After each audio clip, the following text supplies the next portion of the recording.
investor there is Pepsi. They're going to be developing their bottling company there. But our flagship project is Tatu City, which is in Nairobi, Kiambu, Kenya, about 5,000 acres. But we also are the biggest coffee producers and millers as well.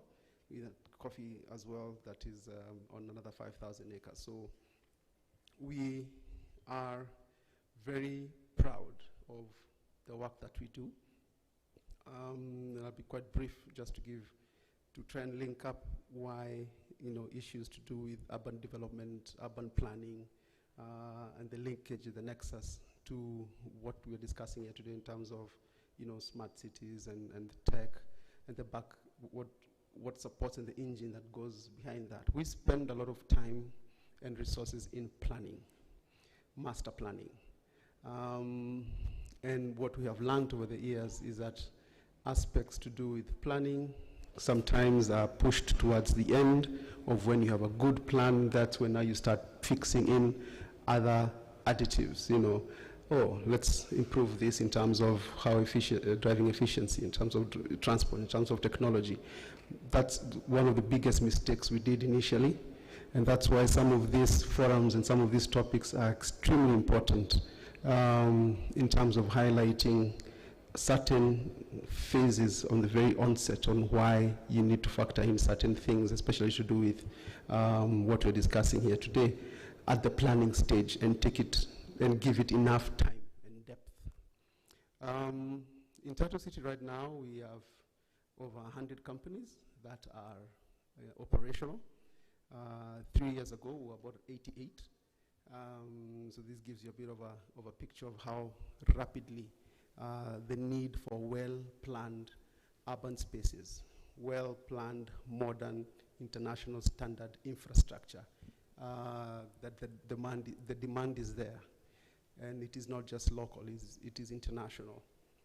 We now have about 6,000 students who come to school in Tatu City every day, 3 public schools, 2 private schools, and they integrate together in that ecosystem. We have about 2,000 people in homes there, in different high density, low density, mixed density precincts of the project. Important to say that we are a special economic zone, a mixed use special economic zone. But we are now changing that label to mixed use, mixed income special economic zone. And there's a very big reason why we are doing that. First, strategically, economically, it's not just, when you're developing new cities or new places where people live, work, and play, we have also come to learn over time that you have to factor in the various economic stratas of the ecosystem within which you operate in. So it's not just developing things and projects that may look upper class or premium or elite. You've got to factor in everybody. And we're being very, very serious in terms of how we bring in the mixed use, mixed income aspects of urban development from business, from the businesses that are being set up. Not everybody can afford to buy a plot to put up an industry. Can we then develop international standard warehousing, modern, tech-driven infrastructure that everybody can enjoy, irrespective of where they are or what in life. About 5 years ago, we had about 5,000 people working in Tatu City. As of last month, we now have 25,000 people who are coming to work every day at Tatu City. And for some of us, that is pretty much why we do what we do. It's seeing and creating these opportunities where people can, earn a living, develop themselves and their families. We're not just building cities. We say we are building ecosystems. We are building lives. This time, in another 12 to 18 months, we'll add another 12,000 people working in Tatu City, and this is now becoming also presenting other challenges. For example, those who are familiar with CCI, which is a call center out there in Tatu, where we have about 5,000 young graduates working in call centers that are serving American clients, JetBlue, Amazon, eBay, and that presents other challenges to urban developers such as ourselves, is the time zones. You know, when America's asleep, we are awake. When you're awake, America is you know, those markets are thriving. So we are now, by default, found ourselves in a 24-hour economy, which was not really in the original plan. So what does that entail in terms of how people are moving around, security, monitoring, supervision, and integration with the community that is outside of the project. And this really is where we rely a lot on technology. We rely a lot on the relevant partners, the relevant drivers that, you know, can make these challenges a bit more easier to manage, because sometimes they just happen on you. You know, there's not part of the plan, but you have to adjust and adapt fairly quickly. So, picking my closing remarks, I would say, just to give you a highlight, I was just introducing what we do and why it's important that we are not just following what is happening in the spaces of, for example, what we're discussing here today, but we are very actively interested and very dependent on the players in this sector, such as yourselves, to guide, to help, to show direction and leadership in some of these big projects that are happening, not just here, but across the continent. Remember that we are not experts in tech. We are experts in urban development. We are experts in special economic zones. We are experts in, you know, the brick and mortar and the master planning. So we normally don't shy away to say that, you know, we need a bit more aggressive partners in terms of this space to reach out more to players that are in the space that we are, so that we move together. I was just having a chat earlier and say that some years back, you'd ask me how long will it take for a project such as Tatu City to finish, and I would say 10, 15 years. Well, I just, in my introductory remarks, I just say we are, you know, I've been at this for about 10, 15 years, and we are barely scratching the surface. So we found ourselves by default making strategic plans and investments, especially on, you know, high intensive capital infrastructure that are 30 to 50 years projection in terms of, for example, power, utilities, in terms of water, you know, in terms of technology, the fiber, the mass, the whole utility infrastructure that is supposed to be supporting all these various industries. I think those who probably are aware, I think last month we announced Nextra, Airtel coming to set up their data center in Tatu City, and for those who are familiar in that space, you can tell the level of investment that is required in certain aspects of utilities. Now, if we don't have the right partners or the right information, the right knowledge that is holding our hand, or, you know, are out there to let other people understand and paint a picture of why certain things are supposed to work closely together in terms of urban development, which is where the continent is heading to. As you've heard, we are doing other cities, and there are others who are doing even more than we are doing. The opportunities really are out there. There is a need, and the market is ready to move things in this space forward. I think with those few remarks, I will say thank you, and please, if you have not had a chance to visit us, please make an opportunity to just see what's happening across the continent, across the country. I can confidently stand here and say that we are the home currently of FDI in this market, foreign direct investors foreign direct investments, because of that whole regime of incentives, the infrastructure, the seriousness that we are putting in terms of security, safety. Markets are actually paying attention. And we are being bold enough to actually go out there and dare say that we want to be the safest city, not in Africa, but in the world. Thank you very much.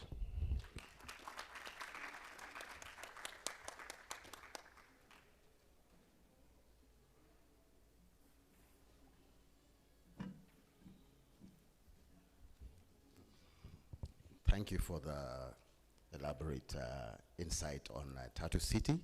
And now to just take a quick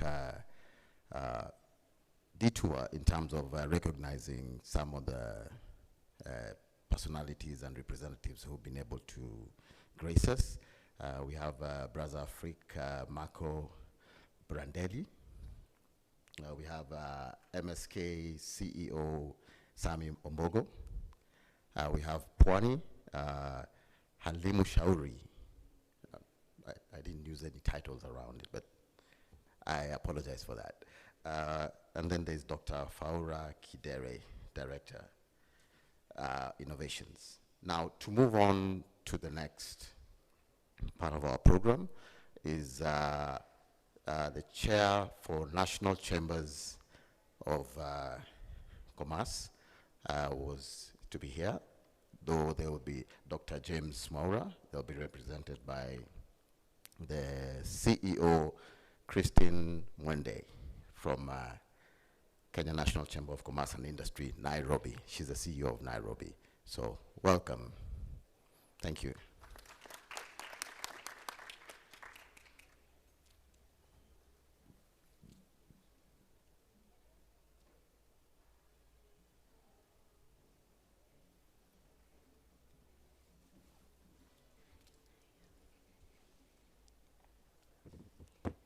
Good morning, everyone. Are we not okay? Good morning. Good morning. Touch your neighbor, just bump into him or her and tell her, good morning. Thank you for coming. It's a pleasure to see you. At National Kenya Chambers of Commerce, we believe in networking, right? So if you don't know the neighbor next to you, please just do a small introduction. I want us to warm up. Just do a small introduction, tell them who you are, what you're representing in the next 2 minutes. Oh, 2 seconds.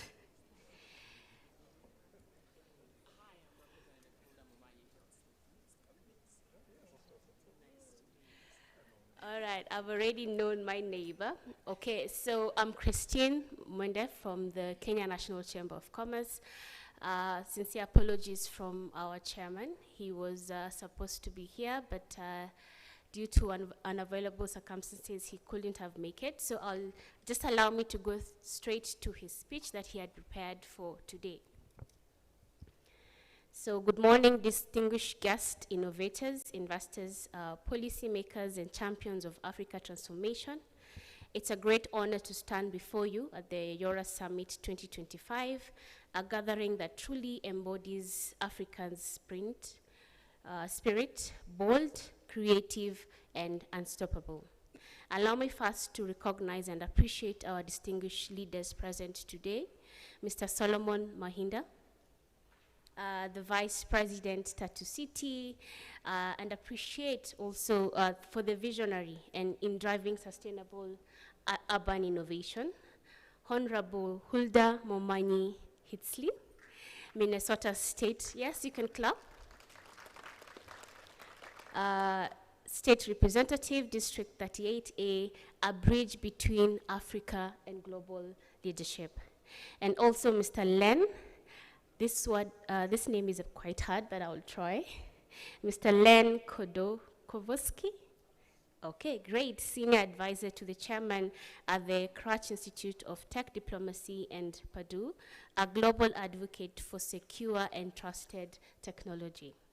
And also, finally, representing Honorable Musalia Mudavadi, the Prime CS, is Dr. Isaiah Kabera, It's an honor to meet you again, Secretary of Diaspora Investment. So please kindly just join me in appreciating these great leaders.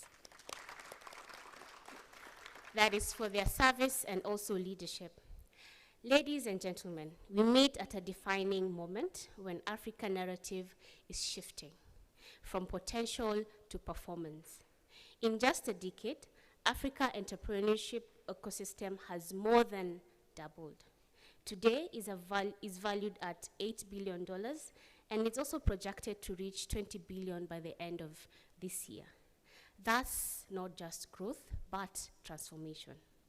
Here in Kenya, we continue to lead this continental surge. In 2024 alone, Kenya startups raised over 82 billion Kenya shillings, nearly a third of all startup funding across Africa. Our innovators are building fintech platforms, agri-tech solutions, green energy systems, and health tech models that are not only solving local challenges, but setting global standards. At the Kenya National Chamber of Commerce, Nairobi County, our mission is simple: to connect, catalyze, and also champion. We connect entrepreneurs with investors, policymakers, and markets, that is locally and also globally. We catalyze innovation in nurturing small, medium enterprises and facilitating them to access to finance and advocating for pro-business policies. And we champion the voice of the private sector in shaping the Africa we want, one that creates inclusive, sustainable prosperity. But behind these words are people. When a young woman in Kisumu designs a digital marketplace for farmers, or a young group in Wajir creating an off-grid solar enterprise, KNCCI is there, helping them to formalize, access finance, and also find their market. We believe innovation is not just about technology. It's actually about human ingenuity, collaboration, and courage. Across our region, the opportunities are immense. In clean and renewable energy, Kenya's geothermal, solar, and wind potential is unmatched at the moment at the continent. In agri-tech, innovators are building climate-smart supply chain that connects smallholder farmers to urban and export markets. In fintech, we remain still the Silicon Valley with solutions that are showing how African innovation can shape global finance. In health tech, entrepreneurs are bridging access to gaps through telemedicine and digital health data system. And actually on this sector, us as Kenya National Chamber of Commerce, Nairobi, we have a program called the Afya Bridge program, where we are supporting the entrepreneurs in the health system to access finances and help them to become investor ready. Globally, over 2 trillion was invested last year in clean energy, climate resilient, and digital transformation. And Africa must seize a bigger share of that capital. Distinguished guests, as you convene here at Yora, let's remember, innovation is not just an event, it's a movement. It's the movement of young people refusing to wait for change. They are creating it. It's women building enterprises that sustain families and transform communities. It's governments and chambers like ours opening doors, clearing red tapes, and building bridges between ideas and investments. At KNCCI, we are proud to be that bridge, and actually a gateway of trade in Kenya and globally, between Kenya and the world, and also between innovators, investors, between vision and reality. So today, let us go beyond networking. Let's collaborate. Let us build business that lasts, ecosystem that include, and technology that empower. Because the story of Africa's innovation is not being written elsewhere. It's being written here, by us, and now. Thank you very much. And allow me just to say something. As Kenya National Kenya of Chamber, we have been the bridge of trade between the local entrepreneurs and also global. We have partnered with different chamber of commerces to support our entrepreneurs in ensuring that we support them both on market intelligence and also access to finance and access to these market opportunities. And I would like to extend this chance and opportunity to welcome all of you. We are going to have a summit next week at Baobox, and at that summit we are demystifying market opportunities. We are going to talk about the opportunities that are there at CFTA, and all our audience, including government, policy makers, investors, getting to understand what opportunities are there in all the African countries. We are working together with the embassies, so they will be on ground to ensure that our members know, or the entrepreneurs in Kenya know, what opportunities are there. If I want to export to Zambia, what documentations do I require? If I want to import from South Africa a certain products, how do I go about it? So I would like to invite you, and our theme for the summit is reimagining market access for the entrepreneurs in the era of disruption, digital trade, and continental opportunity. Thank you very much, Peter, and the Yora team for the invitation. Have a lovely summit. Thank you.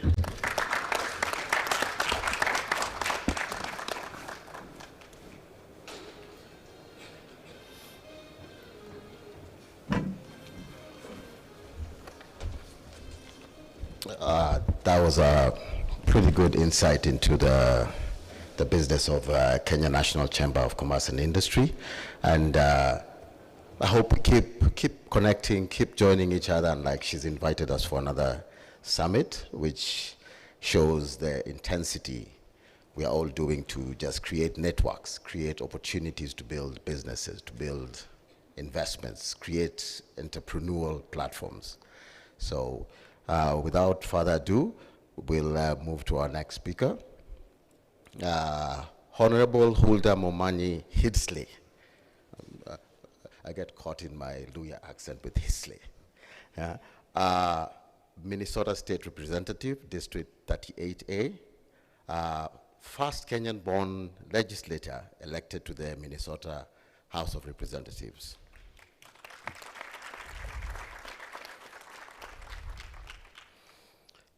She's a trailblazing leader, public servant, and a global advocate for equity and innovation.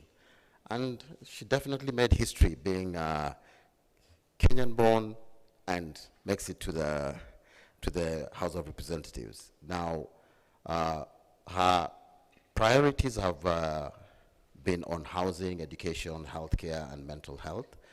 To speak to her to an unwavering commitment to people-centered policies. Beyond the state capital, she's a global data privacy and compliance professional at Boston Scientific. So she is also, do we say tech savvy? Where she advances ethics, secure digital governance across international markets. She's also the founder of Stronger Together Leadership LLC, a platform empowering entrepreneurs and emerging leaders through mentorship and cross-border collaborations. And from grassroots organizing in Kenya to shaping public policy in the US, she continues to build bridges between Africa and the diaspora, ensuring that innovation and inclusive walk hand in hand. So please welcome Honorable Hulda Momanyi Hidsley.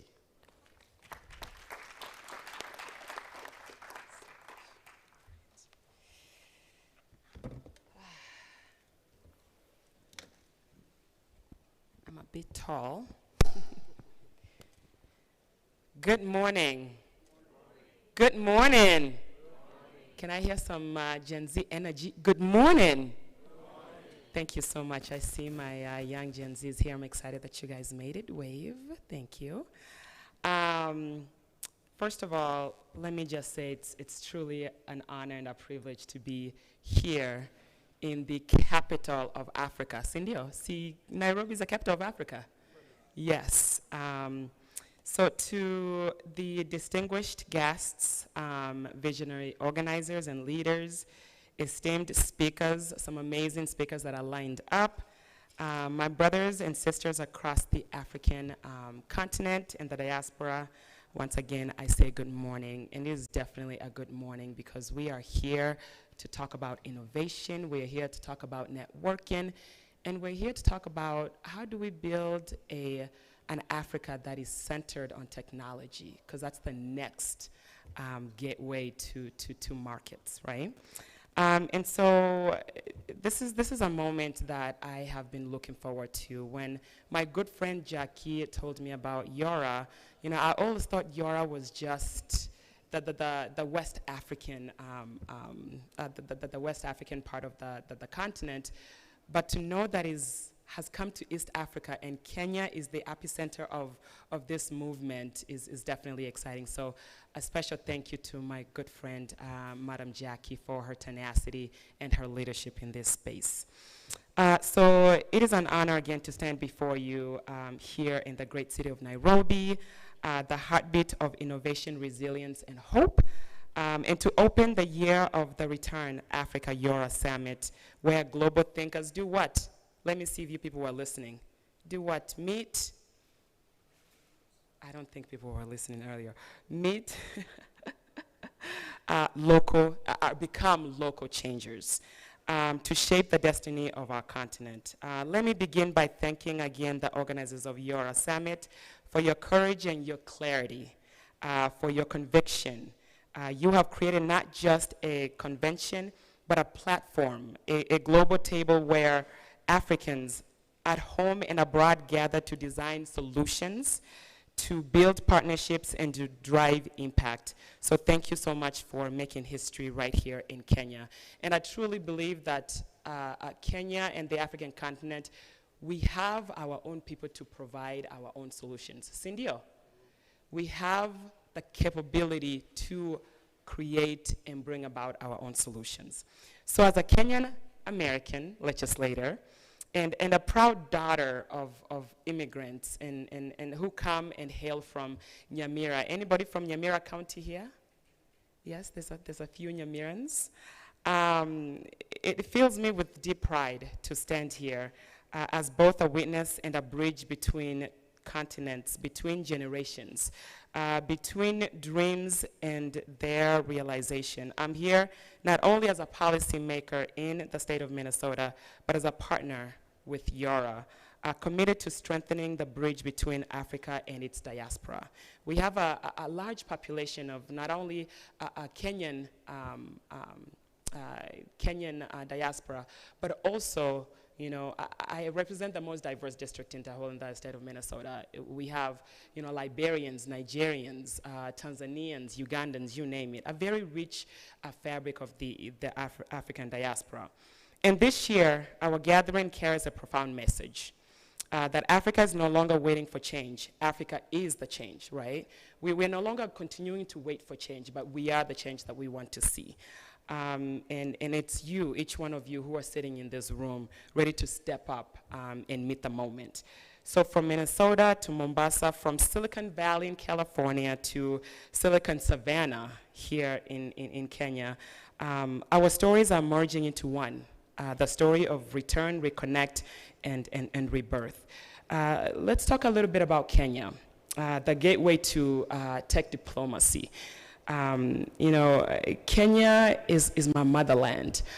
Even though I take pride in being a Kenyan American, and my priority is the people of the state of Minnesota, I also understand that I come from a rich culture. Of innovators, of great thinkers. And so I stand in front of you, you know, excited to see what opportunities that are there. And so our nation, especially here in Kenya, is ripe to be the gateway. I always say Kenya is the gateway to the African continent. In tech diplomacy. A bridge where innovation meets integrity, where global innovators meet local talent, and where diplomacy meets what? Digital community and opportunity. I'm so glad to see my brother here. You know, it's somebody like you I hear about and I see on these social media streets, and to stand here and actually be on the same stage with you is definitely a privilege, and I'm honored because of everything that you are doing and your team is doing, and so thank you for that. With our thriving startup ecosystem, highly educated youths, and its strong diplomatic institutions, Kenya is not only the pride of East Africa, it is a launching pad for the African digital future.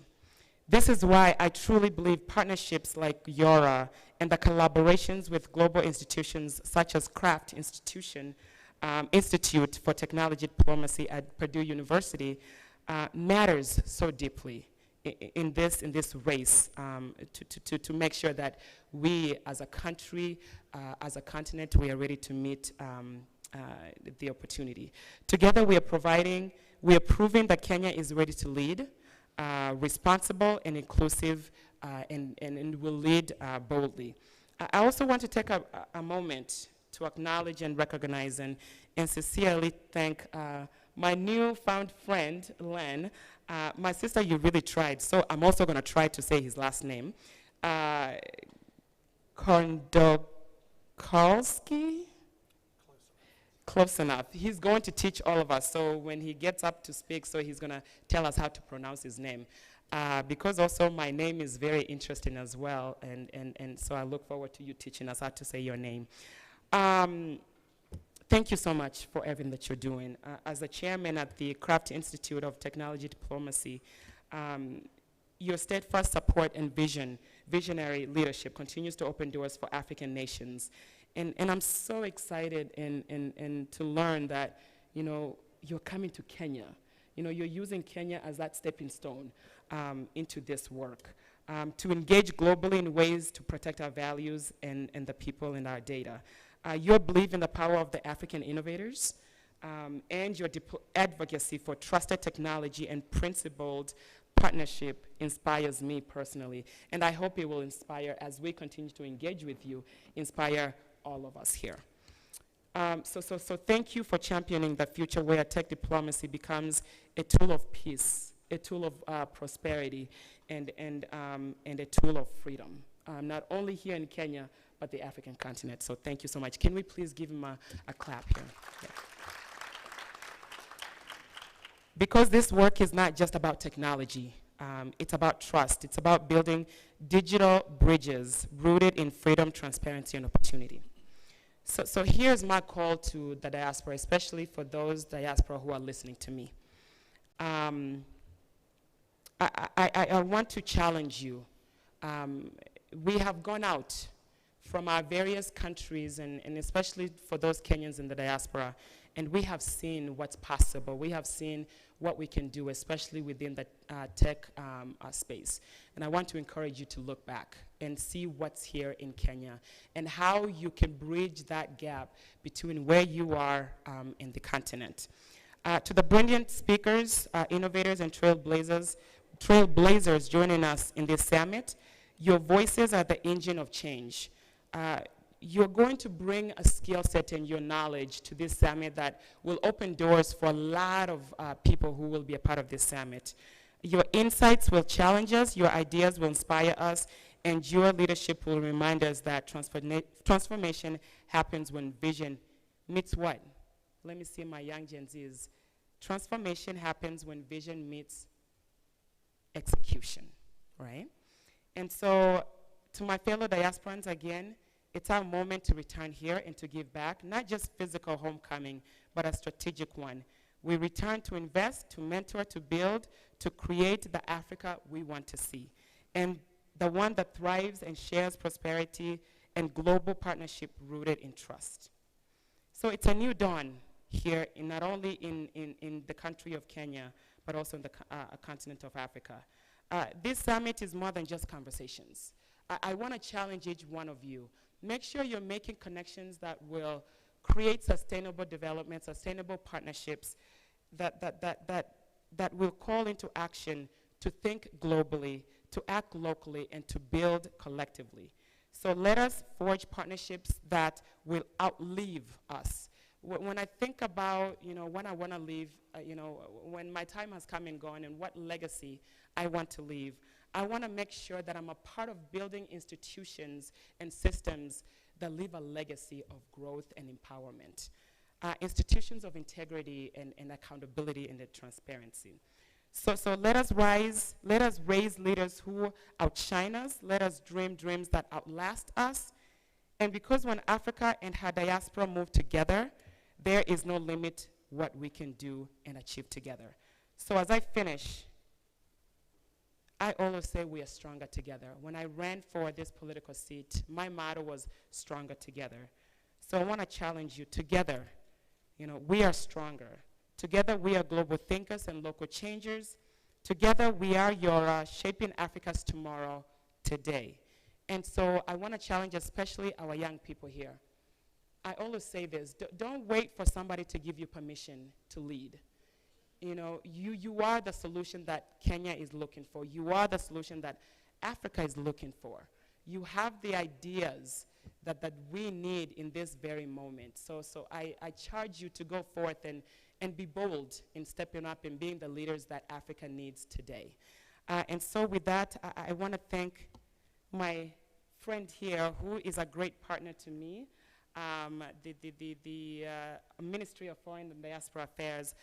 I'm excited to see what we do together in conjunction with my good friend now, Len, to see how we can, you know, not only find partnerships that are mutually beneficial, not only for the state of Minnesota, for the U.S., but also for Kenya as well. With that, asanteni sana, Mungu awabariki. I'm trying, I speak all Kisii, but not a whole lot of Swahili. But I'm so excited to see what happens in this summit in these 2 days. Asanteni sana.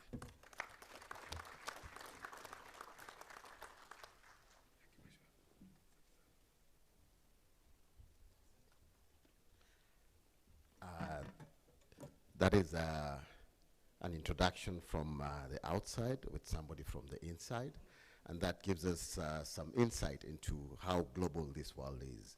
You can reach out and still come back home and make sense in whatever you do. Asante sana, Honorable Momanyi. With that, we'll quickly go back to local, and we'll have Honorable Kiringai Wakamau, who's from County Government of Muranga, to give us just a short local devolution and partnership agenda that they're driving. Karibu, Bwana Kamau.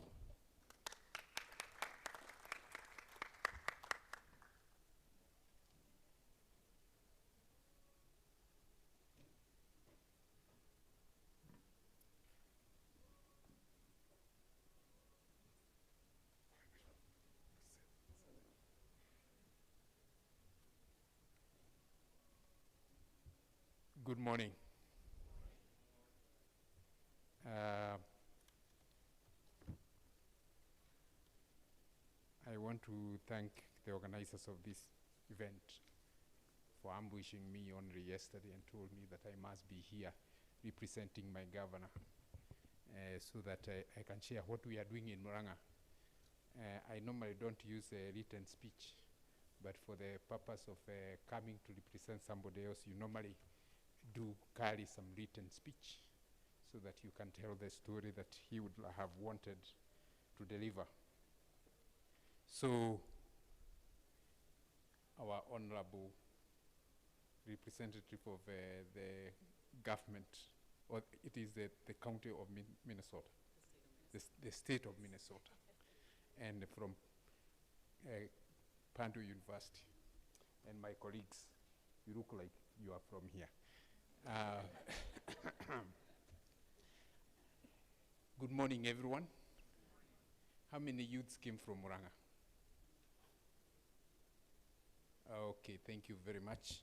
We wanted to support this initiative because when the writing came that there is Yora event coming, the county government of Muranga felt that we have been in the spaces that are defining technology at the devolution level, and therefore we wanted to be here so that we can be around when Purdue is actually defining moments around the youth. I come, other than being in Muranga County, I come from the University of Nairobi, a faculty of Agriculture, Department of Food Science, Nutrition and Technology. And one of the things that we do is collaborate with Purdue University, and we have a center there for value addition in food systems. So I am delighted that I'm actually speaking to an organization that is rooted in a partner organization in the institute or in the school that I represent here. But now I am a cabinet member of Murang'a County, looking at what we can do to partner better, and more so to look at how we can empower the youth. So I was requested to come and make a presentation on building the future-ready workforce through county-led innovations, and to give the Murang'a County model. And allow me therefore to say I'm honored to stand before you at the Yora Summit Expo and Awards 2025, an event that resonates deeply with our mission in Murang'a to not just imagine a digital future, but to anchor that in the aspirations of our youth. Murang'a's bold path fuses regenerative agriculture, digital innovation, and inclusive finance. Our farm hubs, powered by the Integrated Food Systems Operating System, enable traceable market and AI-driven food systems. The Devolution and Agroecology AI Learning Center is training youth in AI and data governance, and the Sustainable Microinvestment Fund platform is funding youth-led SMEs in green and digital economies. Murang'a is ready to train and deploy youth across cybersecurity, AI, digital health, and trusted tech domains in partnership with Purdue University and the Crutch Institute. Let us not build a future for the youth without the youth. Let us build it with them, through them, and beyond them. That is the message of His Excellency Governor Kang'ata. And I want to say that when I was a youth, I was also an innovator. I'm still a youth. Thank you very much. Many of you do not know where the animal called the pin came from, but I'm the person who designs the pin. I was young, and we wanted to create a solution that can ensure that our country doesn't have to borrow money from anyone. We can generate the money we need. And because of that, I lost my job because the government didn't want to implement the PIN. But it was a gift that we were given by the American government. And so I became a self-employed person and returned back to the university. Now not to do computer science, but to do agriculture and automate agriculture. And have driven or leading that path, or walked that path of ensuring that we are innovating technology and solutions. One, because when I was kicked out, I started an enterprise that was youth-led. And I had to learn how to create and run a small enterprise by myself with no money because my employer had been kicked out of Kenya. I still live with the reality that innovation is the solution for employment creation. And for those people who can actually walk, they're telling us about what we need to do. We are already doing it. The department or the office of the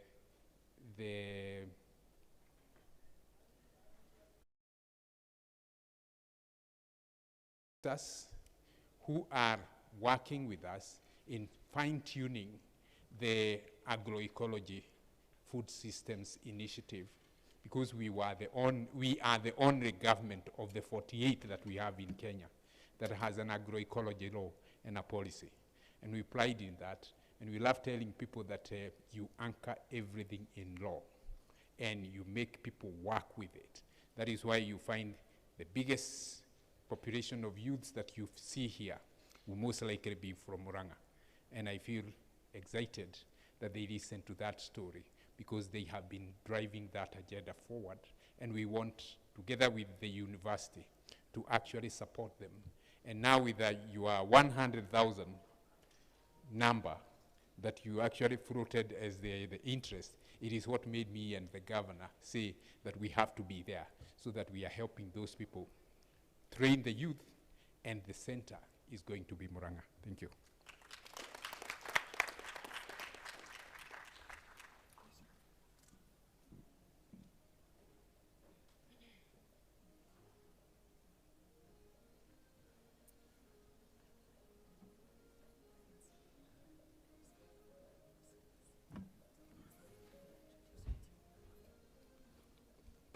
Thank you, Honorable Kamau.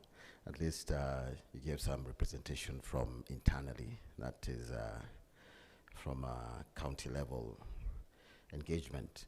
Now, we'll move to the next speaker, and I think most of us have been struggling with the name, Len Kodokowski.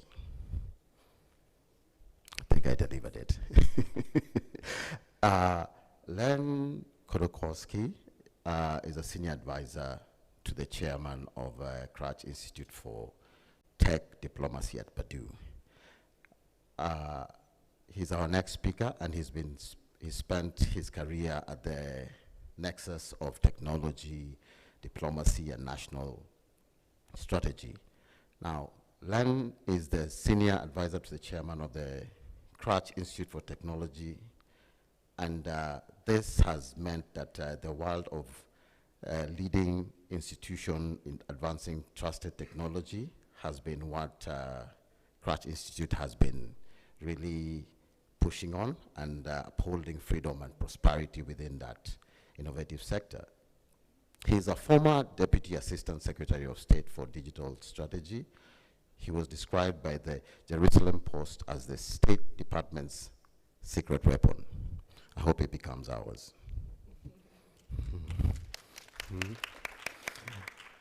Len led the communication strategy for the Clean Network, a campaign that united 60 countries and 200 telecom companies to secure global 5G infrastructure. So we definitely have a top-range player in our house today. He also played a pivotal role in the onshoring of TSMC, catalyzing over $600 billion in private US semiconductor investments. That's a heavy lift. With his 25 years of experience leading Fortune 500, 100 campaigns, Len brings unparalleled insight into how technology, media, and policy converge to shape the global economy. So please let's put our hands together for Mr. Len Kodokowski.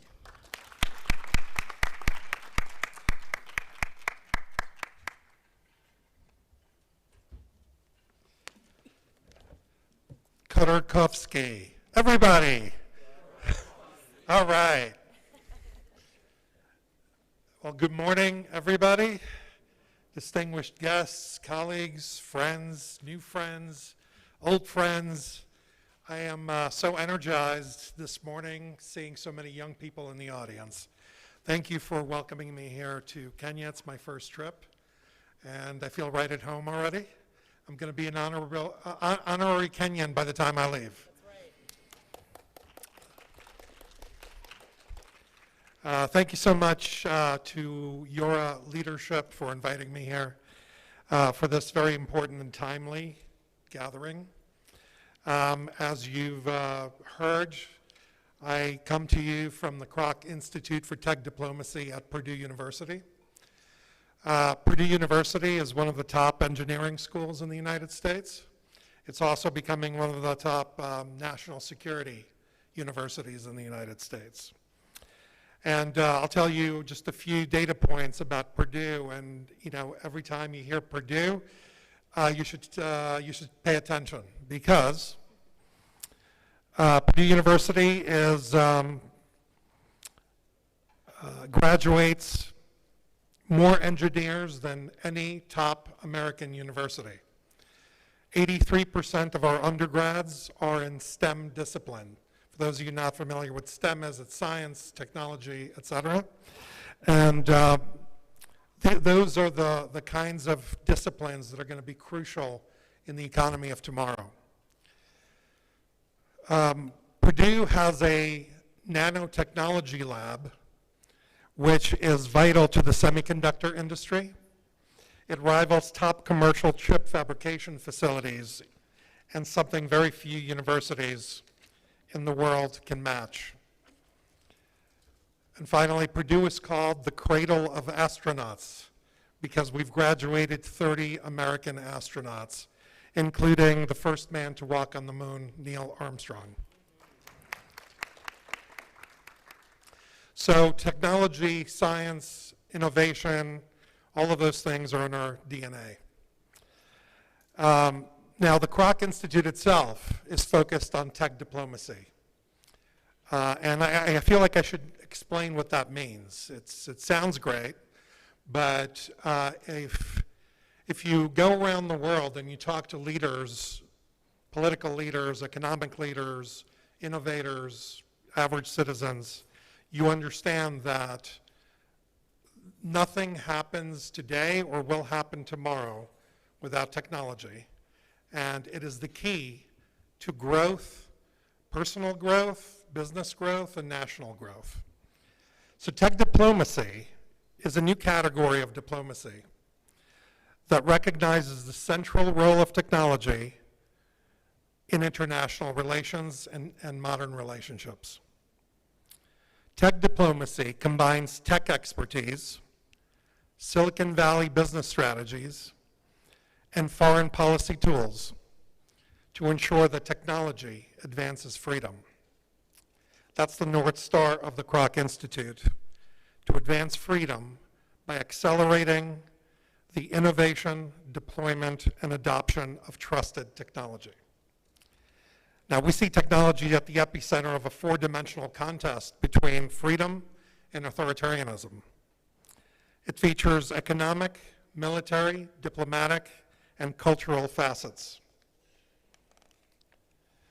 And what we need to remember is that how we develop these powerful technologies and who leads the way will determine whether you and your children will live in freedom or live in fear.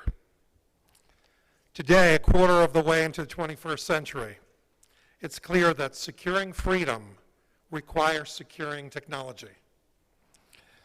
I'm here today as a tech diplomat to work together with all of you to ensure that tomorrow's tech is trusted tech, which benefits the citizens of Kenya, the citizens of the world, and is not weaponized against them. So what's trusted technology, you may ask? Let's start with the first word, trust. Trust is the foundation of all healthy relationships, personal, professional, and political. You do business with people you trust, you partner with people you trust, you buy from people you trust, you make deals with people you trust, and you love people you trust. Trust is grounded in integrity, accountability, transparency, reciprocity, respect for fundamental pillars of free societies, like the rule of law, human rights, property rights, national sovereignty. This is also true in technology. Technology's central role in modern relationships requires that it's trustworthy. There's a movement today focused on defining and embedding the core attributes of trustworthiness in technology. Trustworthiness is increasingly seen not as a secondary concern, but a foundational element.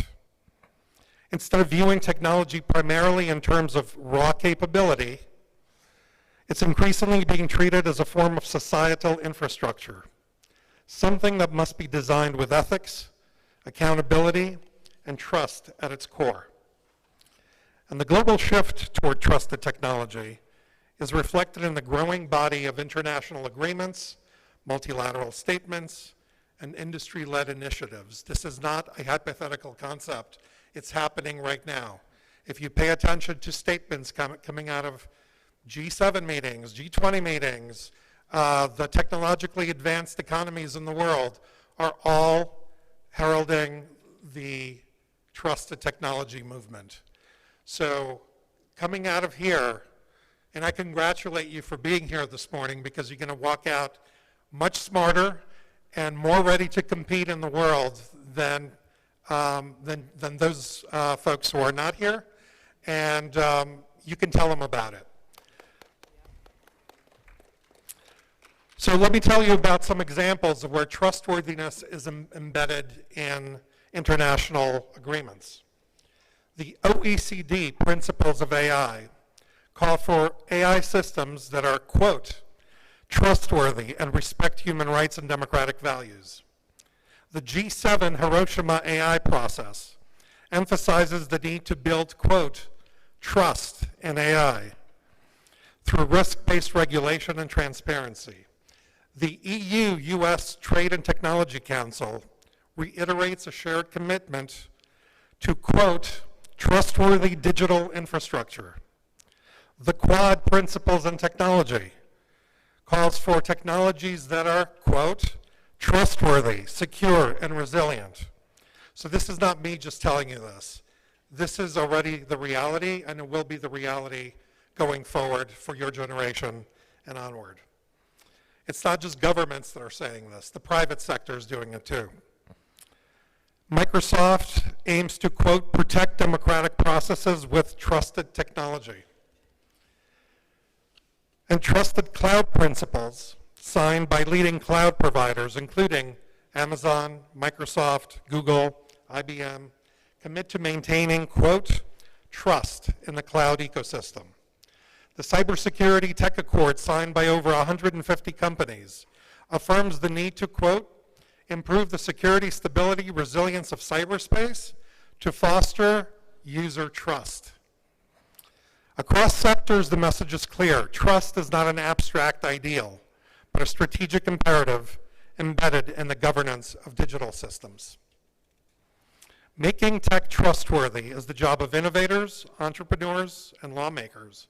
It's an all-of-society effort. That's why the Kroc Institute is focused like a laser beam on bridging the divides between all of these stakeholders to ensure everyone works together to engineer the future. Let me tell you about some of our major lines of effort: education, legislation, and standard setting. First, education. As I boasted earlier, Purdue University is one of the top schools in the United States.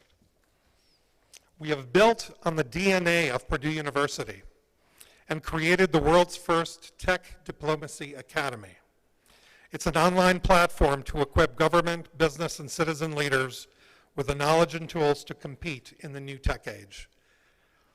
The Tech Diplomacy Academy is already being used by U.S. State Department, U.S. Commerce Department, NATO, companies like AWS, Deloitte, supply chain and project management professionals, and trade groups all over the world. In fact, Yora has deployed the Tech Diplomacy Academy to more than 300 students here in Kenya, and I hear the response has been incredible. So thank you, Yora, for doing that.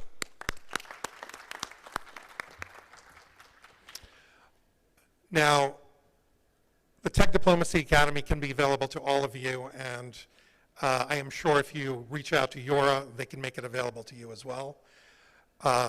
It's free, and it's well worth your time. It covers all of the major critical and emerging technologies and their intersection with business and policy. And it will make you a much more competitive and much more marketable professional, but it'll also make you a global player. We also focus on legislation, helping government officials understand the advanced technologies of tomorrow, like AI, 5G, 6G, semiconductors, quantum, biotech, energy, robotics. I heard agritech, fintech, all of those things, so that your government representatives can make informed policy choices when it comes to a tech-driven economy. And you can't legislate what you don't understand, which is why it's really important that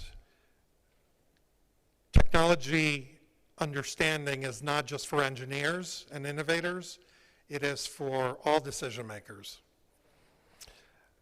That's why Kroc Institute is leading the creation of trusted tech caucuses around the world. Now, what's a trusted tech caucus, you may ask?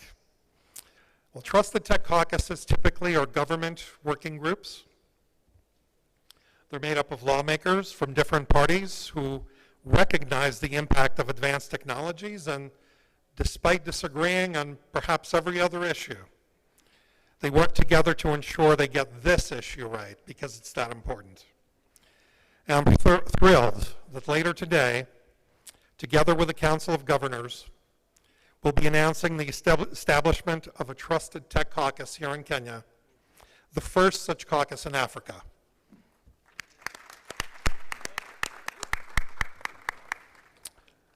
Finally, as I mentioned, our focus on standard setting.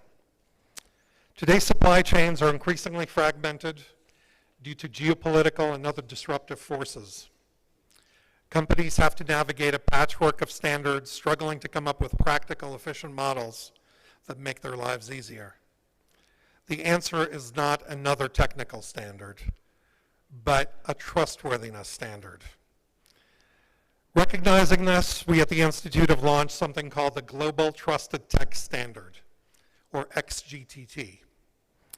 The objective of the XGTT standard is to establish a credible measurement system of technological trustworthiness by layering democratic values over technological criteria.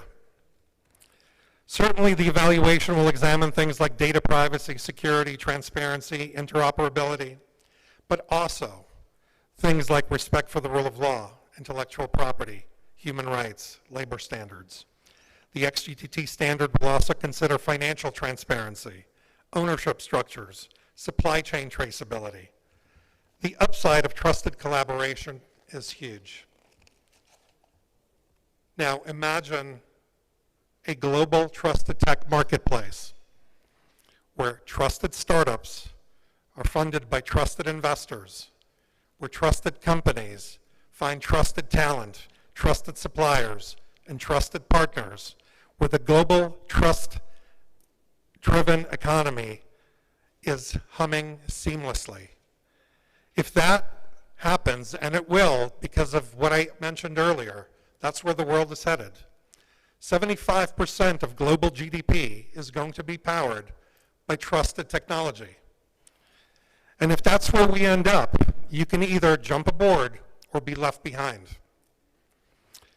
Let me just finally conclude on this observation about trust. And I hope, if you remember anything walking out of here today, it's trusted tech and the importance of trust. On turning 100 years old, former U.S. Secretary of State George Shultz said, "Looking back, I'm struck that there's one lesson that I learned early and have relearned over and over for a century.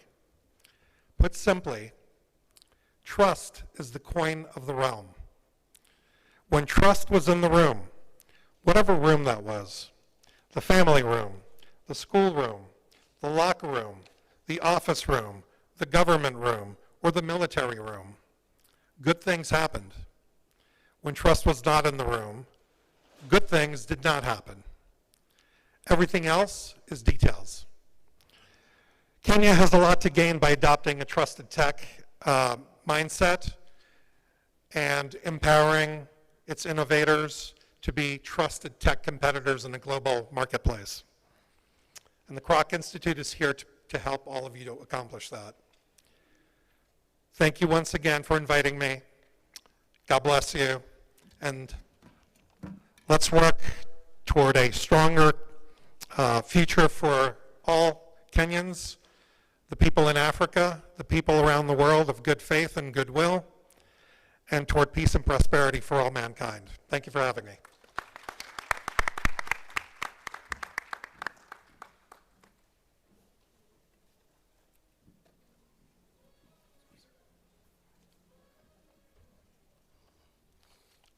Len has walked us through a very techy journey though it's entwined with diplomacy and how to make things happen. So in Kenya, we say asante sana for being here with us. Welcome.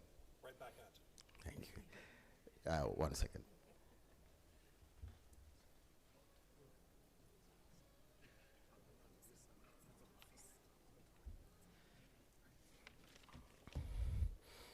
Okay, and now representing the bridge between Kenya and its global citizens is Dr. Isaiah Kabira, the Secretary of Diaspora Investments at the State Department for Diaspora Affairs.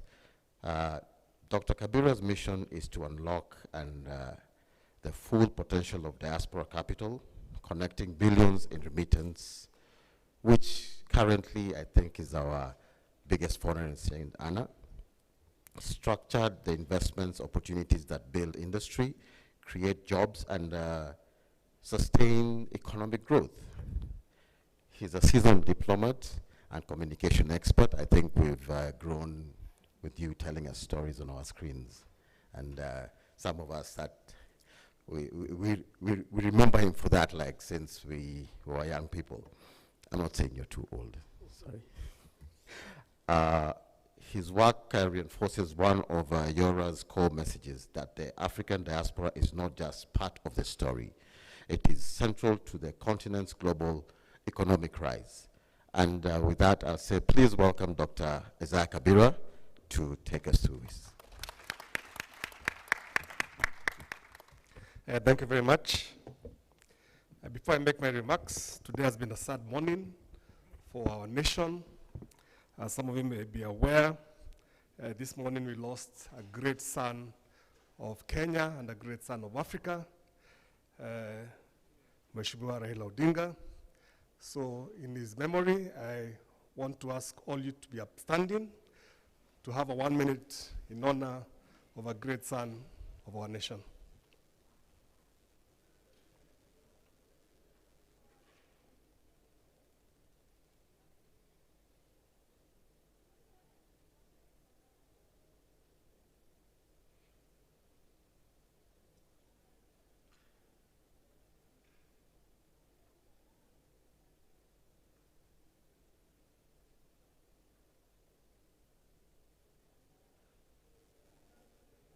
Thank you. May his soul rest in eternal peace. Good mornings. It's a pleasure for me to be here today. Let me first of all recognize previous speakers. Len, thank you for making the keynote address. I'm not sure what I have to say after your great speech. Mheshimiwa Momanyi. Yes, sir. Karibu nyumbani. Solomon, thank you for all the great work that you're doing at Tatu City. You asked how long it's going to be constructing, but they say a great construction site remains a construction site. So keep it up. Mwende from Kenya National Chamber of Commerce and Industry, thank you for all the networking that you're doing. Business is all about networking. And thank you for all the partnerships you're creating. I was in Atlanta about 2 weeks ago with the Black Chambers. They spoke very highly. You guys signed an MOU with them in terms of how we can create strong partnerships. Asante sana, Dr. Kamau, kutoka Moranga. We know about you and all the great work you're doing in agri-tech. So we appreciate you. And thank you for your vision of trying to create a model county in the area of agriculture. We keep talking about how our nation is born of agriculture, but I think sometimes we pay a lot of lip service to agriculture. We are still doing things the traditional way. And the Bible tells us, he who uses a hoe to till his land will die poor. Agri-tech is the way to go. Thank you so much, Peter and your team. Thank you for really bringing the year of return. I want to welcome all members of the Kenyan diaspora and the African diaspora, wherever they are. We want to welcome you, Karibuni Nyumbani. Of course, led by our indomitable, you know, Kenyans, we are spoiled. We always like to have a diaspora star somewhere. I remember we celebrated Barack Obama for the longest of time, saying how he's Kenyan. We once had the first African senator in Australia, Senator Gishui, a great woman. We celebrated her, and we kept on reminding people she's Kenyan. And now here you are, Mheshimiwa Momanyi, and we are proud about your roots. When we were talking earlier today, she was saying how she misses Kenya, how she loves this country.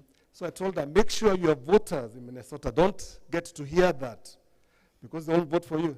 She told me, no, I love my country and I will always have a bond with my country. So thank you very much for all that love that you show for us. And I'm sure we're going to create strong partnerships. Thank you. Len, really, thank you so much for giving our country consideration.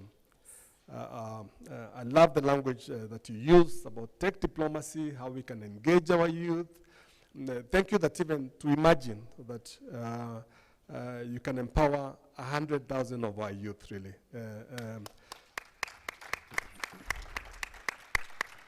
Bring it home here. I also bring you greetings from the leadership of the Ministry of Foreign and Diaspora Affairs. From where I sit, one of our biggest responsibilities is to take care of the Kenyan diaspora. Today, the Kenyan diaspora is the biggest, I think that was mentioned by one of the earlier speakers, or the MC, who indicated that today the biggest foreign exchange earner in our country comes from remittances from Kenyans who live in the diaspora. We have now finally crossed the $6 billion mark, which marks the biggest growth of remittances in any time of our history. But why is that happening?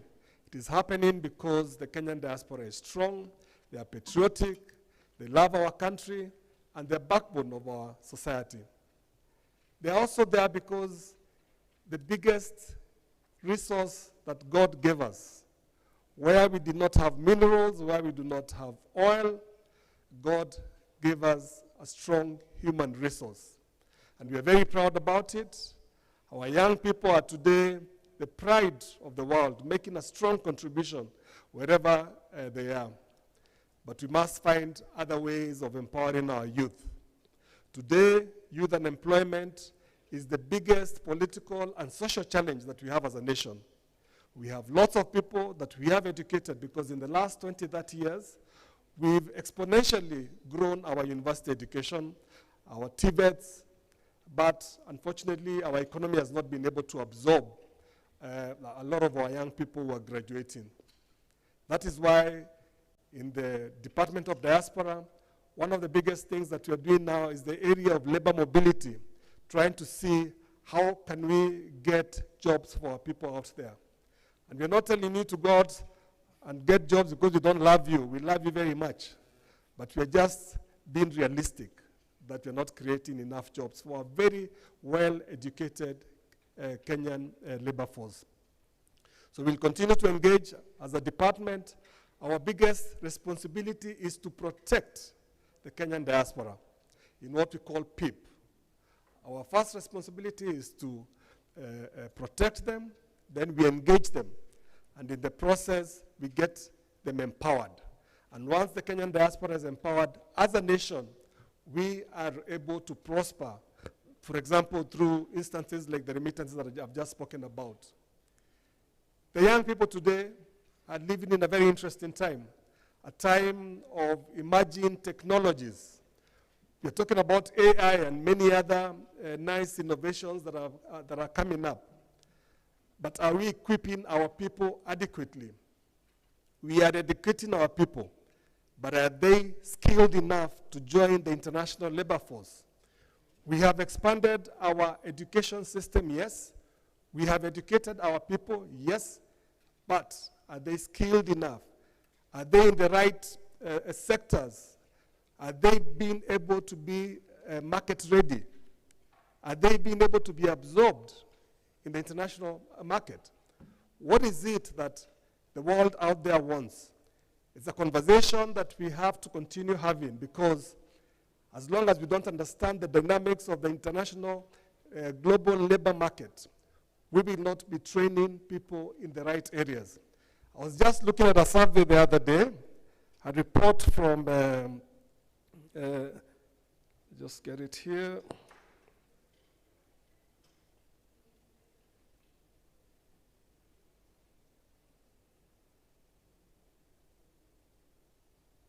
No, technology has a way of doing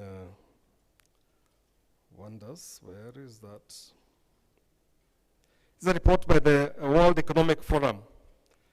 They were talking about the jobs of 2025.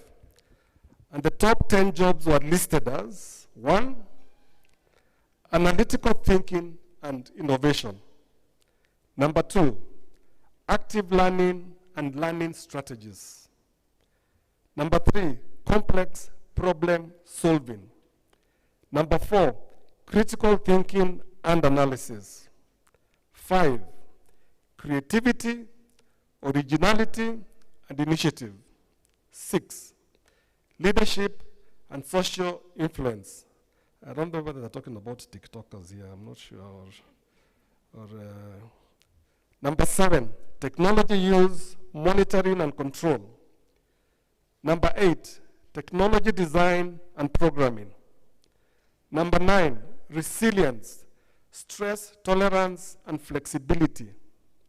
Number 10, reasoning, problem solving, and ideation. We have representation here from a lot of our universities.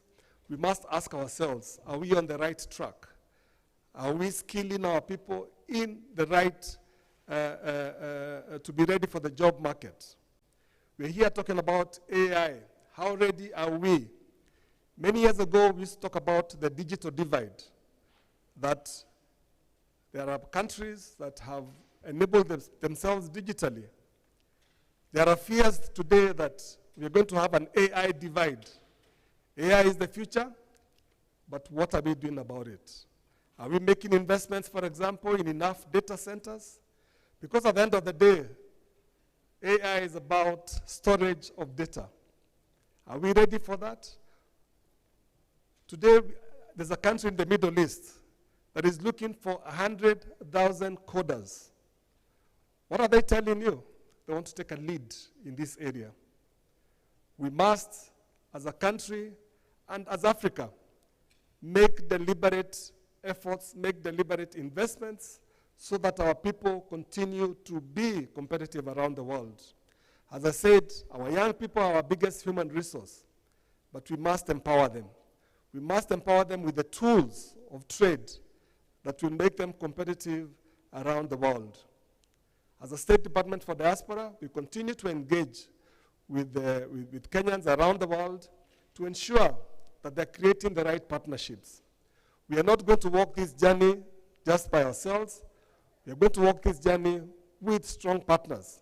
And that's why I'm very proud to see what, Len, you're doing. You are bringing the world to Kenya. Mheshimiwa Momanyi has told us Nairobi is the capital of Africa. We surely know we are the capital of Africa. But we have competitors around us and within us who are watching every step that we're making as a country.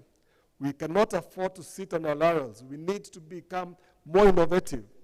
And it's the young people who are going to lead this. We need to mentor our young people because mentorship is one thing that is lacking. We need to ensure that our young people are ready to be global citizens. What is a global citizen, you may ask? But it's somebody who is ready to conquer the world, who can settle anywhere, do anything, whether they're working digitally or they're working physically. You are the future, but we owe you some mentorship. We owe you an investment in good education, in reskilling. As a country, we are spending over 30% of our budget on education. We must ask ourselves, are we getting a good return on our investment? 30% of our budget is going to education. Are we training our people in the right competitive skills? We should continue to invest more in our TVETs, for example, because the world out there is looking for people who are ready to work with their hands. We have grown up in a system where we think that we all can do white-collar jobs. We were just talking with Mheshimiwa Momanyi here. Her brother is a plumber out there in the US. And she tells me, no, he's a tile layer. He tells me that he has completed his university loans.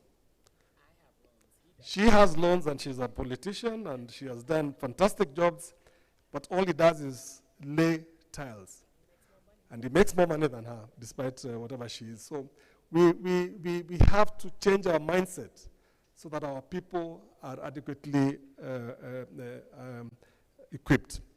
So as a State Department, we shall continue to work with people like Len to ensure that technology diplomacy is not just in word, but it's in action.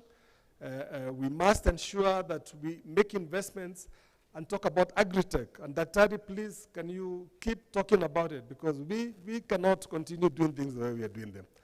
We cannot keep on looking at 60% of our people who rely on agriculture not getting a net return on what they're doing. We have to act smarter, we have to work smarter, and we have to ensure that we are doing things the right way. The world out there, for example, is in need of a lot of coffee. Our coffee production has fallen from 120,000 metric tons about 30 years ago. We are now at about 45,000 metric tons because we are not making adequate investments in coffee. I always ask, the day that the Chinese people begin drinking coffee, because right now they are tea drinkers, but the next generation, the Gen Zs of China, are getting into the habit of a coffee on the move.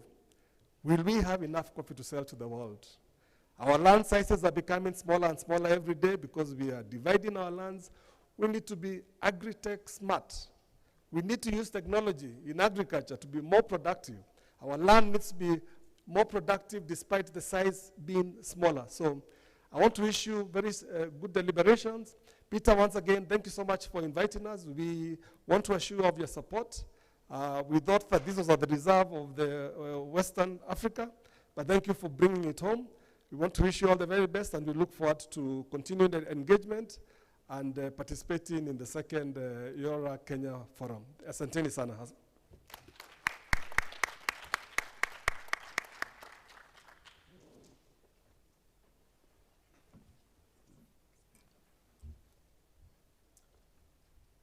Asante sana, Dr. Isaiah Kabera. I'm sorry. It's always an honor to speak and engage, and I would like to also inform you that I'm actually your diaspora. I'm in Maryland, and that's where I operate. So I literally came in to join him, and which is back home. And basically, I'm also a co-chair for the Yora initiative, and we have several co-chairs. We have Sami Mboga, who has been intermittently guiding us in a lot of things. We have some of our partners who we will mention as we go on in the program. Now, just to close up after this fine lineup of speakers, I think mine might sound a bit boring because I don't have data, I don't have much, I'm telling you, is to get us to the next point, where as we move forward in today's session, we are carrying the truth with us of the information we've just been given. And this is, some of the information might be mind-boggling in terms of billions and all that, but it all starts with a small cent. All starts with just making the first step, and that makes a difference. So wherever you are, gain knowledge. We spoke about somebody putting tiles, and the vocational training has been looked down upon, and that is what drives bigger economies, bigger countries, is that learn your skill, understand your skill. It will make a difference. So as we move forward, innovation is not imported. Innovation is who you are, and you innovate at different sectors in how you operate and how you deliver your products. And just to also say we have one of our products we are taking to the US. Tusker is going to the US. So, and the biggest drinker of Tusker, I always tell people, is Disney World. So we always understand, Minnesota, you know, you have all Kenyans, right? Oh yes, a lot of Kenyans. They cannot take Disney World. So I'm just saying how much our products are consumed on a bigger scale. And the tea itself, I know Dr. Kabera said we should stop doing any, mechanize it. But then the biggest driver of our tea is that they pick 2 leaves on a bud. And that can only be done physically. And that's what one of our key strengths with our tea in the world. The others, they just, wanasema kufieka. They just fieka all the leaves, dry them, and then send it. So we also keep quality as part of our delivery to the global village.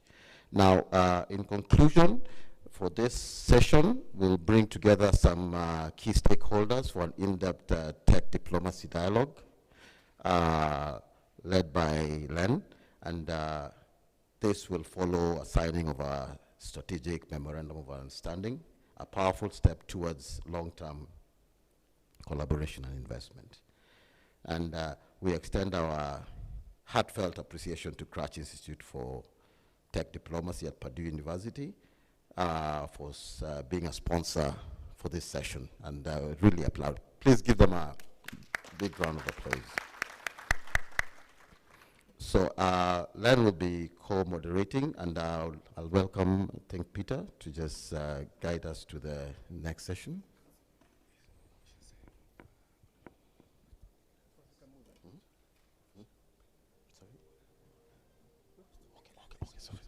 Okay, and just for a quick intake, I didn't do one thing that we need to do. I'll introduce Honorable Hulda to officially open the Yora Summit.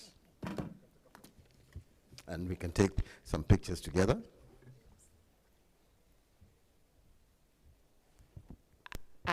This is the first time I've ever been given an opportunity to officially open a summit. So I don't know exactly what I need to say, but karibuni, this is the official opening of the Yora Summit 2025, Nairobi, Kenya.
hello.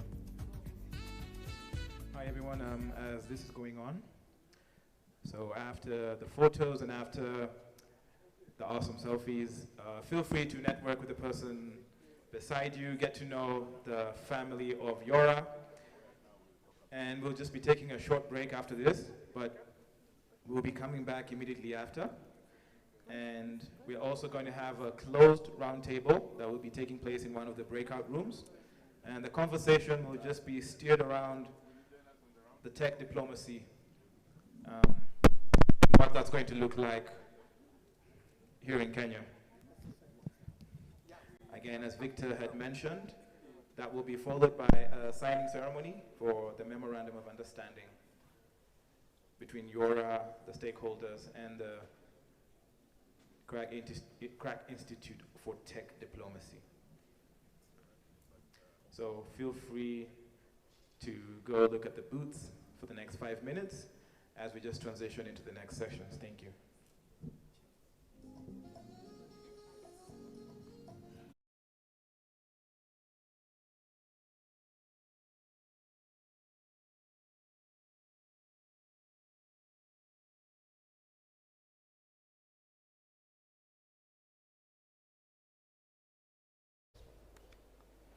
Yes, and we'll touch on aviation and Africa's growth engine. So we're going to have a bit of conversations, and this will basically bring us to light on what is happening in the aviation industry, and we'll also have a bit of conversations on tourism, just to see how it's growing and the different levels of engagements we need to get into.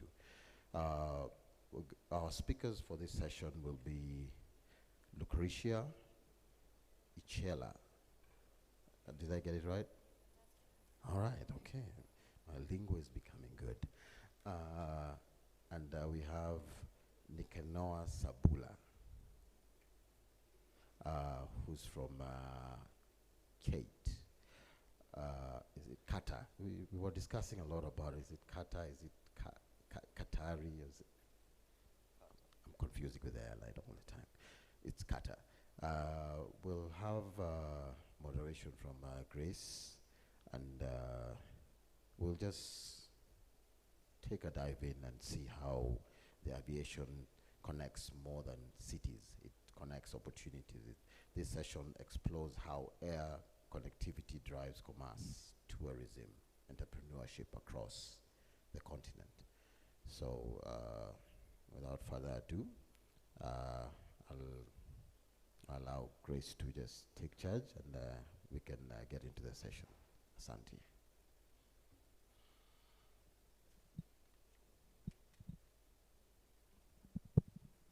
Hello. It's on? Hello, everyone. Hi, my name is Grace Ngina. I've been in the aviation industry for the past 2 years as a marketer. So today I'll be joined by my senior colleagues and partners in the industry to dive more into aviation and what that means for the African as a continent. So I'll first ask my panelists to introduce themselves, then we proceed from there. Thank you. Hi, everybody. My name is Lucretia Ichela. I'm actually very impressed that you got it very right the first time. I've had different variations to it. I'm currently a commercial strategist. I have had a bit more experience than Grace has, more than 15 years in the airline industry, working with very ambitious airlines in Africa. The likes of Ethiopian, Etihad to Air Asia, and now with TAG Angola. And what I try to do is work with them to penetrate new markets and form strategic partnerships, and basically turn connectivity into commercial success. I'm very happy that I'm joined today with someone that I really look up to both professionally in this career and as a mover in our industry.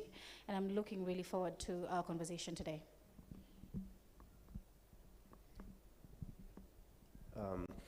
Good afternoon. Thank you very much for the invitation.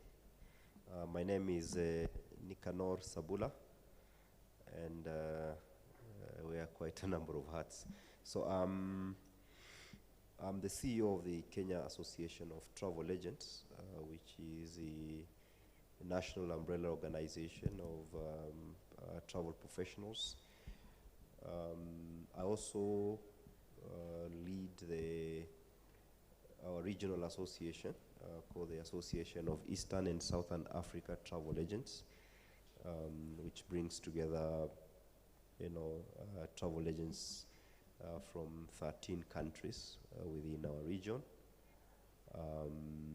And I also sit on the board of the Tourism Regulatory Authority as a director there. So again, TRA is the agency that regulates the tourism activities in the countries. Yeah. Pleasure. Thank you so much, guys, for joining us. Maybe we can start with discussing aviation in the African continent. How much growth have we seen? What's the projection looking like before we dive into the opportunities and the challenges? So let's dive in, because I've seen a lot of growth in terms of other airlines diving into Africa, doing regional airlines. So what does that mean for the African continent? We start there. I think when it comes to aviation, and especially with Africa, post-COVID was sort of a springboard for most airlines, and it sort of gave us a clean slate, if you would say. We have a lot of movement, and the thing with Africa is that when you see that kind of movement, whether it's professionals traveling across the world or a student looking for opportunities, so many airlines, and you can look at numbers, whether it's through the IATA figures, the projection is that we are going to see more growth. And we have a rich industry in terms of smart professionals. And that means that it's critical thinkers who are thinking outside the box. We are looking at different segments of travelers. We are diversifying the kind of traveler and the person that we are selling our products to. What that also means is that with the introduction of an integration of AI in most of this in our field, is that we are streamlining processes. Most airlines are becoming sustainable in terms of their operations. And we're seeing growth, and we are projecting that it will continue to grow, especially when you look at Nairobi in terms of positioning. We are very strategically located. If you don't pass through Nairobi sometimes, you're wondering which other hub are you connecting through. You find Southern Africa, Northern Africa, the region, within East Africa. Nairobi is a connecting hub, and you find that a lot of airlines are flying into Nairobi. And we also have some of the best talents in Kenya, to be quite honest.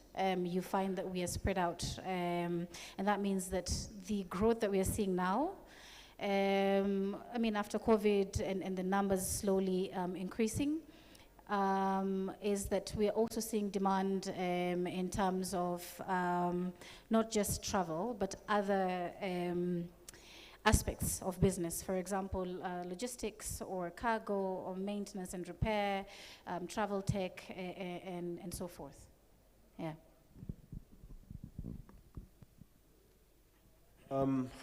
I think when we talk about growth in the aviation industry in Africa, I'll look at it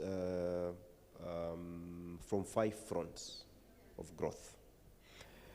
I will look at it from the legal and policy environment that is also quite advancing. There has been quite some great efforts to be able to expand the legal and policy framework that supports the growth of the aviation industry across the continent. Some of you would be aware of the single air transport market, SATAM, an initiative of the AU that seeks to liberalize our airspaces and connect more, Africa cities, and that's pretty going very well. Slow, but at least we are making progress. I'll look at the Africa Continental Free Trade, area push again by the AU that is trying to grow intra-Africa travel and trade, and that just means that we're going to see a little bit more of the expansion of our air connectivity. Number two, I would also look at it in terms of infrastructural development. I think there has been, and there's a lot of realization by African governments to be able to develop better infrastructure to support that particular growth. You look at countries expanding their airports, building new airports. Of course, you're aware Addis is building a new airport. Kigali is also building a new airport. And if you travel around, you'll see that literally many African countries have made greater effort to be able to develop their airports. And I do hope that Kenya will also follow suit so that we can also expand, if not build an entirely newer airport.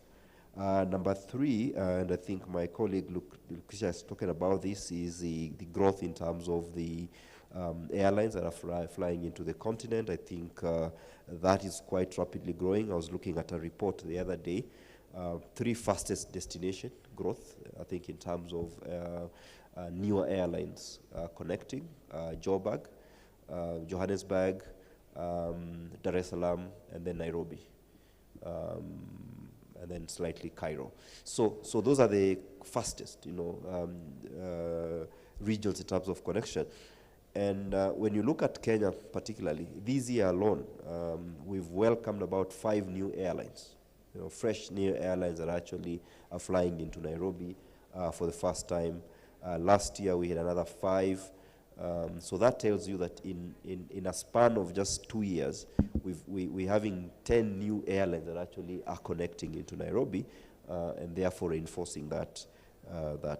The fourth area will be in terms of passenger growth. I think that's also growing. We're seeing more and more people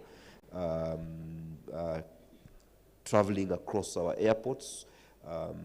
Year on year, you look at the statistics, we're talking about 5 to 7% growth across the continent, which is good. And finally, I think we've also spoken just about increased connectivities, and for connectivities, you're looking at not only just country to country, but also city to city connections. So there's also quite some tremendous growth in terms of that. So yes, the industry is growing across the continent. Wow, amazing, amazing. Just on your point number 4 on passenger number increment, how does affordability come in? We look at Africa as a continent has one of the highest taxes when it comes to aviation. So how is that affecting us? How is that affecting the passenger growth? Can it be better? Will that make it better? Yeah, I mean, obviously, cost is a huge subject on the continent. Is there growth? Yes. Can it be better? Absolutely, when we look at cost. But sometimes I sympathize with airlines. Cost is a factor of many things. If there's low demand, you will definitely find that costs go higher. If there's poor infrastructure, you need to raise money to be able to support that infrastructure. So the high cost of air travel in Africa is a combination of many factors, and not what many people here think, greedy airlines. We all want the prices to come down, but we must also be able to look at what are the attendant factors that actually support that costs, so that it becomes more affordable. We need to have more Africans flying.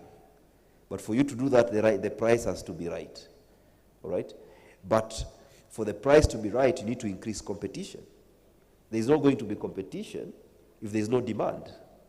So it's a cycle. And then you find how government then wants to do this to raise revenues to be able to support that growth.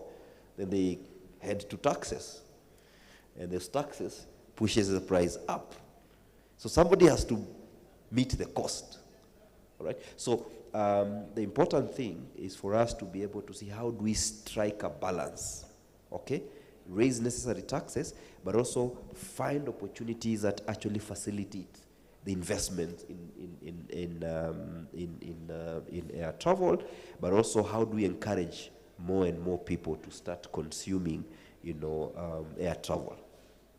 Okay, so it's a combination of many factors, but requires some significant government investment that then will attract private sector to come and invest in the industry. Yeah. Actually, what you just said was right, because when we talk about competition, you look at the percentage of airlines that are operating intra-African routes, and it's considerably low.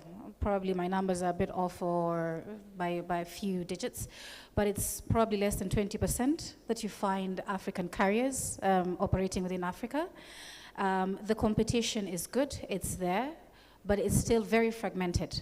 So ideally what you would want to see, because as Nikano has mentioned, governments come in, there's high taxation, the fuel levies are up the roof, and you find that carriers that are coming in, for example, the Middle Eastern carriers that can easily afford fuel and can have mitigating ways to cover cost, are really taking a bigger chunk of what we would as African carriers.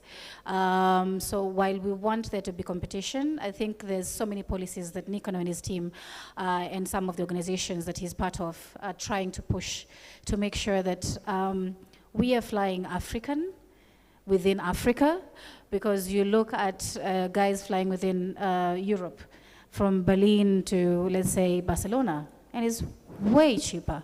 But you compare from here to Johannesburg, and it's almost as though you're flying to the US. So there's a lot of things that go into it, but for us to be able to cover the cost so that it does not extend to you, there's so many moving pieces that Nikano has mentioned. Just do it. Hello?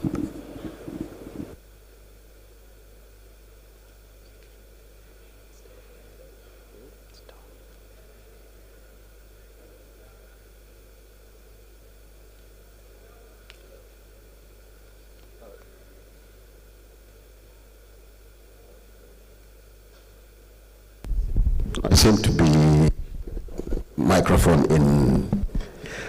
incompetent. I'm just using it. Just to chime in onto the issues of growth and affordability. Now, within your own organizations, what are the steps? What are you doing? Are you lobbying? Are you getting involved in policy development? How are you involved in that process? So it's just build us in, walk us through your journey in how you try to make it more, like we're saying, affordable, and also we're saying growth.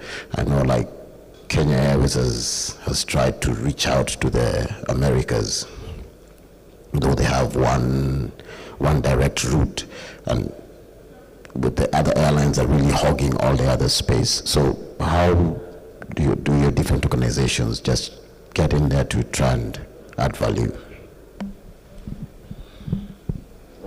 Lucretia, I go first or I go first? So let me go first because I'm the one. Now, as I've mentioned, there's quite a greater effort that is going into creating an environment that would support it. That's why the first thing I began with was the changing legal and policy environment. We realize that for us to be able to connect Africa better, we need to liberalize our airspaces. Okay? Now, one of the reasons why you find flying in Europe cheaper is because flights within Europe are considered domestic flights. What does that mean? Okay? What it means is that if you take a jumbo jet from here, Nairobi, to Kisumu, one way will cost you how much? For those that fly, yeah? Yeah? About 10,000. Now, do you know that actually jumbo jet can fly to Kigali at the same rate? It's the same, burning the same fuel. But how much does it cost to fly here to Kigali? 60,000. Okay? So one of the things we are pushing is the liberalization of the airspaces so that Africa can become a domestic route. So which means that you could easily deploy your Airbus, to Lagos, which is about 5 hours, okay? And maybe pay 20 or 30,000. But as long as most of these short connections within Africa are considered international, then the top-up is actually what goes into taxes and levies that government charge. So that's one of the things that we're really pushing for. Number two, we need to be able to, what do we call this? We need to be able to motivate more people to travel. Now, one of the biggest things that actually forces people to move from their country to the other is trade, is business. Business does not have boundaries.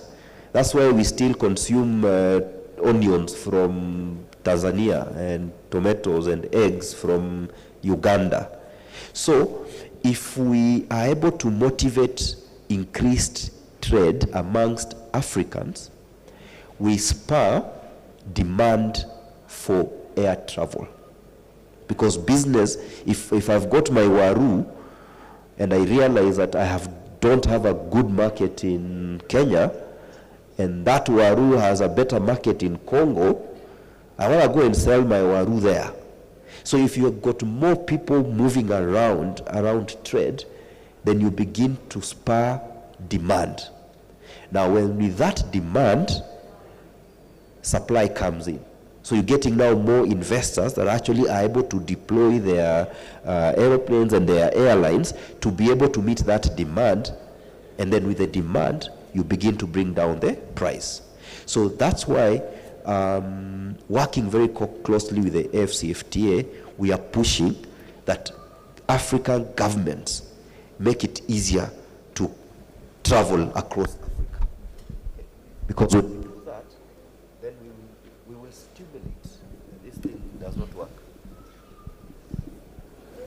When we do that, we stimulate demand for travel.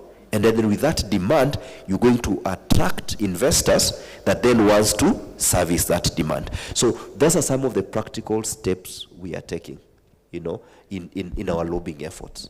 It's the only way. There's no any other way. Because you can't force governments. If you do that, perhaps you're going to encounter poor infrastructure that cannot even support that particular growth. Yeah, so that's what I would say. And we will continue to push and push and push and push until it makes sense to governments. Actually, think you're the right person to answer this question. Although, for instance, in my own capacity, with the teams that we work with, is to make sure that we partner with regional carriers. That way, you're doing more of just, instead of integrating backend, you can have more of a ground handling kind of partnership, which is not very expensive and does not transfer that big of a cost to the client. I would want to use the example of, and I'm glad that Nicanor has mentioned SATM, because once things like this are moved and they're implemented, we will see a very big shift, especially for travel within Inter-Africa. But when you look at a carrier like Sky, that is predominant in West Africa, and their partnership with Ethiopian Airlines, and Ethiopian Airlines does a very good job when it comes to that, is that they've considerably lowered their pricing, that it's much easier for you to go to Sierra Leone, because if you start looking at flying any other carrier, it will be quite expensive.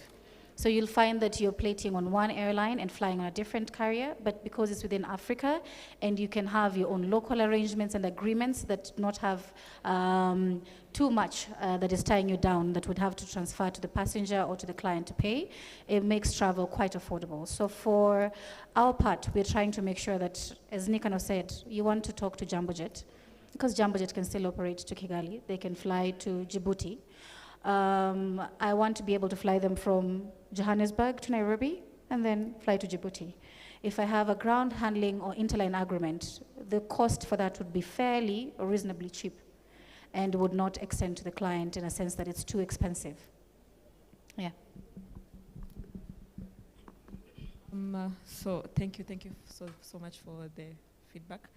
I want to bring into technology and part of solving the problem that we have. One of the challenges, maybe Nikano, you can correct me on this, is lack of availability of data that can be used to make some of these policy changes and all that. So how can we encourage the youth, the young people, now bring in AI, bring in solutions that are tech-driven to solve these problems? Yeah, thank you. That's a very good question. When I was walking in here, there were many young people, and I was excited because I was going to challenge them. They all seem to have disappeared. Did you send them out for lunch? You need to call them back. They went to join the tech. The tech team. They're in the wrong place. I want to tell them where they. This is where business is. Now, you're right. I think data is the in thing now, and our industry has not invested, in the right information technology, to assist us. And it's not because we don't want, and I say this everywhere, I want. The technology we are using is not our own. So it is not solving our problems. So you find that a technology has been built mostly for the Western market. And then when it comes here, it is solving just a section of our problem. But you are paying the price of the guy that is enjoying 360 of it. But yours, because it has not been domesticated to be able to solve our problems here, you're just utilizing. I have this joke. I have an iPhone. I say. So I have an iPhone, and my kids tease me because I use this iPhone for two things. No, three. WhatsApp to send messages, to make phone calls, and occasionally to take photos. Three things. And this thing cost me a ton of money. And so I'm told there are things in this phone that if I utilized, I will never feel the pinch of how much it cost me. Because to me, it still hurts me. I can spend that much money to take a photo, make a call, and send a text. Okay? So it's the same thing that I've found with a lot of technologies that we use here in Africa. We pay so much to just make use of a little. So my challenge to the young people has always been, how can you help us to develop technology that meets the needs and the demands of our local, meets our local needs? Because when we do that, we'll find that that technology then comes at a price that we can afford. You go buy a software. It's sold either in euros or dollars. Even just look at this thing we pay for the apps. They will tell you it's just $20. $20 for an American is nothing. But $20 for you, just multiply. you begin to see the sense. Huh? It's very expensive. And so that has denied us from investing technology that allows us to harness data that then we can be able to use in our business. And it's a big thing. I go into meetings and I ask, so, how many Kenyans left the country last year from the airports? I will tell you, I'm in the industry, but no one has ever answered me that. Because every data source points, everybody has their own. So no one consolidates that data, and they can confidently tell me last year we sent out 2.41 million Kenyans. And out of these 2.41 million Kenyans, 800,000 went here, 200 went there. There isn't. But there are multiple data sources that everybody has their own. And that makes business very difficult, right? So how are you going to persuade an airline to come into Nairobi if exactly we can't tell them how many people are flying out to be able to help spur that demand? And that's the gap. And it's a gap that I want to challenge our young people. Please, even as much as we are enjoying the TikToks and the Facebooks, those are other people's technologies. Can you please help us develop our own technology that responds to our own needs? Okay? That will really it's something that I go out preaching. It's a huge gap that undermines our ability to do business with the world.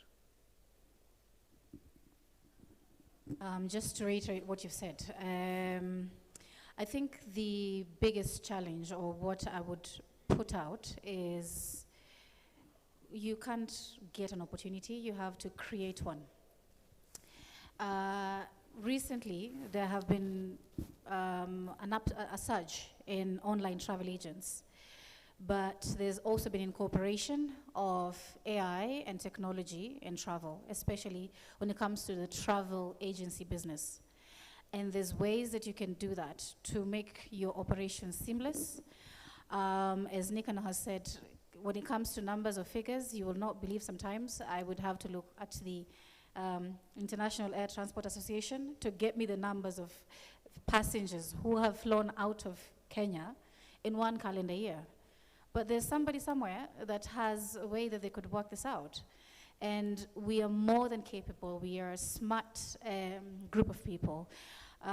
When you think about travel, it's not just the air travel alone or passenger travel. There's also logistics. You've got cargo. There's ways that you can work out an application or a technology that can help track cargo digitally, because it's still one of the biggest challenges for us. You're looking at cargo and we're still quite Neanderthal sometimes in how we operate. One of the biggest challenges as an industry we've always had is that we adapt among the late people, the last group of people. I have had the privilege of working for global distribution companies, and he is right, because you're looking at, let's say, Sabre, who have an office in the US, and you're looking at the time difference. You're stuck. How will you be able to get assistance? No help desk person is available to help you out. So we need African solutions that are tailored for our African market, that understand the needs of the African traveler and the African business owner. And for that, we just need to get to work. I mean, as I said, it's good to have fun, chant and sing and do funny videos, but we are more than capable of making something work and creating technology that works for us. Yeah. Just to add to that aspect of technology, would it be more prudent to say that since technology is expensive to develop it, why not, as Qatar, decide I have all these travel agents? Why not develop a single platform that serves all of your different entities? And I believe it's we used to have the travel directories and all that worked to share the information. Why now not go digital and then also extend that service? If I get in there, I can also still go to a particular person to book an airline, to book a particular service. And I'm saying this also because we've just been engaged with the challenge of getting train tickets with SGR. It gets to a level, oh, it's full. Now they tell you, oh, you have to go to the ground and get the ticket. And the challenge is you have to get to a distant place to book the ticket, which limits now you using that service. So what are the efforts would be ideal for you as organizations in charge of all this put together? Why don't you come up with proposals of technology? Also challenge the young people to develop concepts that you can be able to use to benefit the end user. True. And that's why every time I'm in a platform like this where young people are, I challenge them. I will tell you, the people that created booking.com were not travel professionals. They have absolutely know nothing about travel. The guys running Expedia, absolutely zero experience. Okay? These are technology people. And the challenge, therefore, is if there are young people out here that are able to help us develop this, we are ready to sit down with them, give them concepts, develop that, bring it to us, help you to scale.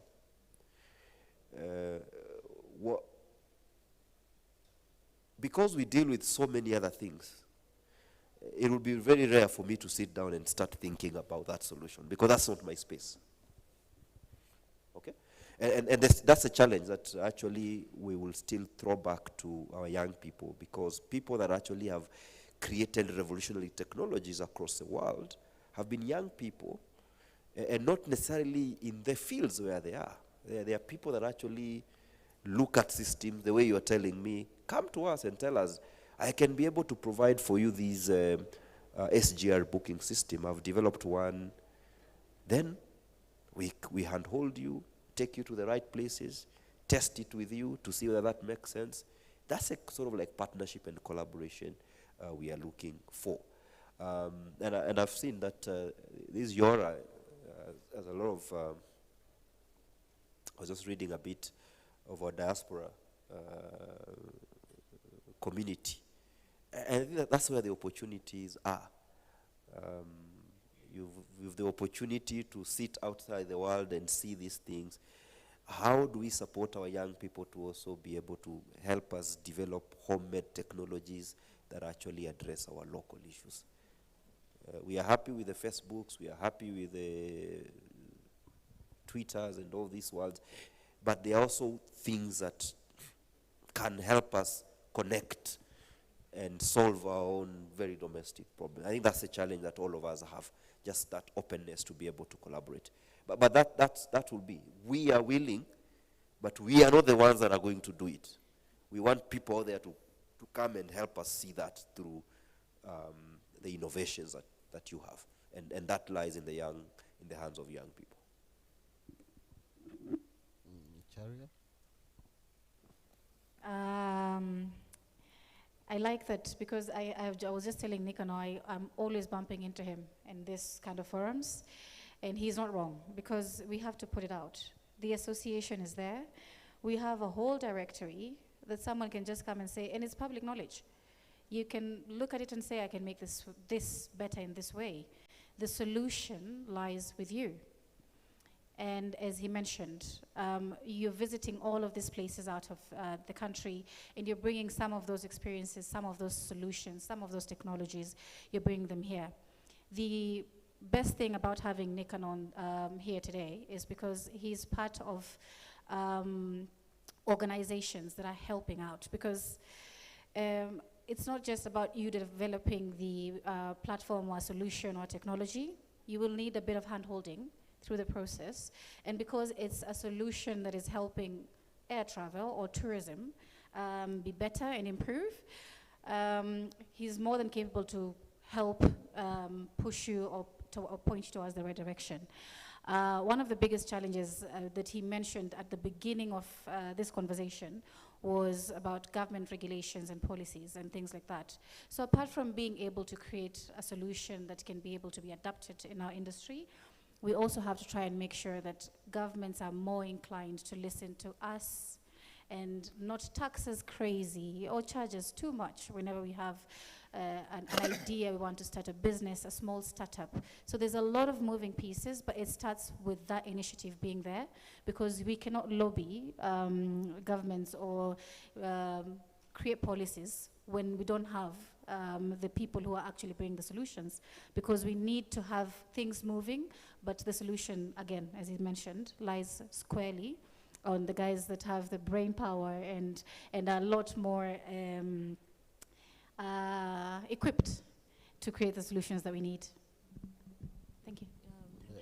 They say you can't, like, I'm with you on the phone concept. My children always ask me, oh, why don't you have the latest iPhone? I say, why do I need a Lamborghini when I can't even drive a Toyota? So too much power at times is not, because technology is made for the other community. So we need to also find ways to make that technology work for us. So, yes, Grace? So my challenge to the young people, we've been having master classes through Yora at USIU. So I believe we've had over 200 students trained on tech. So I want to challenge them to come up with something. We can create a meetup with Nicanor here. He can do the hand holding for you so that we are able to develop something for Africa, right? So this is something I'd like to throw back to the master classes team and the students themselves so that we see what we can come up with. Yeah. And we have something at Kata that we run.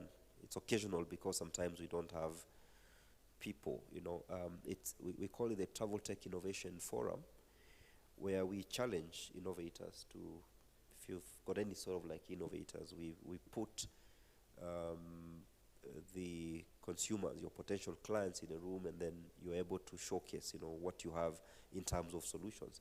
And I think those are sort of like collaborations we need to build more, and invite you into our space so that you understand what our pain points are, because then that's what spurs that innovation, you know, ability to be able to create and invent and, you know, just build solutions for us.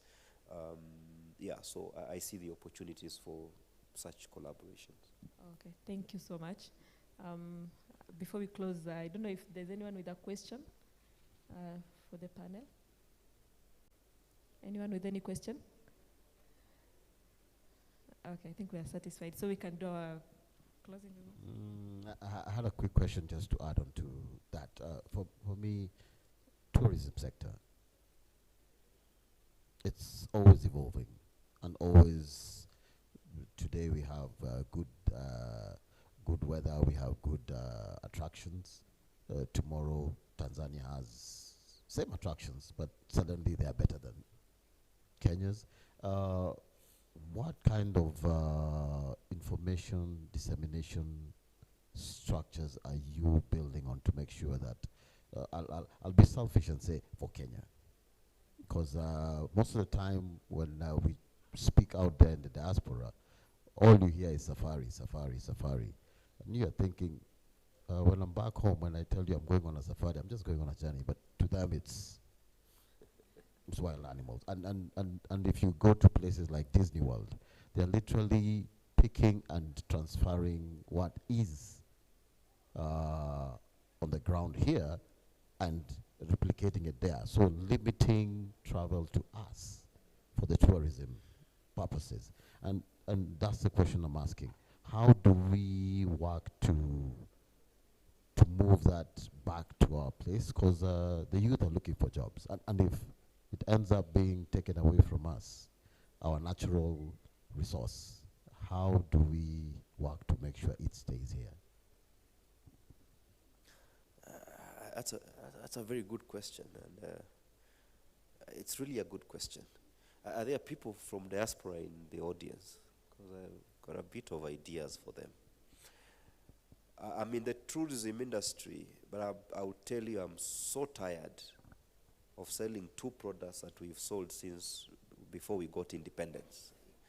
You know, cost tourism and safari, even this safari, until I got into tourism, I used to, we started making safaris when we were very young. Unaenda safari.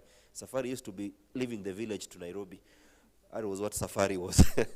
Until I came to the tourism industry, and it has a different international meaning. But you're right. We need to be able to diversify our products. People are creating these safari experiences in the odds of places. I went to Dubai sometimes last year, was it early this year? Can you imagine somebody wanted to take me on a safari to go and see elephants in Dubai? I declined. I said I can't. I can't go to look at lions in a wild in Dubai. Literally, somebody has created, not even those zoos that you have in the West. I know it's an open space, but created a safari experience in the desert. That one I excused myself. I say I can't do that. But we need then to be able to ask our diaspora citizens, please, there are opportunities to be able to invest in this country to allow us diversify our tourism products. There's an emerging space around adventure tourism, and it's a global phenomenon. When you look at Kenya, we don't have any significant adventure tourism, so like product that I can look at. Because sometimes when you talk about adventure tourism, people say, no, we're going to climb Mount Kenya. That isn't. We need some adrenaline pushing activities that we can also be able to do. So my challenge is, as people in diaspora that are looking for investment opportunities, there's quite some plenty of investment opportunities in the tourism industry. I don't know whether we are not selling it well, but it is one area that we need to be able to build newer resorts.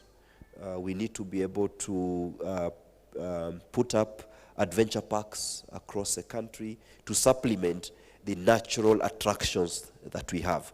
Because when you look at these Gen Zs and these younger travelers, I will tell you they're not interested to go and look at lions and elephants in the bush. They are looking for something that is much, much more exciting than just sighting an elephant. Yeah. So it's an opportunity that I will also just bounce that back to you. You are 110% right. I mean, one of my biggest disappointments is when I go out of this country and I see an art museum that is full of local art. I know that we're an artistic nation. We have very creative minds, and that can actually be done here. You can have a 3D museum with just Kenyan painters. People who've gone and painted a mural, even if it's of, I'm going to use ancient Egypt, because it pops out from a wall sometimes, or just a snake from a wall, or have a rock with a bit of a baboon doing something. There's so much that we can diversify in terms of attractions that would still create opportunity for us as Kenyans. But I also think it's very important that we have the proper visibility when it comes to that. And I think we are just a bit of a drop in what that looks like. Because when you look at the conventions or the events that are held out of this country where we need to showcase Kenya, we need to do more than just talk about a safari or beach experience. I once saw, I think it was in Japan, when the booth for Benin was decorated with just more than just their culture. It had a lot of their history, what they're trying to do, even technology-wise. Because us as Kenyans, we are very tech-savvy, and we can still incorporate things like that. So we want to think about, yes, it's a safari, yes, we're going to go and have something at a leisure lodge in the Masai Mara, but there's more to travel into Kenya than just that. But I also think that the responsibility is squarely on us whenever we're going to showcase Kenya. We do more than just, here is banana leaves, here is mursik, there's way too much. Yeah. I'll just give the challenge back to you in terms of, because I've seen the growth of interesting aspects of tourism like philanthropy tourism. It's a growing entity. We have non-profits who are getting their donors to come through, engage in their activities, and then go to Masai Mara. There's sports tourism. Lewa Marathon, I'm seeing people are now quickly coming in to do that. Now, the challenge I'm trying to put forward is, why not develop them as hardcore products like philanthropy? This is what we do. Destination weddings is growing, but then how much are we presenting it out there to show that we can do it without? And the challenge is, how do you connect travel, the aviation industry, with those products? So there's a flow, a seamless flow of them enjoying those services. That would be my challenge to you, to be able to just put it out there and make it work for us. Grace, you want to wrap up? No, I say challenge accepted. Yeah, I mean, I agree. And then my challenge to also Kenyans in diaspora, you have access to good capital.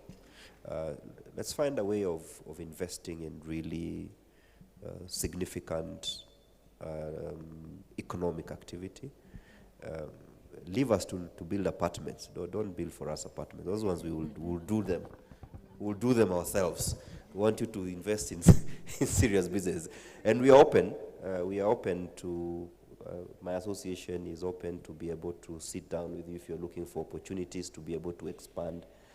Because if you've got a better knowledge in, for instance, we're talking about philanthropy tourism or even wellness tourism, sports tourism, I think we can be able to have a conversation and see how we can support you or how we can work together with you.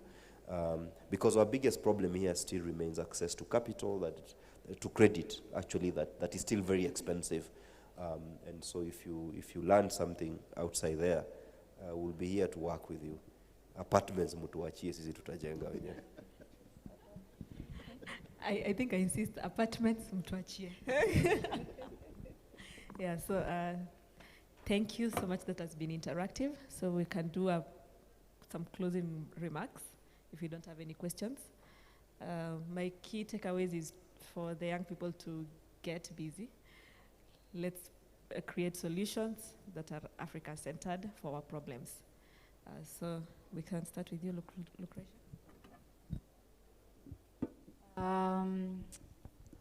I think my key takeaway from today is that the solution lies with us. Africa's travel and tourism economy is not going to be built on a runway. It will be built when we have the conversations, but we also have to be accessible to you with ideas. And I think what that means is that we have to have more of these forums. You have a good platform that we can make use of. We need to continue the conversation and interact. You travel, you face challenges. That feedback is what helps us grow. Technology is here to stay. We want collaboration. We need your collaboration. We need your input. But most importantly, we also need your investment. Because we need to grow our economy, but we also need to create opportunity. And by that, it means that when that opportunity is there, we need to be able to see it to fruition. Thank you. Mine would really be to acknowledge the interest that our diaspora community has taken into our continent. The investments that we made into that community many years back, I think is a time that we're beginning to realize the returns on those investments. And so a collaboration between our diaspora community and ourselves, I think, offers one of the greatest opportunity to be able to fundamentally reorganize and restructure how we are able to build our economies. And I say that why? Is because the diaspora community understands us, because you've been part of the community. And therefore, the approach to development far outweighs what, and I'm sorry to say, our foreigners who are very well intended and want to help us could do. Because if I told you I'm taking you to this corner in my village in Machakos, and I tell you Machakos is 1,000 kilometers from Nairobi, you are here, you know. You understand, you will understand the context. I was actually in Machakos over the weekend, so we'll talk. You know, so for me, the collaboration between local entities and our international, our diaspora community is a beginning of a good thing that we want to be able to leverage, to be able to open up investment opportunities, to be able to start to reorient our to reconfigure our economic structures, and we are therefore available to be able to offer that support. And I want to be able to pledge my own support on behalf of CATA, on behalf of the association that I lead. If there are opportunities for us to work with Yora, you know, to continue to amplify this message, we'll be able to do that. And I say that because the aviation industry and the tourism industry, by the way, is a link between your homeland and where you're making a living. So that must be able to work for you. And if it works for you, it will work for the continent. I guess I'll do my... how many of you have watched Wakanda? That is technology, but don't lose your culture. And most of us lose our culture and think, oh, I have to be foreign to enjoy technology. Wakanda has been able to re-engineer the thinking that technology actually works well when it connects with culture. And the story of the diaspora and the local community can only be enhanced as a powerful tool if we connect the two of them together. Don't lose value of your culture, but let technology embrace it and work with it. And maybe that's the reason why we'll have a question coming up. That's why I like saying, I remember your name because I was saying T'Challa. So just putting it together helps to make us see where we need to go with technology and culture. You had a question?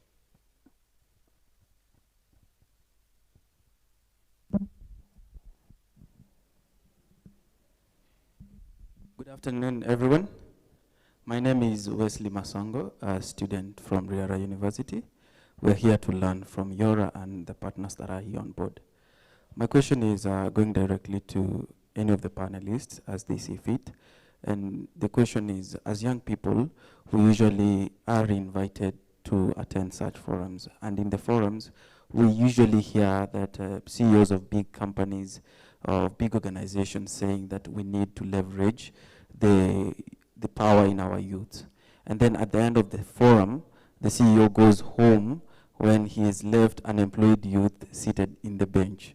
My question is, what are our panelists going to do? I see we are not many, we are less like 20. Even if 3 of us get these opportunities to work with the tourism board, you know, we can come, we can carry briefs for a few days as we continue to figure it out. And those who are also working in the aviation space, we have very good people amongst ourselves and friends of us who have done aviation courses and are yet to figure it out in the aviation. So we are now using a more pragmatic approach to make sure that we are not only talking about creating the jobs, but also being very intentional about it. So what are we going to do in individual capacities as our panelists today to make sure that one or two comrades who are in these audiences, who have already 1 or 2 degrees actually, can get something. So what are we going to do?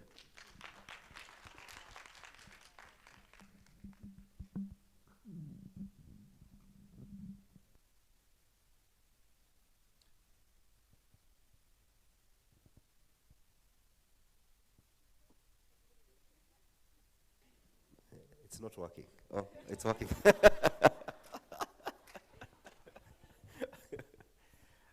I thought we had given our closing remarks.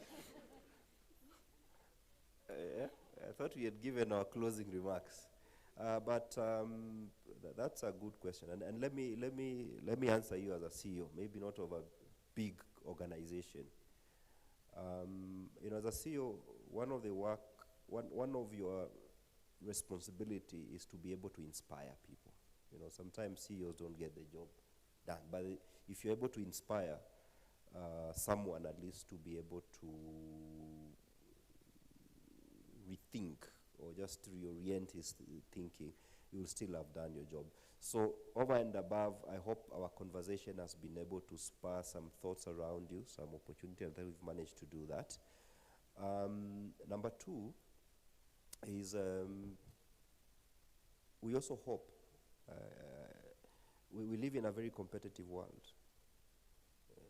Yora has brought me here. And it is upon you then to see what you take advantage of that. If I leave my seat, go sit there, and then after the session is done, I walk with you outside and we go, you're the loser here. Because they gave you the opportunity to bring me here, sit with you here. Now, what we talk, after that, they will not be there. So what I'm saying is that also, I think it's upon us individually then to be able to see how do we connect with the resources that are brought before you. But over and above that, I know we as a Kata, we are very deliberate in working with the young people. We have a program we call the Kata Future Leaders Program. And it's a 6-month internship program that we offer to young people. Complete 6 months. You come, work with us for 6 months, and then after those 6 months, when you're done with your internship, we will be able to market and promote you and put you in front of many other potential workers out there. And I'll tell you from that program, we have a 99.5% positive outcome in terms of the young people that actually work with us getting jobs within the industry. So be on the lookout. You can follow us, Kata Kenya, on our social media. I'm so sure today there's something we are looking for interns. And that's all I can tell you. I cannot take 3 of you, but now you know, you didn't know.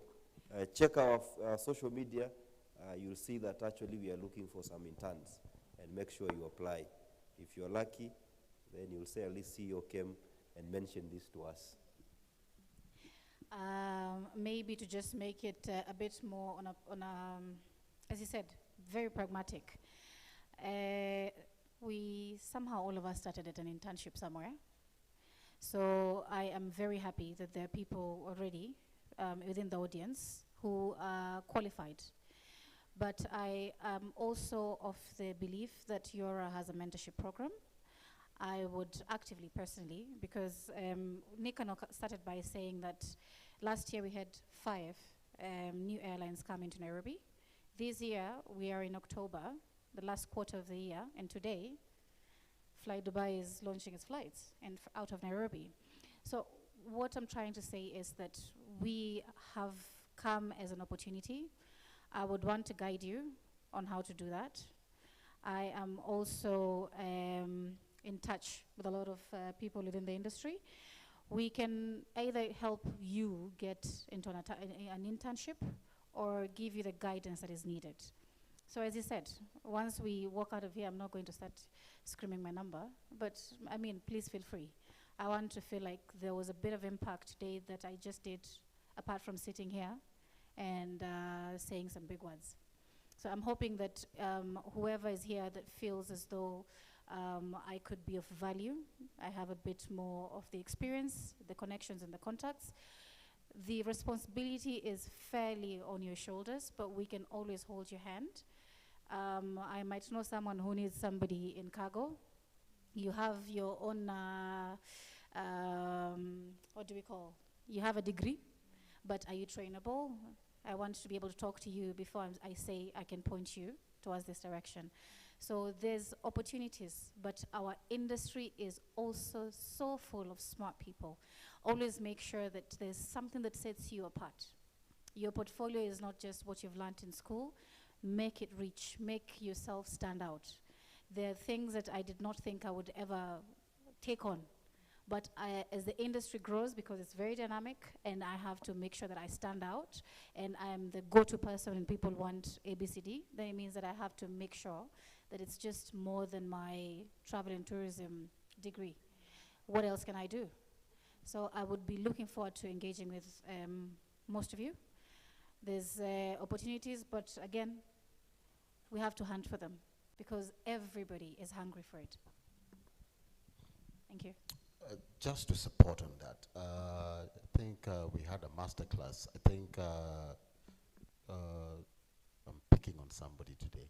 Soraya, I think we did a lot of in the master class on soft skills, and these soft skills mean you have 20 seconds. You stand in front of a CEO. What do you have to sell? And that is what will put you in front of the line. If you just say, oh, I just did a degree, I'm standing there. And wait. Opportunity does not fall on your laps. You have to go and grab it. And that means stand in front of the mirror. Prepare yourself to present yourself. If you can't present yourself, then the opportunity will never come to you. So, yes, the CEOs will be there, but then they have limited time, limited resources to process everybody. The people who stand immediately in front of the line are the ones who get the opportunity. So that's what I would advise. Yora has been putting together the master classes to start also building that within the youth so that they know you don't only have to have the skill in IT or hospitality or anything like that, but you have to have the skill to sell yourself. If you can't sell yourself, then you're the loser at the end of the day. So stand in front of the mirror. People are scared to talk to themselves. Stand in front of the mirror and talk to yourself. It will make a difference. Thank you. Okay, thank you so much. Lucretia guides a lot of people. She also guides me. I'm privileged to be very close to her for that. Another point, thank you. Another point I would love to add on is there is a law of give and take. Okay? When you want to receive something, you have to give something. Not always, but you have to be proactive. So we've heard about giving yourself the 20-second pitch deck and whatever, but then how do you put yourself out there? There are so many free things you can do. You can put your content out there. You can support some of these social media platforms. Let your thoughts be out there so someone can pick up on you, okay? That's part of being on the competitive age, sawa? So I think I would have loved to extend more on the give and take rule, but you have to give something, not really monetary, not really, I hope I'm making sense. Like, you really have to show yourself out there and give something. Give a service. You never know. You never know who's watching. There is always a third eye. So yeah, that's it for me for today. Thank you so much, Lucretia. Thank you, Nicanor, for honoring us. Unless Victor has something. For me, it's always excited. And the diaspora story, we'll sit on the side and talk about it. We'll close this session and take a break, at least a lunch break, and then we come back for a fireside chat, which is on empowering African youth through technology and creativity. So please don't go away. 2 o'clock, we'll say 2:15, we'll give ourselves about a 45-minute break and then come back at 2:15 to get into that session. So thank you, and thank the panelists again. I was very excited to speak to you, all of you. Thank you.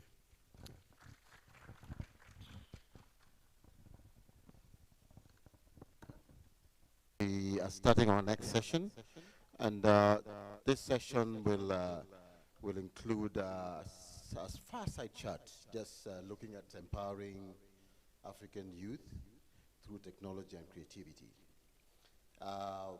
We'll just have a chat about it and see how to just deliver the messaging. Understand youth are not only the future, they are the now. And I believe we've been having conversations with some young guys over here. The idea is to say the conversations have to explore how creativity and technology can unlock a new path for Africa's youngest innovators. And innovation is a lot of things. Innovation can be from the kitchen. Innovation can be from, in any career, there's innovation. So it's for the youth to understand that you can be empowered and still survive in any given sector. So you don't have to say, oh, I have to be in front of a computer, or I have to be in front of whatever to make it happen. So technology cuts across. So we'll have a quick fireside chat. I'll let my panelists introduce themselves. I have Doris Ratengo and Soraya Smith. Soraya, I'll say we came with her. She's from New York, and we've started engaging and building our own rapport on how to work together on a lot of things. Doris, I think, is an old, we used to work together in an IT company, I think 20 years ago. I'm not trying to age us, but I'm just trying to give context to the whole arena. So without further ado, I'll have a quick sit, and we'll start with Doris. Speak a mic, and then we'll tell us something, introduce yourself, and then we'll get into our discussion. Thank you, Victor. My name is Doris Ratego. So I am Doris Ratego, and I'm the CEO and co-founder of Fundlinks Entertainment. Fundlinks is an edtech organization that is focused on empowering the younger generation with technology skills such as AI and machine learning, robotics, Internet of Things, amongst others. And I describe myself as I'm an engineer by profession. I'm also an educator and an innovator. Yes, thank you.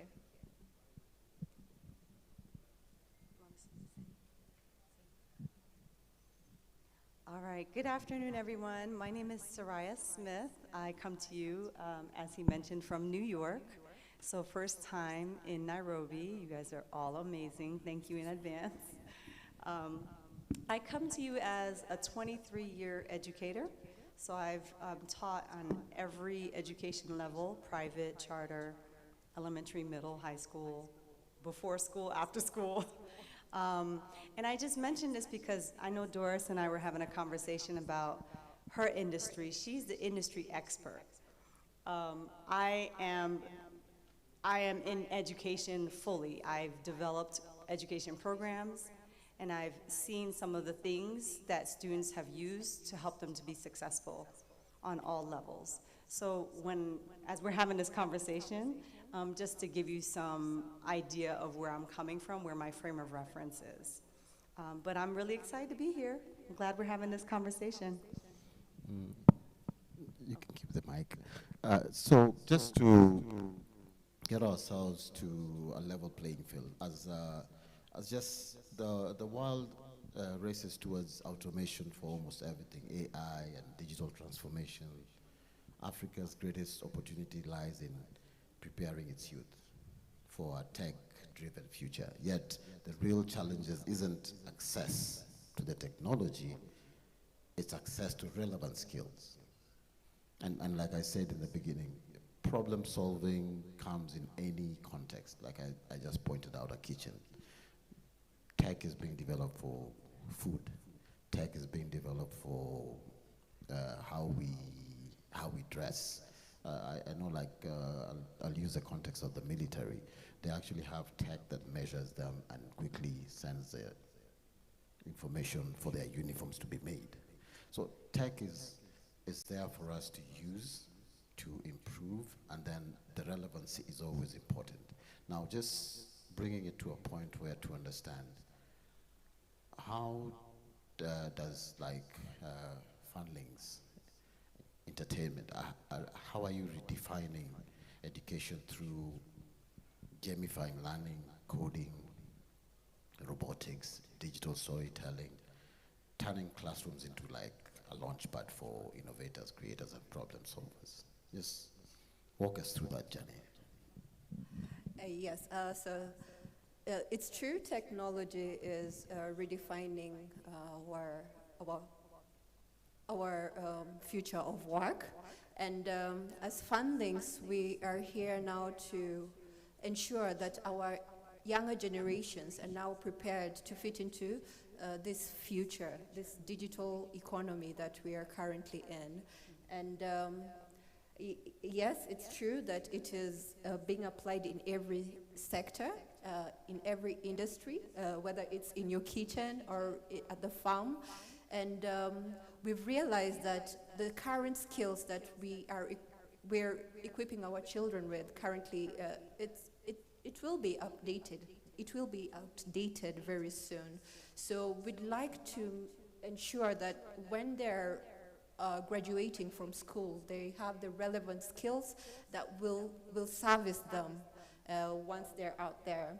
So as Fundlings, we have crafted quite a number of programs for the children. When we started off, we started Fundlings in 2019, right before COVID, and the vision of Fundlings was actually to bring fun learning. Fundlings is actually fun learning for kids. So we wanted to bring the children out of the classroom and take them to the real industry so that they can see what is happening out there.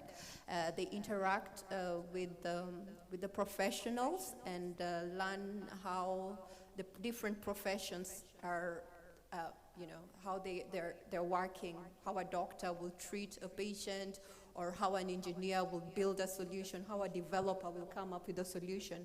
But we felt like teaching that in class would be rather boring. So we had a program where we were planning to take the children to visit now the companies, like, for example, visiting Safaricom and sitting next to an engineer, an automation engineer, or sitting next to a software developer and seeing them working. Yes, so COVID came in 2020, and this forced us to re-strategize our approach. So when 2020 came, of course, there was a high demand of technology skills in the market, and we saw that there's a need for these children to be ready for this market. So we started virtual classes, and we've been running virtual online classes ever since COVID.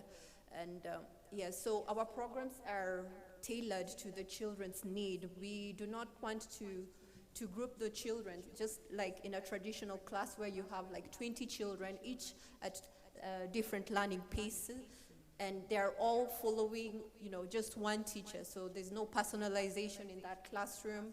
And we realize that the children, some children will lag behind, while others who are really fast tend to get bored in such a classroom setup. So we're revolutionizing the way education is being done right now by making learning more personalized. So we pair a tutor to a student, and our tutors mentor them all the way.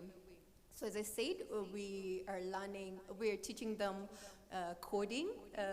coding back then in 2020 was a big thing. Right now with the AI, I know this is a skill that has already been automated, and yeah, so they can very easily use those Gen AI tools to generate their codes. But we still insist on the children understanding the basics of technology.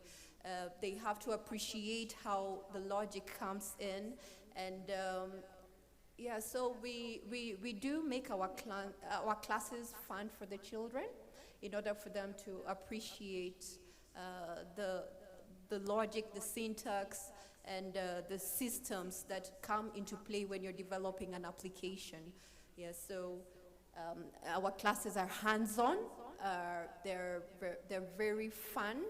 We make games. The children actually build their own games and end up playing with the games at the end of it. With the robotics classes, we also teach them, with robotics, it's actually an interdisciplinary course. It might sound a bit technical, but the children get to learn electronics. They get to learn a little bit of mechanical engineering because of the moving parts of the robots, and they also get to learn programming.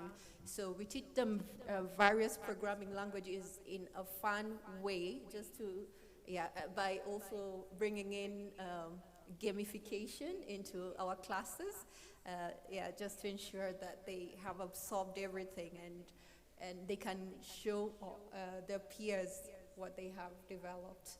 Yes. Soraya, just chime in. How do you see that landscape in terms of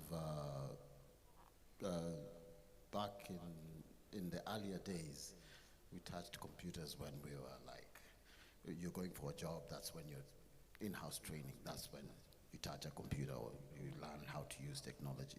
How do you see the role she's playing in educating the early starters in life and where we were back then? Yeah, that's a good question because I do, first of all, I want to say thank you for bringing this type of program to our schools, to our youth. And I don't think it's just to our youth, but to the community in general. Because back then, right, and I'm going to say back then, when we had DOS, we had, the IBM, right? We had Pac-Man. Those things were taught in isolation, right? So there's a misconception that these tools have to be taught when only necessary. So the difference now is that we are in a place where we want to make learning more relevant, just like you mentioned, right? Everything's in that classroom setting where students are able to relate to what they're learning, right? So everyone that's in here is in here because you're connecting your career. You're connecting something that you love and you're passionate about. Things are a lot easier when you learn something to that extent. So the same thing with technology. We're now trying to make sure that everything across the education world, even in your universities, if for those of you who are in college, are connecting the technology tools that you're learning with what you're going to do in career, right?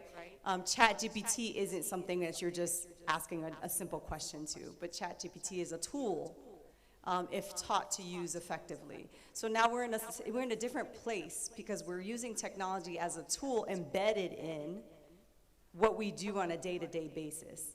We want to connect what we're using on how we would use it as we go into a career, or how we would use it in our jobs, how we would use it if we're trying to inspire and innovate and create, right? How can we use it as we're developing our own businesses? How can it help us to be more efficient? So I think the shift is that we're being more relevant with how we're using technology. And the same thing applies to, me as a consultant, right?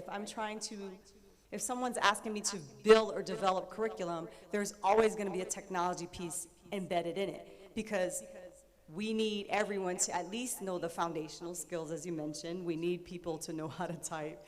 We need people to know how to perhaps use a Google Sheet, right? And maybe do a VLOOKUP, know how to use the formulas, because those are things that in the real world you're having to apply.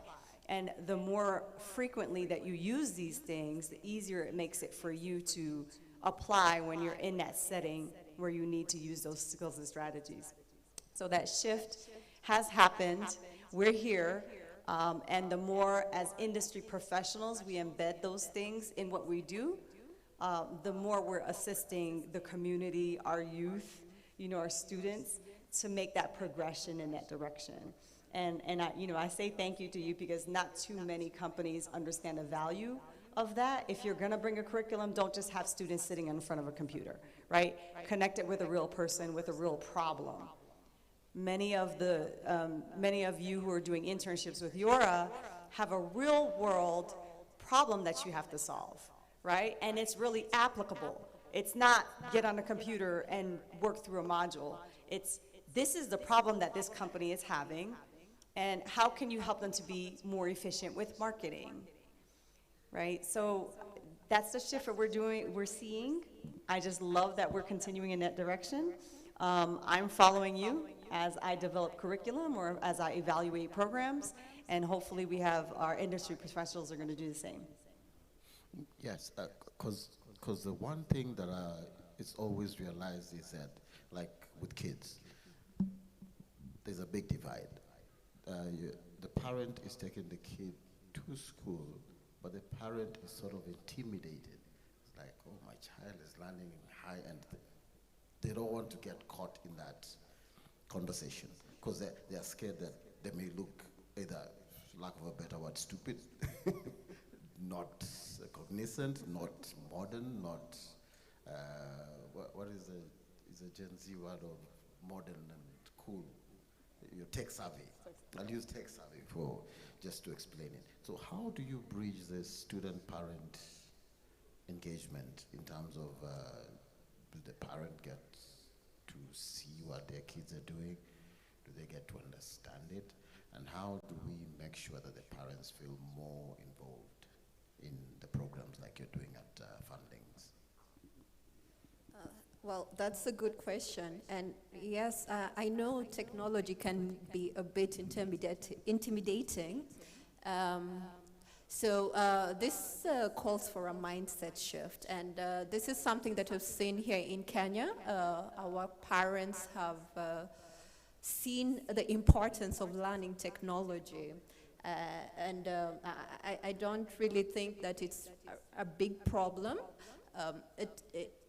Here in Nairobi, I've seen quite a number of parents actually looking for programs to engage their children.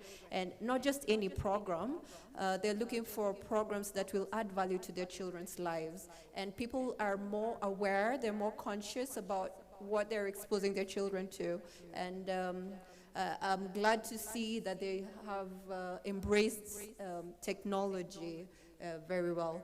But as much as I'm saying that, as we started initially, there was that gap, and we had to create awareness. So we were educating our parents about the importance of learning technology. And I'm glad that AI has made this a bit more conspicuous. It's a lot more visible to the parents right now how important it is for their children to gain the skills. So we don't really have to convince them more, because they're already educated. They know that whether you're going to become a doctor, whether you're going to become an engineer, or even a marketer, you definitely have to have a skill in technology.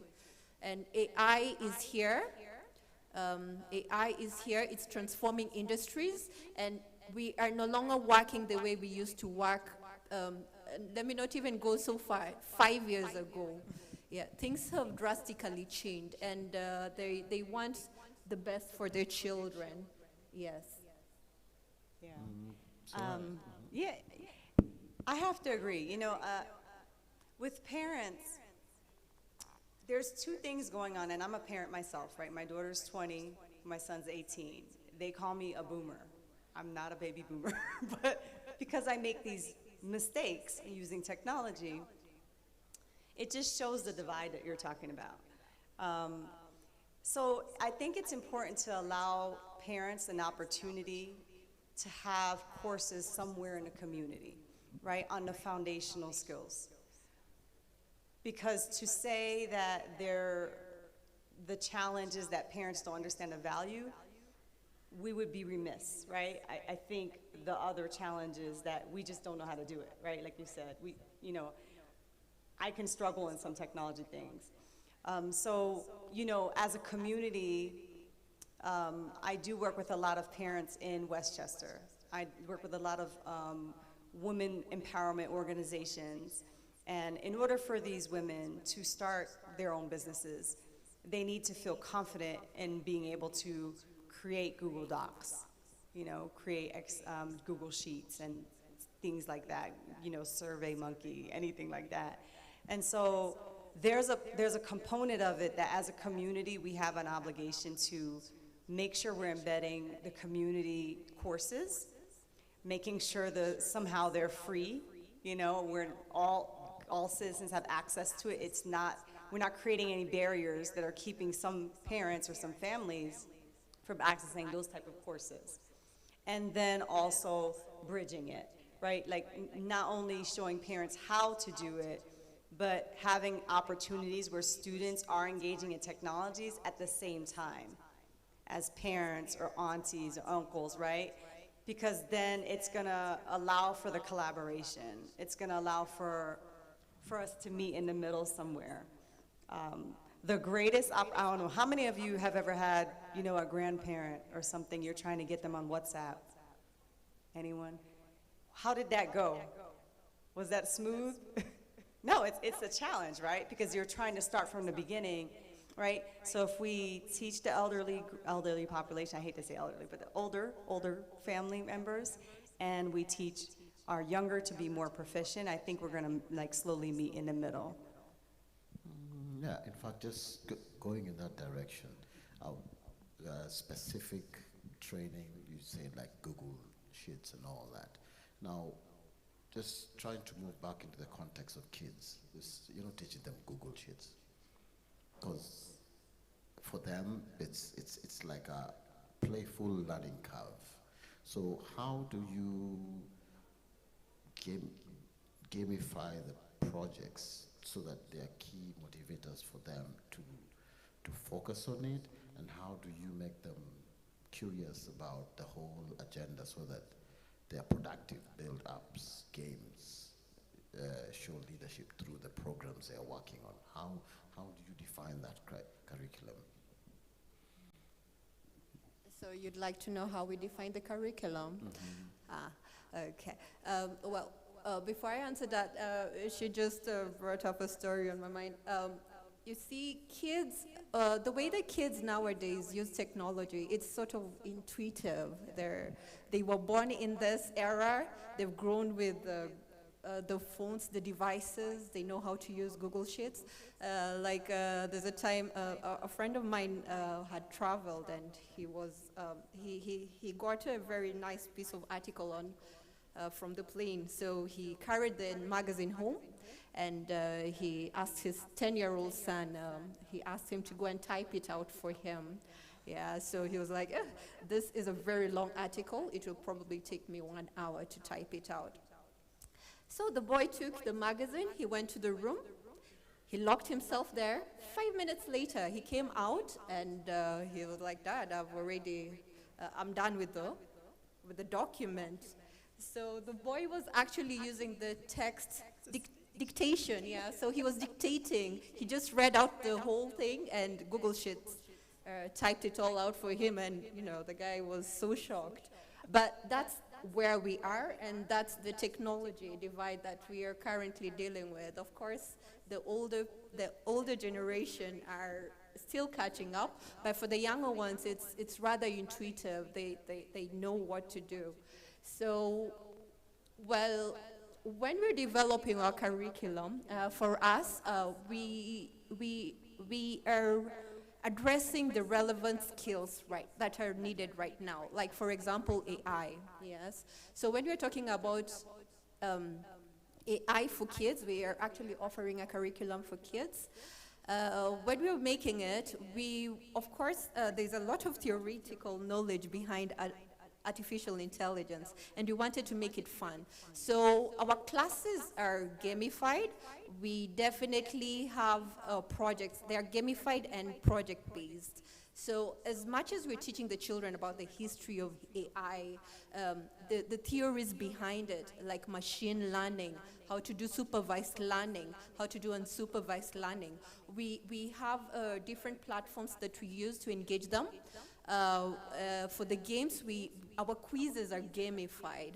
So we have a platform on our learning management system where the children can interact with the quizzes and gain points. So this definitely encourages them, and then they get instant grading for or even points when they're playing these games. Like, for example, they could be given a task to probably solve a puzzle, and as they solve that puzzle, they also train their AI models on how to go about, like if it is to go around and to get a path, the shortest path to some object. Yeah, so it's a game, and as they're doing the game, they're definitely also training their AI models.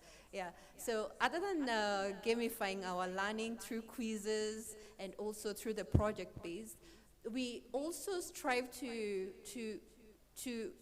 develop our curriculum in such a way that by the end of the session, they have something that is tangible, something that they can go and show to their parents and also their peers. Like, for example, during a robotics class, yes, we are learning about electronics, the transistors and everything, but as the children put everything together, they're learning and they do the coding, then at the end of the class, they can actually see their robots moving around, and that has always been encouraging. It's always been encouraging to see the final product, and that's how we try to make our classes engaging and and involving for them. Yes. Can I just add a little bit to your curriculum? So if I were to look at the curriculum and evaluate the curriculum that you just modeled for us, I would add to the end, and this is just the piece that we need to keep in mind.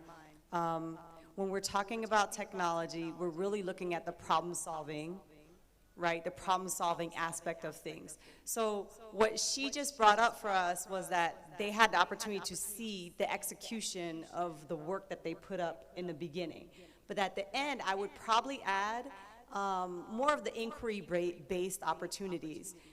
What do you think went wrong with Billy's team's project, right? Like, and how did, and I'm sure you have that embedded in the process too, but how could you have done that differently, right? So stretch thinking a little bit, just because, just like International Baccalaureate, right? Just like the problem-solving piece, we want to make sure we embed that, and that's the premise of technology training, right? We want to make sure that we are thinking on a problem-solving level. How could we have done something differently?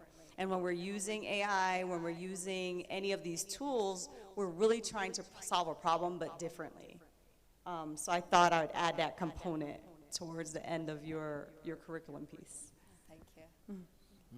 Great. So it's the discussions that bring forward the models that we put together, and I'm sure the curriculum, maybe the programs, got guided by some discussions that you had. Initially, how did you finally think, I need to do fundings? I've known her since she used to do web development, data entry, web development and all that. And then after that, you joined Safaricom, right? So from that point, what was your trajectory to come into thinking of fundings? Well, being an engineer, I've always had an interest in technology. I have had a very interesting career. I started off as a network engineer. Yes, then in telecommunications, I worked in Safaricom for quite a while, 15 years to be precise. Yes, so I started off as a networks engineer, then I transitioned into DevOps. How many of you here have done DevOps or know anything about DevOps? Yeah, so it's all about merging the developers world and the operations world. That's DevOps, and then transition into product ownership. So with product ownership, it's more about being the voice of the customer, getting to know what the customer in the market needs before you even start developing a product for them. So that's where I worked on developing mobile apps, web apps, and so forth. So having that interest, I feel like I have seen technology evolving. Like, for example, in telecommunications, we started from 2G, for those who were born back then. Actually, we had the circuits. In telecoms, we had those circuit switched connections. When you wanted to make a phone call, there was an operator at the end of the call who was actually doing the physical connections. You had to call the operator, and then they'd make the connection. So we came from there to 2G, then to 3G, then 4G, and now we're in 5G. So I've seen the entire spectrum. So having that experience, I also wanted to give back to the society, to give back to the community. And I've always had a passion of working with children. And yes, so the idea was born during COVID. During COVID, there was a big boom. There was actually a developers war, if you guys remember that, where Google was coming into the country, Microsoft was recruiting from Kenya. Kenyans were doing very good as developers. We were highly sought after. So I saw that landscape changing, and I felt like our children will not be prepared for what is coming. I could foresee that this thing is coming, it will be big. So that's how Fundlinks came into being. And yes, and now with artificial intelligence, you can see how fast we have evolved, as I've told you, from 2G, 3G. That journey took years, but with AI, it's even evolving faster. What we had, I can't even compare ChatGPT, the ChatGPT that we used to use in 2022, when it was launched, to the ChatGPT that we have now. The development is transforming at lightning speed, and we need to get our children ready so that when they come out here, we're all okay. Yes. And that brings me to the question of pathways, because creating pathways for education. How do you create pathways from learning a particular item to finally being in that sector? And like you've just defined, you are lucky, your pathway was already defined to some level, and you're living it by teaching it now. So how do we have a system where to reduce that gap? Because I think a lot of the kids in like in Africa, I don't want to use words like third world, in Africa, they're not able to access this, under-resourced. They're not able to access technology to learn and create the pathway to whatever career they want to go to. And the moment they finish school is when they rush, oh, let me go and learn a couple of packages, and let me learn the next. So there are some who are able to be tech savvy, they will look at gadgets and get away with it. But then how do you connect that knowledge to careers?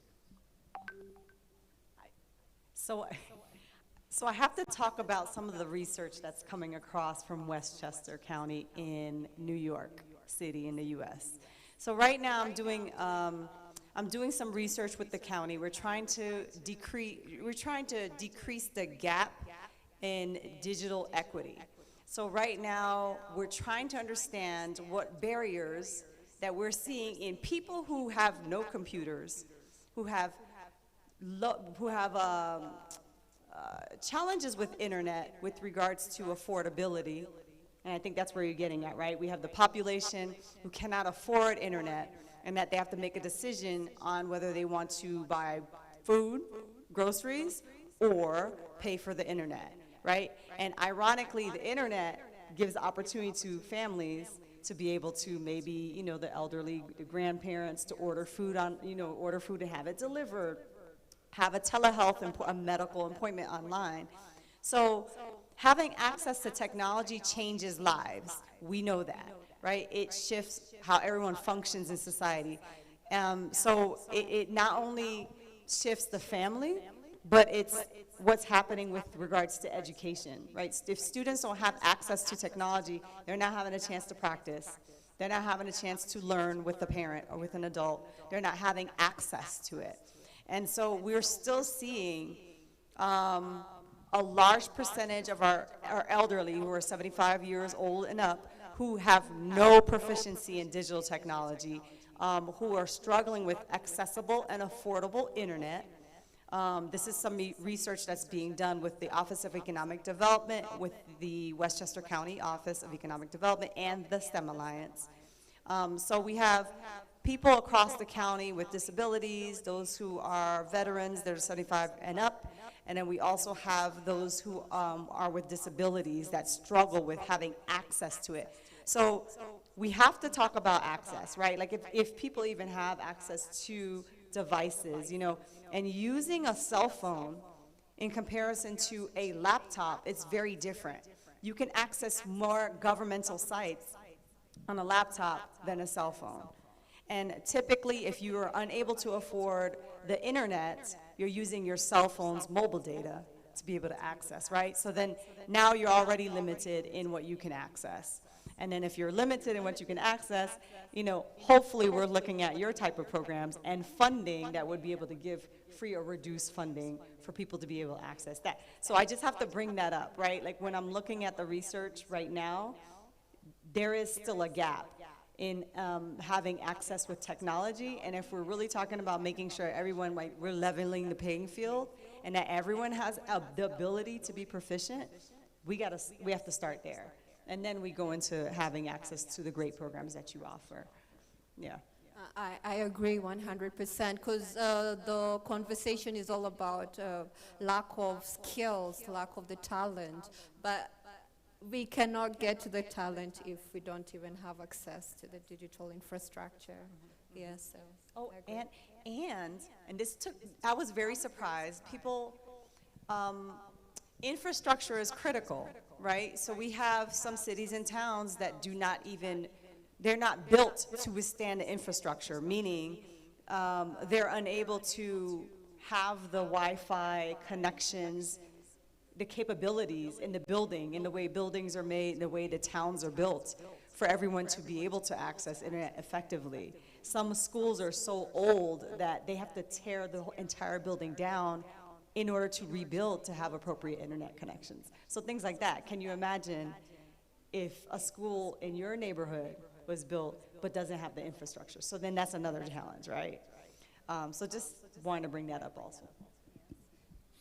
And just bringing us to a close in terms of just thinking through, what are your last words in terms of empowering African youth through technology and creativity? What's the future? How do we ignite that future to make sure it makes a difference? How do we ignite that future? So I'll let Soraya start. I know you have, I know you have some great ideas that you want to share with us because you're in it, you're in the field. But I just have to say, just make sure that we're staying, Nairobi has already been at the forefront of this, right? Nairobi's already at the forefront of technology. What I'm seeing here is that no one is afraid to be creative and be innovative and jump on a Google form, right? So we have to keep that type of momentum going, and we have to be willing to learn and try new things. Try new things. With regards to technology, don't put limitations on technology. Let's not limit our academic programs. Let's make sure we're tying everything technology to soft skills. Soft skills meaning communication, meaning collaboration, because those are the things that are going to help us to communicate what's happening with technology to the real world as well. So I just want to add those two pieces. Yes, as for me, I'd encourage the youth to become learners, lifelong learners.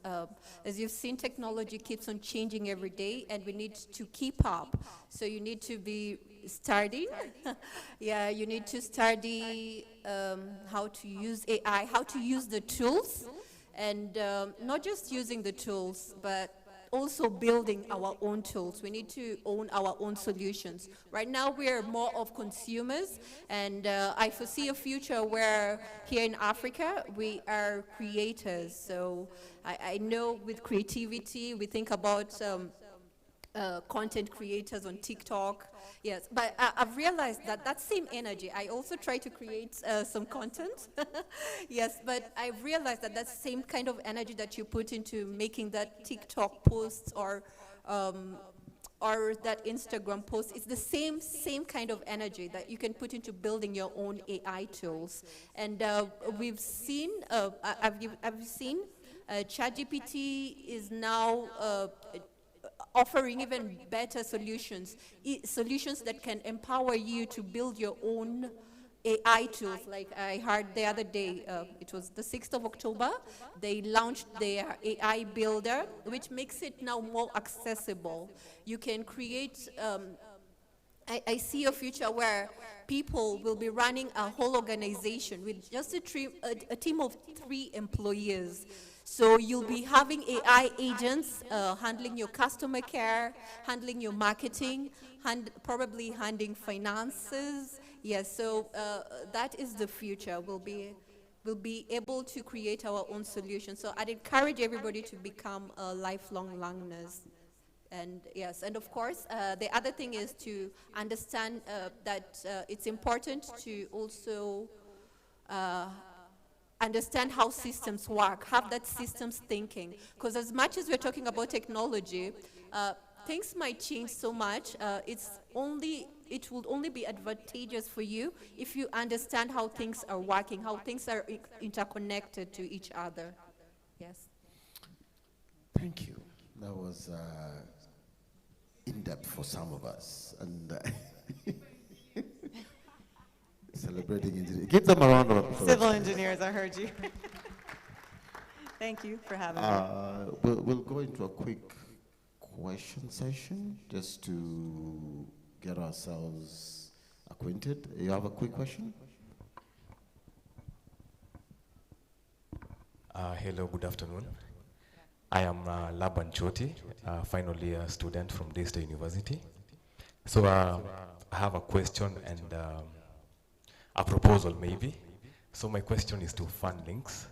So does Fundlinks offer courses for young adults like me? Because I am a Bachelor of Nursing student and I am not that tech oriented, but I'd love to learn tech because the future is tech. So does Fundlink offer courses for young adults like me? And the other one is the proposal.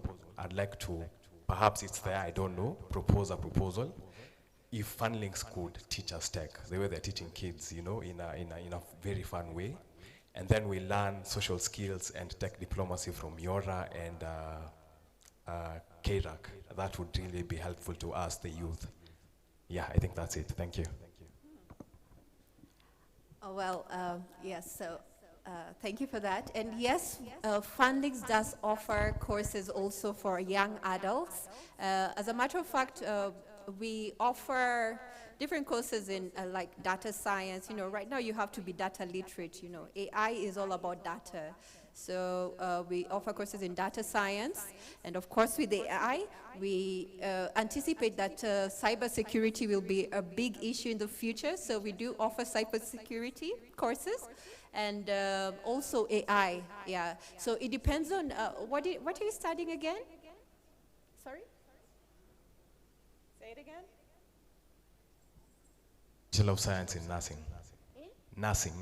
Oh, nursing. Yeah. Oh, wow. Yeah, so we can also tailor courses depending on what profession you're in. Like if you're in healthcare, yes, we do offer AI masterclasses targeting specific professions. Like if you're a marketer, we'll teach you how to use AI in marketing. AI in healthcare, in finance, or yeah, just as we are there to mentor. We have quite a number of mentors. And yes, yes. And I like your idea. We can always organize a workshop for young adults. As a matter of fact, we do. Though right now we offer the workshops for the kids, but we will definitely organize one for the adults.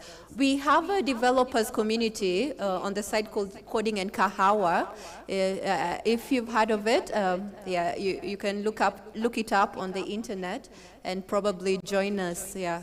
So we offer mentorship for young adults who want to break into technology. We give career advice and mentorship, and yeah, and also do recommendations for them when they want to get jobs. If I heard correctly, you said you were willing to go back and teach the younger ones after you learn. Ah, okay, I caught that. So it sounds like you have an extra layer to your community, right? And I'm sure Yora will welcome that after you've learned from her course. That's pretty cool. As if you don't have any more questions. Oh, you have another one?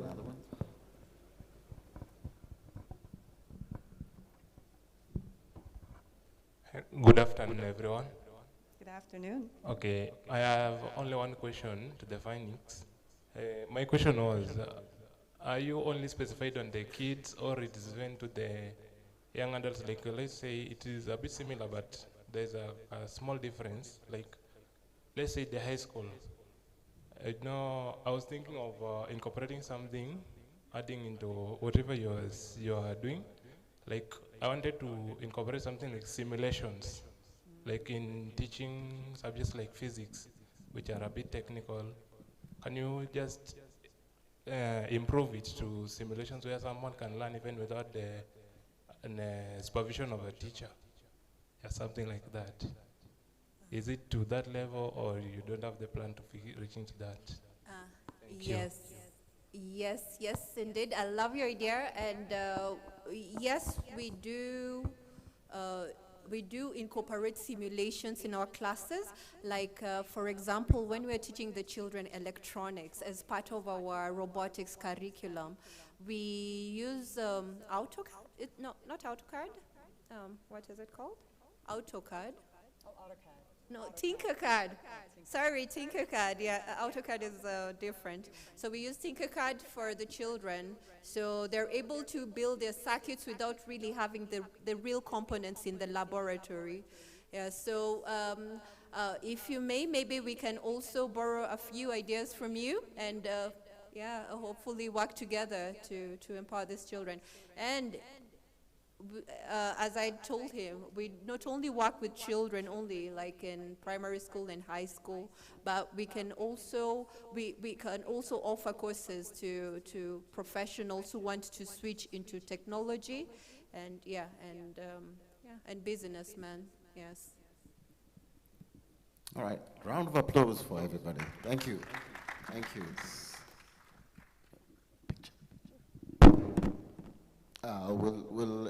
We'll get it right on to the next session, which will be agriculture tech and supply chain innovation.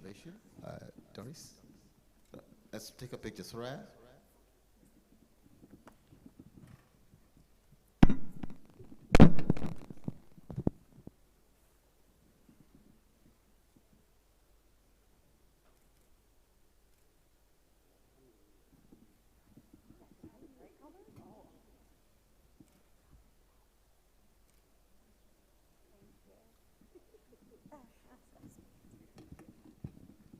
So I'll ask Reverend Peter Kigode to come on stage, and with Marcos. OVC?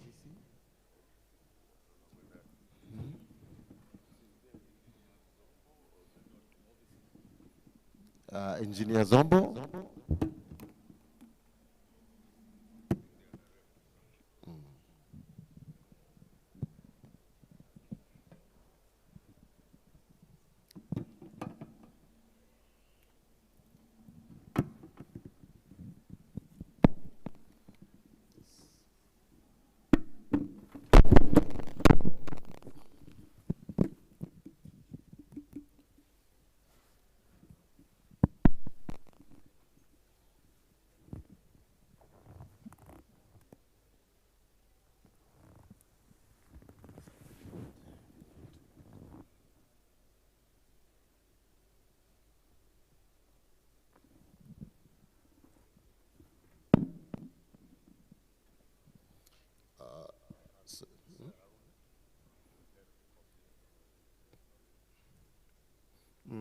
Harun, we were speaking shortly, just a couple of minutes. Harun, are you close by? Oh, yes.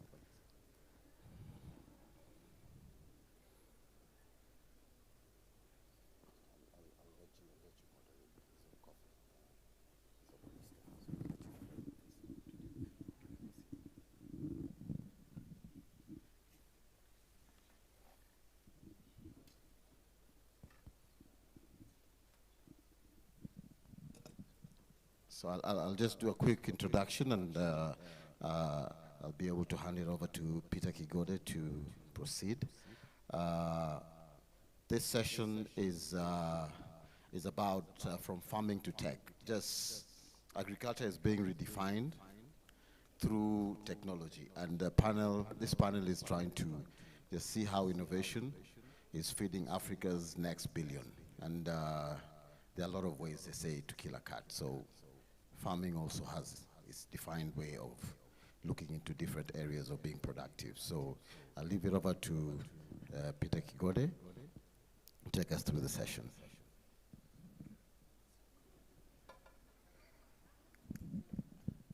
Thank you, Victor. My name is Peter Kigode. I'm investment banker by profession, but also an agribusiness practitioner, having worked in agribusiness space in different industries. I've worked in the coffee industry, sugar industry, cotton, textile, dairy, just about every other industry. And I've also been able to work with partners in different markets, including Argentina, Brazil, and just looking at how to commercialize technology, and also exploring agriculture, or what you might call emerging trends in the 21st century. And today we are here just to talk about agriculture, but also not agriculture by itself, but technology also that can support agriculture, and how that technology is changing the way we do agriculture. We talked about, I think in the earlier session, there was talk about AI, how AI is everywhere, in the healthcare, in the finance sector, in agricultural sector as well. And what we are seeing is that even labor is important and is changing in agriculture as well, because there are some sectors that are being mechanized very fast, and that means that if you are going to go into agriculture, you also have to learn new skills and technologies that have to do with mechanization. When you come to production systems are changing, manufacturing, value addition, those are very, very critical components of the agricultural value chain. And Africa itself, we know that majority of the smallholders are the ones who produce food. And we have a challenge. One of the challenges, we still import a lot of food from many African countries, yet we have the land, we have the water, we have the resources, but we don't have competitiveness in how to produce the food and the resource. So one of the key challenges that we then experience is that you find that the efficient countries that have invested in technology, they are able to produce on a mass scale, and then also able to export to our markets. And our farmers then have a challenge of catching up, and you find that farming is no longer, doesn't look profitable. But the question is then, how does a generation like yourself, Gen Zs, fit in agriculture? And I think that's the question about smart technology, how you utilize new technologies to drive agriculture, whether it is at the research level, whether it is at the production level, whether it's at the transportation level, or even at the value addition level. Agriculture is a good space to go into. As I had said earlier on when we were in the roundtable meeting, that There are two things that are going to really drive and define the global economies in the future. One is going to be agriculture, and the other one is technology. And today we see a lot of technology companies buying land. Some of that land, they are using it to actually set up data centers so that they can use more computing power to actually run the different sectors and different industries. And we find that at the same time, there are challenges in how do these nations then, even though you're going to drive technology, how are you going to feed your people? So we have to have a strategy as a country, as a government, on how we do that. And how we move from smallholder agriculture to commercial production, because it is the commercial production that really has a bigger impact, because you are able to produce more efficiently using economies of scale, but also you are able to add value to what you produce. And I know today here we have speakers who will talk a little bit also on agriculture, what they are doing in the agricultural sector. And I want to invite Marcos, who is also an agricultural expert. He has been in this country for over 30 years doing agriculture, and Brother Freak is one of the big brands name in agriculture, coming out of Brazil and having presence in many African countries, including Rwanda, I think Burundi, Tanzania, Uganda, even as far as DRC as well, and in Kenya. So Marcos is going to tell us about a little bit about his company, what they focus on, and how they are positioning themselves to actually drive food production in the region in the next maybe 5-10 years, what plans they have to bring investment and investors into this region. And of course, as young people, where do you fit in the scheme of work they're doing? How do you fit in what they're doing? And what are the opportunities in that sector? And what Marcos is doing. So Marcos, let me have a minute to just, talk to them and tell them a little bit about Brother Freak, the background, and then, a little bit about where you are heading, the strategy, and your investment plans.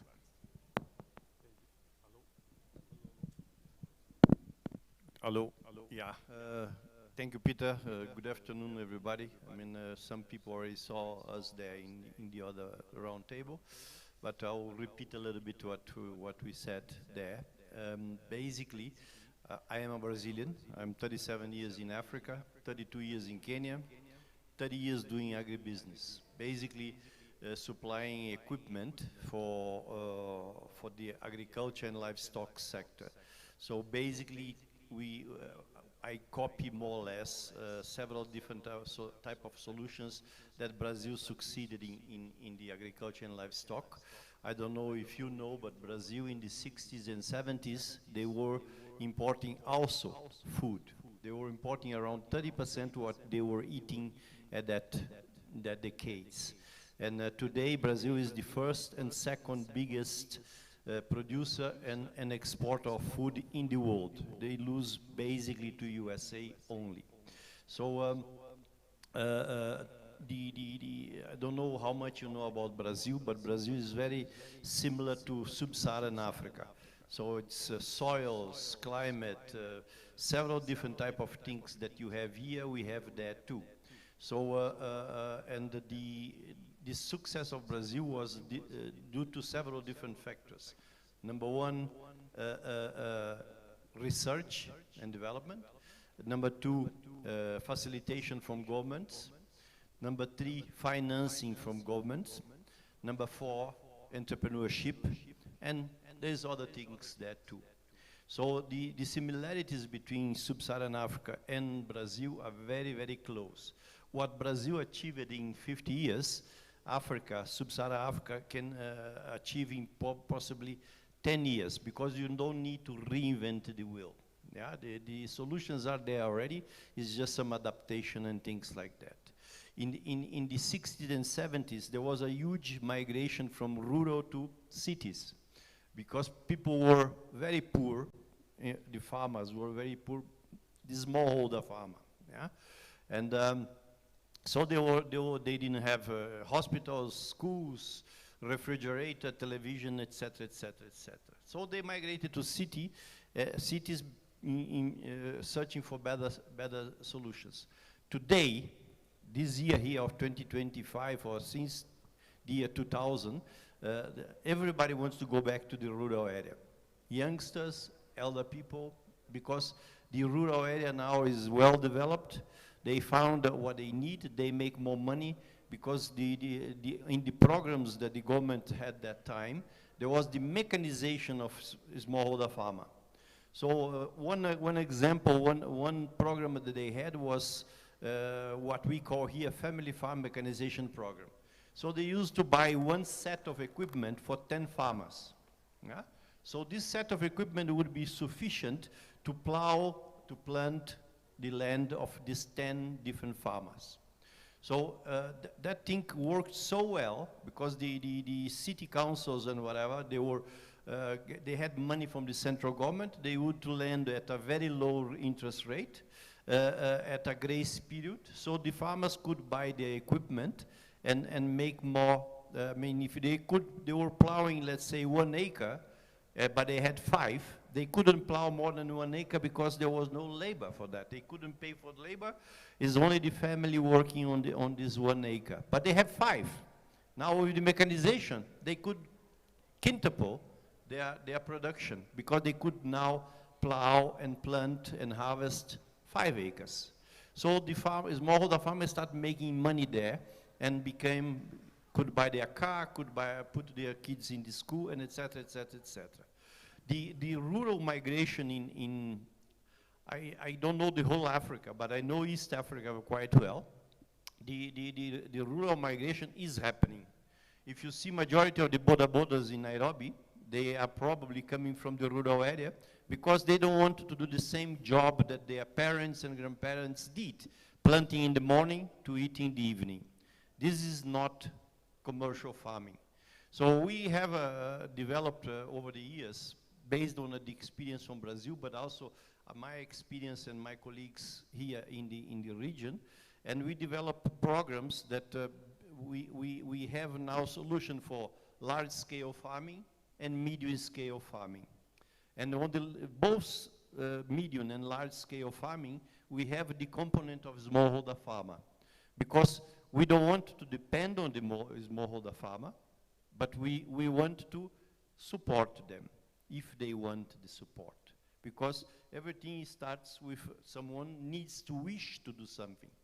And we are private sector, we are not NGO. NGO, with all the respect, some are doing a decent job, but majority are doing a very bad job. Yeah? So I believe on the private sector. I believe on governments supporting the private sector, facilitating the private sector, not interfering. So this is one area that we also need to have very clear in our minds. You know, if we don't do a proper support for smallholder farmers, they are going to disappear. They tell me that the average age of a smallholder farmer is 60 years old. How long more is going to live? Their children are abandoning the rural areas because of lack of perspective. So if we don't create something, I mean, I heard it this first time 20 years ago from a woman from USA saying that we need to make the agriculture in Africa sexy. And she was totally right, because what does that mean? What is more sexy, working with a djembe or driving a tractor? So this is what we have to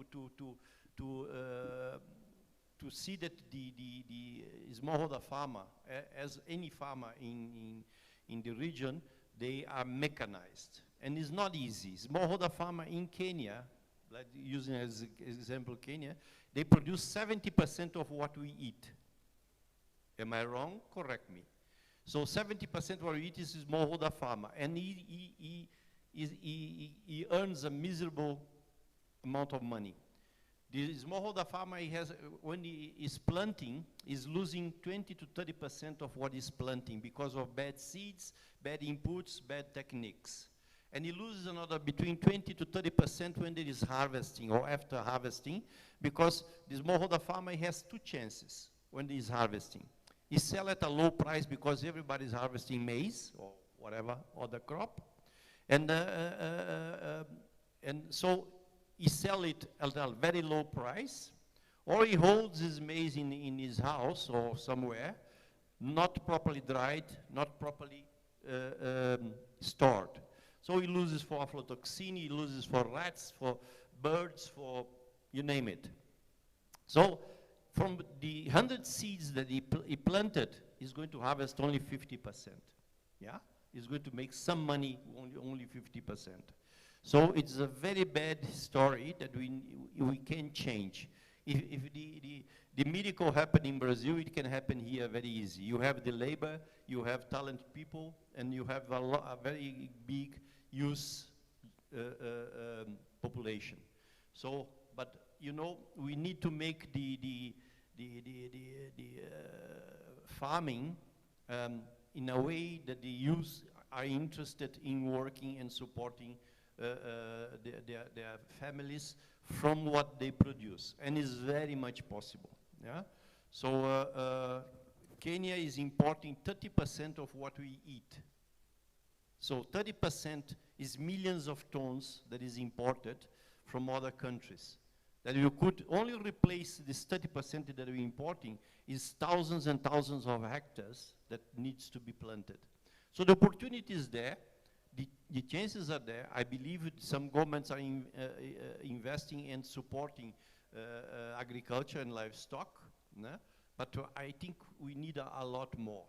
We don't want interference from governments. We want facilitation and support from governments. And in a nutshell, this is what it is. There is a lot more into that, and I believe we can transform. Brazil took their transformation took about 40 to 50 years to reach the level that they are now. We can reach in Kenya, in East Africa, the same level that Brazil is in 10 years, 1 decade. Yeah, but it needs facilitation, needs proper financing. Another problem in Africa, a lot of people say there is a lot of money in Africa, but to access this money is a different story. So I mean, I go to these conference calls and I talk to some financiers. They want to crucify me, yeah, because I say that, but it's true. You know, for you to access money in agriculture and or for any sector, I would say, you need to create a paper that probably the brokers are going to charge you $20, $30, $40, $50,000. Otherwise, you don't have access to the money. So just to prepare the paper to submit to investors or financiers. So this rumor that there's a lot of money for Africa, I wonder how we are going to access that. And I also need to access funding. Yeah. So, and it's not being easy for us either. So that is one aspect. The other aspect is land without conflict. You see, Africa has a lot of empty land, but which land has no conflict? Conflict, I call it wildlife, pastoralists, communities that have bad leaders, bad politics, and other issues, lack of water in some instances, yeah? So if you have a land without conflict, with water, you have gold. You are sitting in gold. So I saw the transformation of Brazil, and I saw people that went with a truck, and this family inside the truck from one place to another in Brazil. Today, they fly their own private jets. So it's possible, yeah? And we have entrepreneurship in Kenya and the region. We have, as I said, a youth population.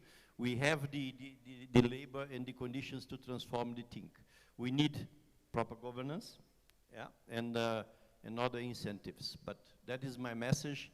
I mean, if you have something if you have a farm or whatever it is, think very clearly about that. I think you are sitting in gold. The question is how to to extract the gold. Thank you.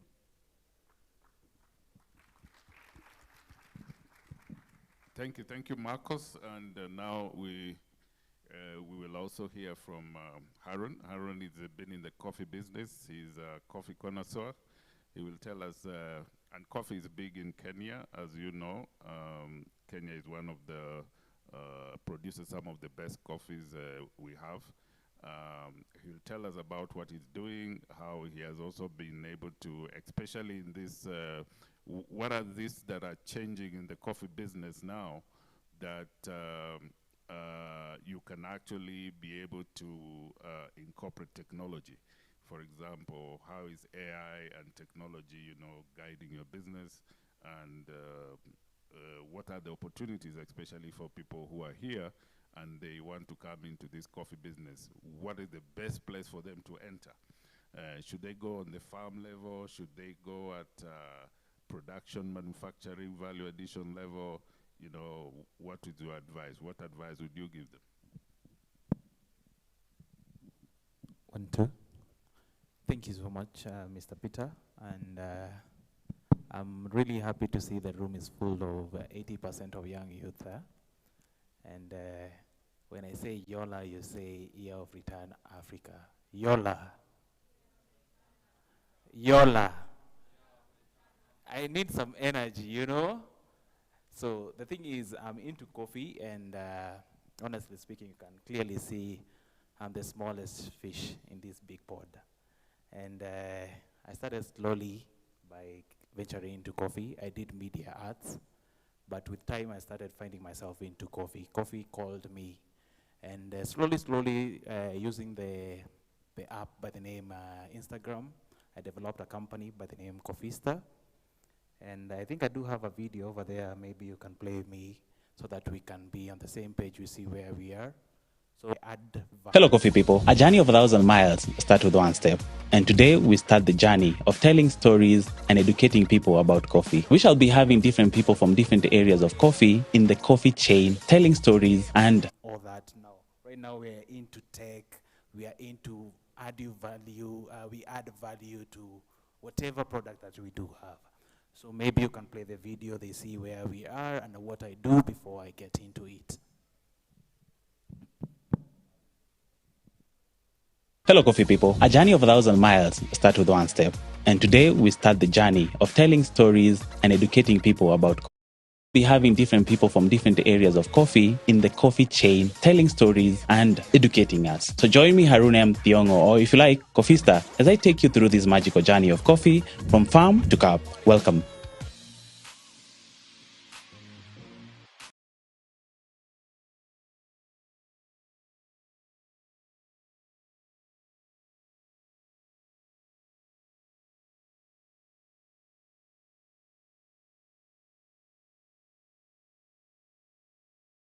Hello, coffee people. A journey of 1,000 miles starts with one step. And today we start the journey of telling stories and educating people about coffee. We shall be having different people from different areas of coffee in the coffee chain, telling stories. Should get into it.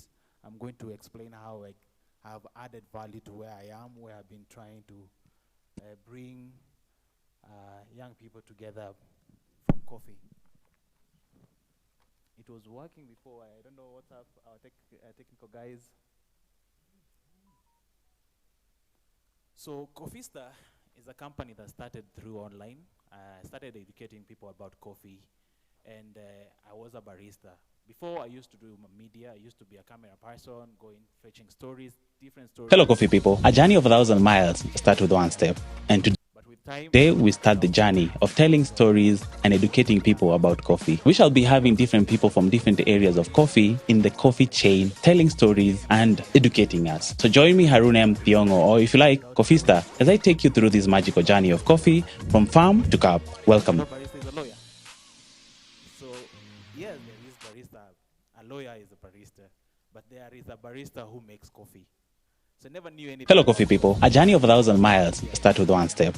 And today we start the journey of telling stories and educating people about coffee. We shall be having different people from different areas of coffee in the coffee chain, telling stories and educating us. So join me, Harun M. Thiongo, or if you like, Coffista, as I take you through this magical journey of coffee from farm to cup. Welcome. Doing the coffee latte ad, everything about coffee. And I was like, why not home? Why not come back home and try execute the whole thing? As Mr. Marcos has said, it's very hard to make money or make that thing over here. They say Africa has a lot of money. We do have a lot of resources, but how are you going to make money out of it? How are you going to change that coffee into that dollar, into that Kenyan shillings? It was so hard when I came back home. And I was like, I think I need to go back to media. I'm just tired to do the whole thing of coffee, blah, blah, blah. But with time, my coffee page, on my Instagram page, it was developing day by day. I started having even people asking for consultation jobs. I started now opening coffee shop for others. And with time now I started registering the company legally. Mind you, I was not a professional in coffee. 1,000 miles start with one step. And today we start the journey of telling Is about coffee as a barista, roasting, or about everything about coffee. and educating us. So Sort of that. It's a small thing, but again, I came back home and I started seeing a bigger picture about it. In Kenya, we do have big fish in coffee. Actually, they usually say we do have mafias in coffee. We do have Java, Dormans, big companies are running coffee. But young youth, do we understand what coffee is? Do we know that our parents back then, they would educate their kids, they would build mansion, big houses, they would live good life through coffee? Mr. Peter, are we together? They don't know, or rather, they are not in that space to understand how we are going to add value into coffee. So I started this company by the name Coffee. How I wish we would play that video so that we can see how far I've gone with the whole thing. Last year I was here, I gave coffee, and within 1 year I've managed to have a crowd of people who listen to me, or rather who are in coffee space right now. I've changed a lot. I've inspired so many people behind me to a point where by now we do have a school to educate people about coffee. So coffee is a beverage, yes, but still you can export it and have something in your pocket. Not only even exporting, if at all exporting is a whole, it's a whole thing. hello, coffee people. A journey of 1,000 miles start. Can do as young people. I have a brand by the name Coffista. I have a package of 1 kg, 500 grams, a small fish, still starting up. I cannot say I'm a heavy don, or rather I'm a big With one step. And today we start the company. Have an industrial area that is running about coffee, but I do have a journey of telling stories and educating people. roasting house that usually roast coffee. Coffee usually, when you get it, it's green. Now you have to roast it, you have to grind it, you have to supply, you have to find client as well. So I do roast coffee, package it, and supply it in different cafeterias in Nairobi. Now, from there, how are we going to consume that coffee? They make cappuccino, they make latte, Americano. Through that the whole chain that they usually do. But there are so many things that you can do in coffee. You can be a farmer, you can be a miller, you can be a roaster, a Q grader, a capper. Those are some of the people who are in the chain of coffee. So basically that's the only thing that I do, but we're going to get into details about it, or rather how I add value into it. Right? Like right now we are coming up with a tea bag. Have you ever seen a bag before? Or I'm developing a product, a tea bag like coffee, whereby you can it's just making work easier, whereby you have a hot water, you can dip it into hot water, and done. You have your coffee done, instead of making a latte, blah, blah, blah, so many things. So we are still developing and adding value into the whole thing. And I'm urging young people, actually, who are still saying we don't have job, blah, blah, blah, have to go to abroad to have a job, to the resources that we do have. We don't have to export our resources. You know what abroad does? They only add small value to our resources. You have copper, they add a value. You have coffee, they add a value. Everything that we do have over here, the resources that we do have over here, abroad, what they do, they just add small inch of value, and they sell it in money. Nescafe is from coffee, but they just add a small value into it. So the question is, as young people, what are we going to do to develop or to add value to the resources that we do have? Thank you so much. If I may, I mean, sorry. Well done. I forgot to mention that Brazafric, our company, we 80% of the coffee processed in Kenya is our equipment, and yeah, wet processing, dry processing, roasting, and packaging. So congratulations. I mean, we notice in the recent years that a lot of people enter into coffee roasting. Yeah. So that is a good movement. We have been selling well these roasters and things like that. So young people like you, I mean, you must be congratulated, because this is the way to go. But we need to go down in the pyramid. Now we are on top of the pyramid, only the coffee shops and things and the restaurants and so on. But we need to go to the families. Once the families start drinking coffee, yeah, because if I understand right, the British taught you to drink tea because they didn't want you to drink coffee. So coffee too, and you should try, because it's a good beverage. Thank you. Sure. How many of you today woke up and had their cup of coffee? Wow. How many of you woke up and had their cup of tea? It's because we are born and raised in a culture where we have to drink tea, right? We are born and raised in a culture where we have to drink tea, right? But why not coffee? Again, actually the other day, the government was, but do we take in into now is growing everywhere right now, not only in abroad, whereby now you have to get your 9 a.m. Coffee. Even in Africa right now, people are having their coffee. You don't have to drink alcohol to be high or to feel some type of way. Coffee has its own stimulant that you feel. Actually, that's why even people in business, they say you have to meet over coffee, right? So there is something into coffee to come. If you buy my coffee, how is that dollar, or how is that money going to get to that thing? Hello, coffee people. A journey of 1,000 miles starts with one. Discussion on coffee, and I think let's put it this way: that Africa, with the free trade, continental free trade, we have about what 1.4 billion market for coffee. It requires training, and at the Educating people about coffee. We shall be having different people from different areas of coffee. A freak that will take you through with the technologies that are involved, and when you come to the roasting and retail, of course, Harun is on the other side, So the coffee chain is so long, you always have a room to do something somewhere and make money. And it's very good for young people, because even if you have trained and maybe, you need a skill that can put you quickly on the market. I think we don't even have enough baristas, if I understand it. And that is, again, another big area for training for coffee baristas, so that they are able to go out there and support the growing coffee chains. Because every coffee chain store that opens, you probably have about a minimum of 20 baristas that are actually hired. So imagine if you have a growing coffee chain and you have to open 100 coffee chains in the next 5 years. Where are you going to get the baristas trained to actually run those coffees? So you can actually see the extent of the opportunity there.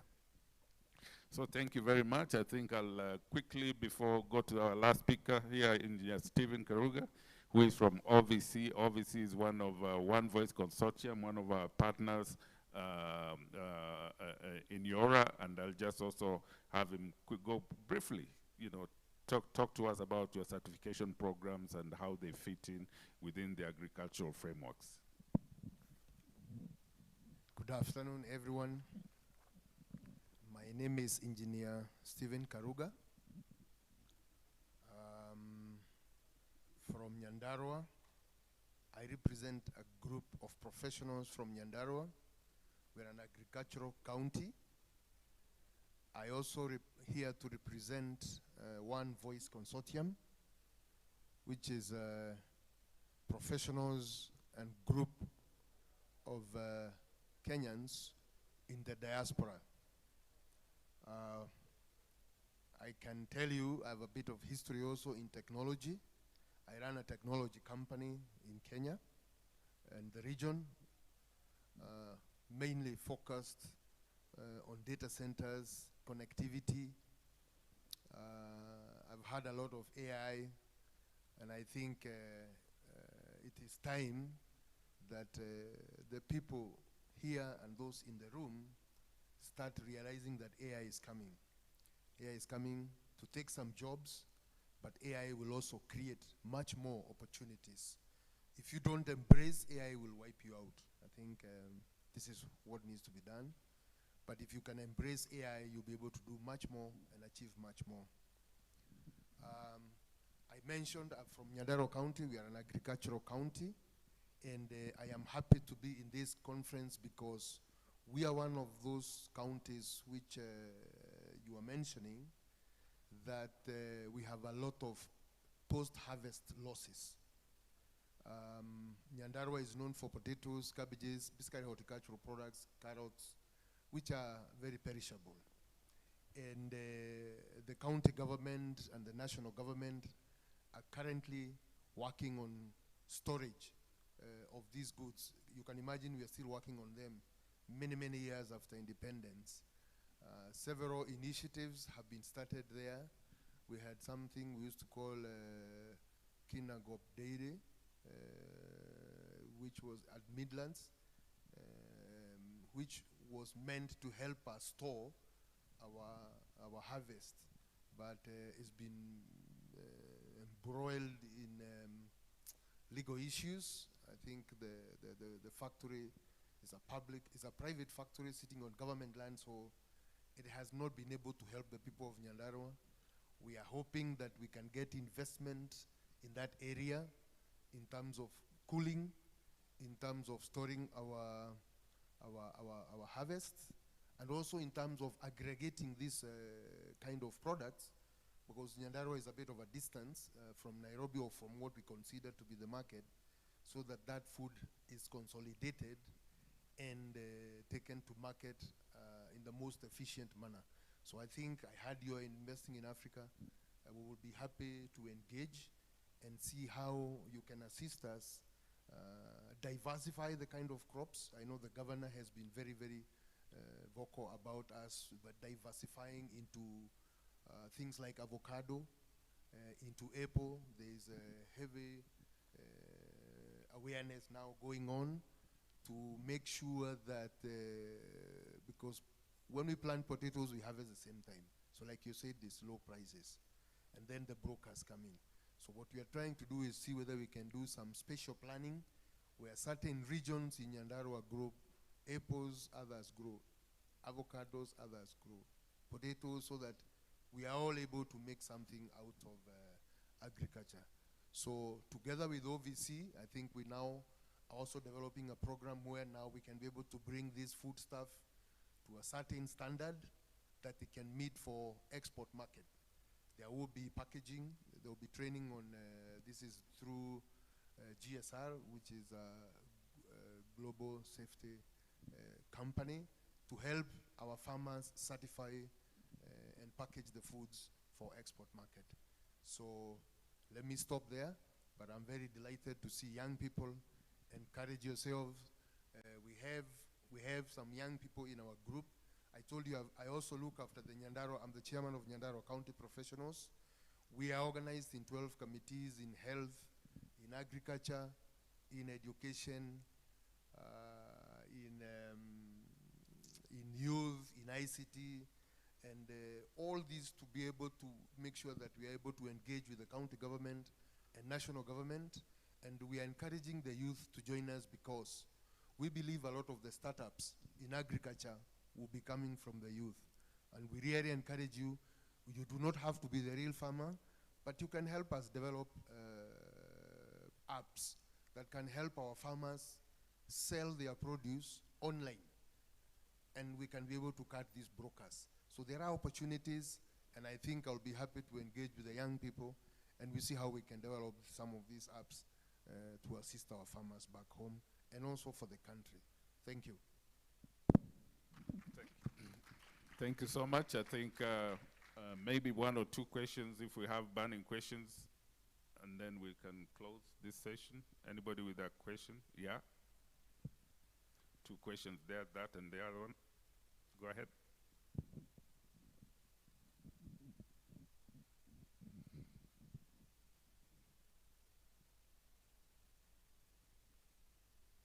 Hi everyone. So I just wanted to ask, because as we talk about agriculture, I remember growing up from a rural area. So now that technology is advancing, how can we make agriculture more appealing to the young people, especially through technology? And then what are the opportunities in the agri-tech space, let's say in the next 3 to 5 years? Yeah. Okay, so good. I think I will also have Marcos talk a little bit, and also Haroon. But what I can say is that agriculture, there's a lot of technology that can be applied in agriculture that has a lot to do with what we are doing right here today. And for example, if it is, a lot of work can be done through drones. Drone technology today, you can do a lot of maybe spraying, especially if you are doing commercial. If you're involved in large commercial operations, then you find that the drones might be even more effective in doing the spraying, crop spraying. You can utilize drones. Sometimes you have equipment that are also, in some areas they have robotics which do some other work in agriculture today. So even as someone who is in robotics and AI, you might find that you actually have some utility in driving agricultural technology which is robotic maybe based. So I think there's that opportunity. There's opportunity especially in smart manufacturing. And I think that's where a lot of value addition is being added to agricultural products. And Marcos will talk a lot about that. That's what he does. There's a lot of opportunities for young people to come in and, with new technology and even drive, maybe utilize AI to improve efficiency and work in agriculture. And then Haroon, are the robots able to serve coffee now, or do you still use baristas? Tell us.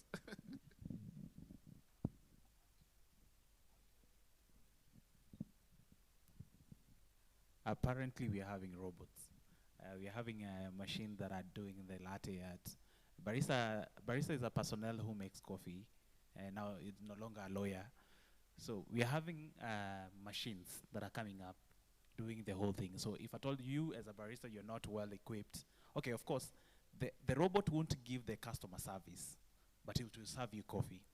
Even right now in China, we are having machines that are doing the latte art. They're doing the barista thing. But the only thing we need is one person who is there just as a salesperson. So as a barista, or rather baristas who are in this space of coffee, they need to be more equipped to understand how the AI machines are working to serve the customers, because they're just coded. So they're just coded to serve coffee. So as a barista as well, you need to equip yourself and know how to code the machines as well. They usually have technical issue. Even right now in Nairobi, we're having machines. We have a robot cafe in Kilimani. It's serving coffee. So if at all you're not ready to embrace AI, you will be there crying for government saying, we don't have job. But you have to keep, or rather you have to be updated enough to know what's the opportunity out there that you can grasp as early as now. So even roasting machine, we are having roasting machine that are AI. You don't have to be a roaster to be there and wait for a certain profile, change a certain profile so that you can roast your coffee. We are having those robot machines. So we have big future in terms of technology in this agriculture generally. So it's upon us to learn different sectors in agriculture where we can get into it, rather where we can specialize ourselves into. So as early as now, I think opportunities are there. We only need people to to tell us how we are going to maneuver around as young people. Sometimes we tend to be fear. We tend to have no that courage to move on, or rather to get into a certain space. So I think there is opportunity. Yeah, thank you very much. Yeah, basically, the answer is technology. Is mechanization. That's what we are lacking here, especially on the smallholder farmer.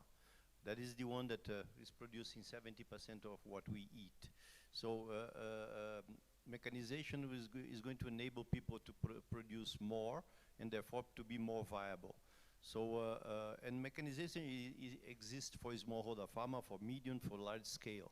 So but you need also to look very careful. I mean, I get a bit scared about you know, when they say there's so many people planting avocado now, yeah? I mean, even our colleague here mentioned to plant more in his region there. But I heard some large companies in Kenya didn't make money with avocado last year. Yeah, there was too much offer, or I don't know exactly. But we need to be very careful. You need to, whatever you produce, you need to have a buyer. And in our concept, when we develop farms, nucleus farms, we always have outgrowers around the farm that are going to produce what we produce, and therefore they don't have a broker in between. We are going to pay fair price, and or he just uses our facilities to clean, dry, store. Yeah, but they are going to produce what we would like to buy, and we are going to advance them, nothing for free. We are going to advance them inputs, seeds, proper seeds, the same seeds that we plant. They are going to have access to that. So it's important to have a big brother beside you, yeah? And then you can count on this. You don't need to release your crop for any price and for any because of any other reason. So, yeah, I believe the opportunity is there. You know, I mean, there is a lot of good land, not very large land, available without conflict. That you know, if you manage properly. Another thing is you cannot give a Ferrari for a Matatu to drive. It's going to crash the Ferrari. So I mean, you need to be very careful about management. It's one of the areas that a lot of people lost money in agriculture because people take advantage. You know, buy a fertilizer for $300 and charge the owner $500. So all these things, you know, I mean, there is a limit that you can trust people, yeah? So be careful about that. Thank you. Last question.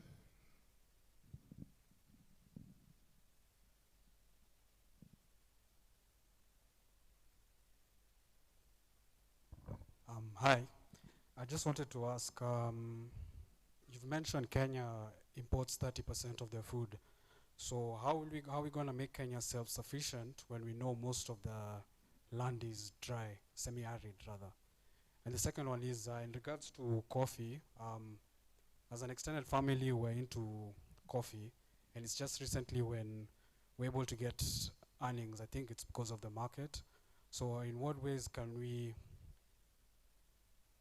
maximize our earnings through value addition? If you allow me to make a comment or two. Number one, I mean, the North Kenya, which is semi-arid or arid, there's a huge aquifers below. So, and you have a very heavy rains once a year in some of the parts. So number two is harvest rain water with artificial dams for irrigation. Number two is to use the aquifers for supplementing rainwater. Yeah. So yes, without water there is no agriculture. But I believe there is many areas of Kenya there is no problem with water. What you need is to manage the water. There was a region in Brazil that in the 60s, 70s, you would take from your father only in respect to your father because it was yours, nothing. With techniques and technology, they developed that it is the Brazilian savanna. It's called Cerrado. today, this land is worth more than my estate in the south of Brazil, because they developed techniques, technology, and other things that region became a breadbasket of Brazil. So there is ways to do it, yeah? And that place also has one rain season only and very little water bodies. So what they did is they created a lot of artificial dams and other things, and today is one of the richest regions in Brazil in terms of agriculture. So I believe that what is missing, it's very old techniques in majority, né? And the lack of utilization of irrigation. Irrigation, if you have proper irrigation, you can have 3 crops per year, depending on the area, instead of having 1 or 1.5. So you imagine the money that they make. One central pivots, I talked to some Brazilian farmers in the past, they told me that if they would not have put central pivots 20 years ago, they would have been all bankrupted. So it's technology, techniques, and this makes money if you manage properly.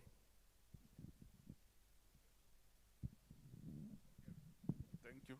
Maybe you want to answer the other one about coffee? I think you had a question about coffee. How do you make value addition out of the coffee they have?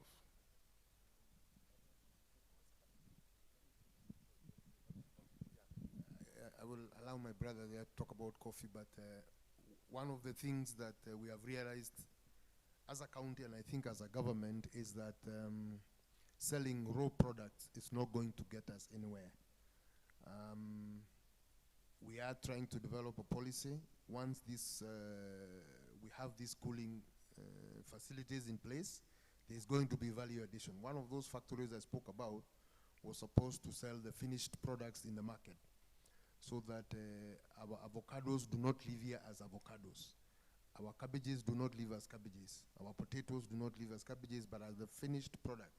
We are big in dairy, but we want to go and look at the dry milk market, which we believe will fetch our farmers much more than selling raw milk at, in the villages. So value addition is key.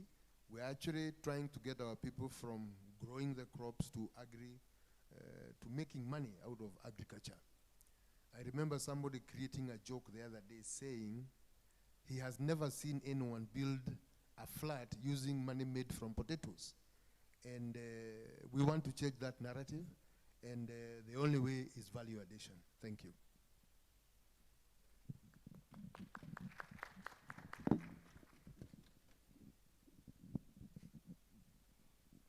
Okay, that's hello. That was a session on agri-tech and supply chain innovation, and we've had quite some actually mind shifting concepts of what agribusiness and tech is doing to just feed the people, because the essence of this all is to feed the people. So we'll definitely hint those ideas and see how to enjoin both of them. And I believe the youth, if you're here, listen keenly and see where you can tap in, from the county level, we're seeing the need to use raw material and add value to it. And I know of a couple of,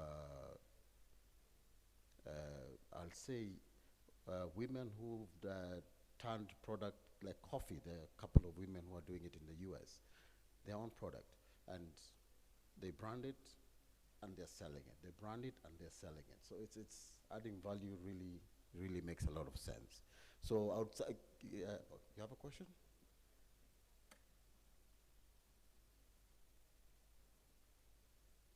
Can you hear? Okay. I have a comment. Yes. Maybe on the value addition and broadening the market for coffee. Like in Kenyan homes, we usually drink tea a lot because there's this perception that coffee is too strong for the kids. There's a certain age where they can't start drinking coffee yet. So maybe if there was coffee in the market that was less intense or concentrated, that would be kid-friendly, it would be more appealing for families to become regular consumers of coffee. And also with exportation of our beverages, we usually hear that Homes over here in Kenya, we are having this misconception of coffee is too bitter, coffee is not allowed for kids. It's just a misconception that people are having. Honestly speaking, my daughter usually have coffee. Okay, we moderate, we put it in a moderate way, but again, it's not even bad. I've never seen, actually, she's very smart. As a matter of fact, to some point, she's challenging me somehow with how she's even talking, or rather how she's reasoning. So there is something that is hidden in coffee that they don't want you to know. And it's high time you start knowing about coffee. So today is your first day to start this journey. Challenge yourself. Go to a coffee shop, have your coffee, start with cappuccino single. Very light, no sugar. You see, even your thinking capability, the way you view things will start changing. Hi. Thank you. Round of applause for the speakers. Sorry, I think there was a gentleman who wanted an answer about the additive. How are we going to maximize on it? Oh, okay. All right. He was not answered on that. I think, how are we going to maximize on that? How are we going to get money on our pockets if we start doing direct trade to consumers abroad? As farmers, you have a farm, not only the raw material that we do have as coffee. How are we going to grind our coffee, roast our coffee, supply it in Starbucks, in Costa? Direct trade, how are we going to do that? How are we going to bridge that gap? Instead of waiting for a broker or for government to do that, as farmers, what are we going to do? Before we start selling to this local consumer, what are you going to do as a farmer? I think it's high time even young farmers to know how are we going to add value, or roasting, grinding, what is needed to be done so that we can get that direct impact or that money in our pocket directly. Thank you. All right, I hope you've been answered. Yes. Round of applause again. Yes. So thank you, and we'll move to the next session now. So we are able to complete our program as we have a couple of short minutes before we are able to do that. So thank you, and a photograph for you before you leave the stage.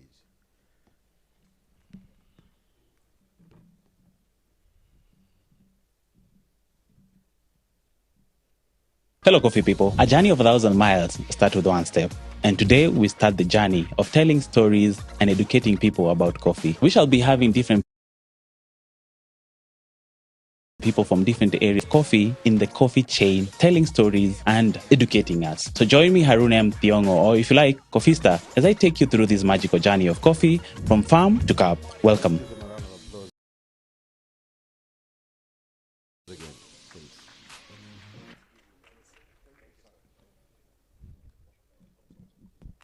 Hello, coffee people. A journey of 1,000 miles starts with one step. And today we start the journey of telling stories and educating people about coffee. We shall be having different people from different areas of coffee in the coffee chain, telling stories and educating us. So join me, Harun M. Thiongo, or if you like, Coffista, as I take you through this magical journey of coffee from farm to cup. Welcome. Get ready for our next session. Women Rising, Transforming Economies Through Empowerment. Our next speaker is Hiba Abdel Salam from Sudan. She's Executive Director of BPWVO, and she will walk us into a short journey of how they're using tech to empower the community and just drive initiatives. Now, our next generation presentation celebrates the unstoppable force of women entrepreneurs shaping Africa's future. So just chime in, listen in, and a lot of nuggets coming your way.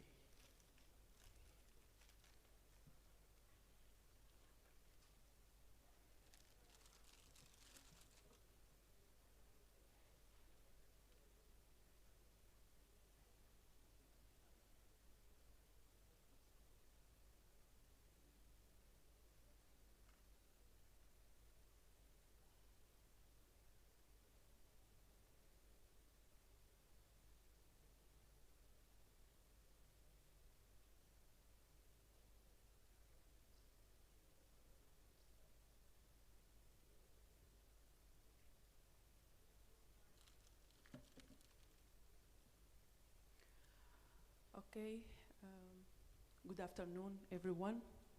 My name is Engineer Hiba Abdessalam. I'm the Executive Director of Business and Professional Women Voluntary Organization, a women-led organization based in Sudan, established 2006. We are working in empowering women socially, economically, and even politically.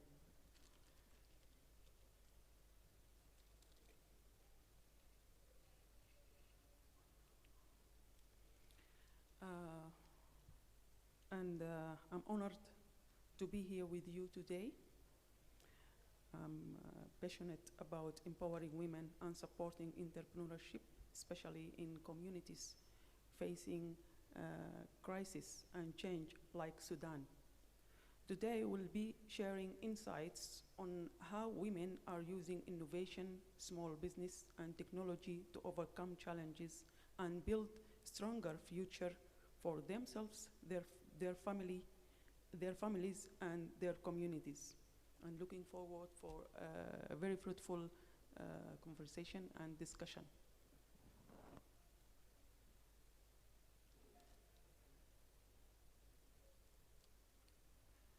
Sudan is facing major challenges like war, economic crisis, and political instability, but there is hope for change through women-led small businesses. Simple tools like mobile phones and digital payments are helping women entrepreneurs support their communities and boost the economy. Next.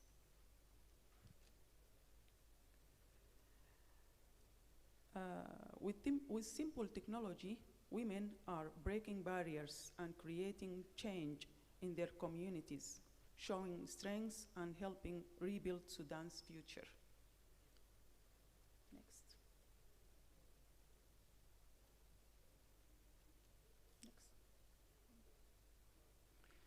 Sudanese women are strong and creative, finding new ways to support their communities despite many challenges.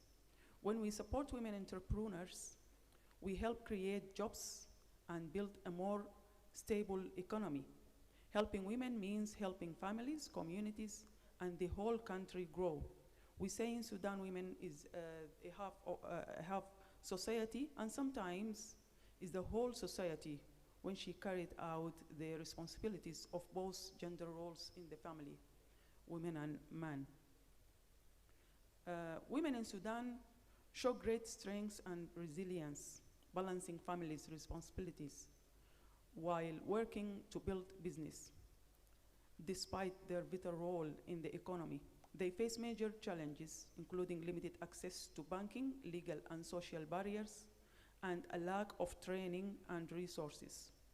Poor electricity and internet access also make it hard for them to use technology, holding back their growth and potential.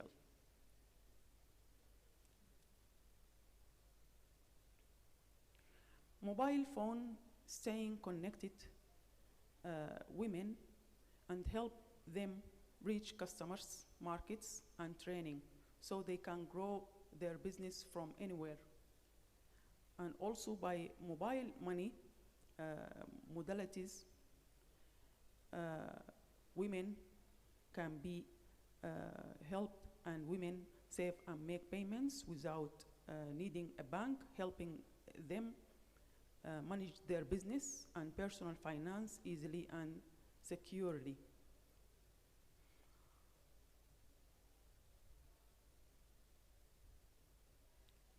Next slide also.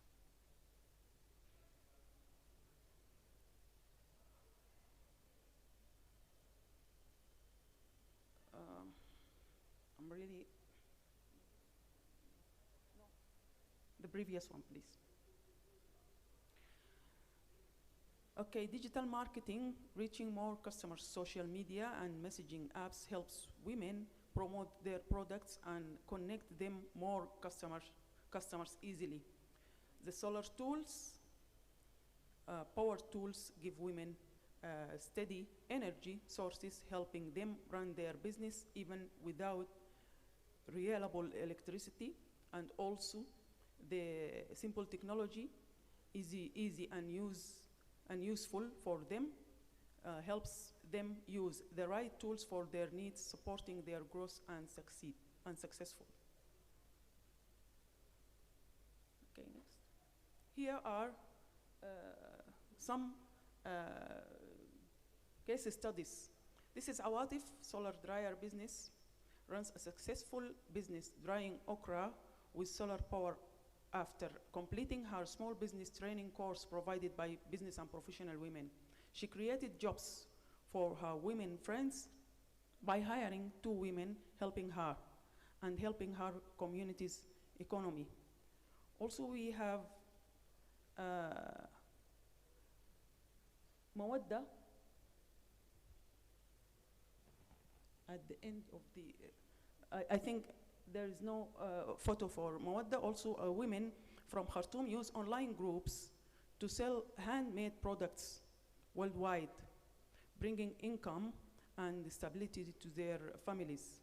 And this is actually the use of technology in their communities during the crisis, the war and flood crisis and diseases and so many crises facing Sudan. Next. These 2 women leading through business,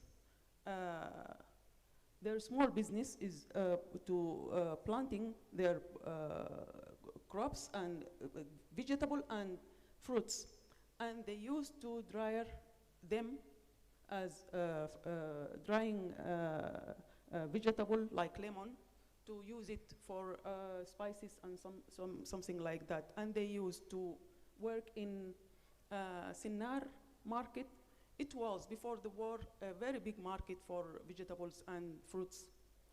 And now they are growing, supporting their families and inspiring others, helping rebuild and uplift their communities. Key action areas to empower women.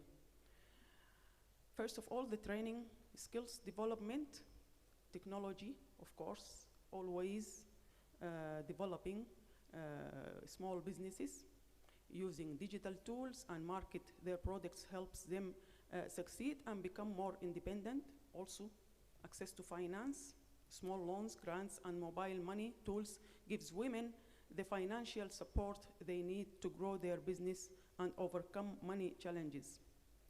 Advocacy for better regulations, making it easier to register business and removing unfair laws, and also will help more women start and grow their business, strengthening communities.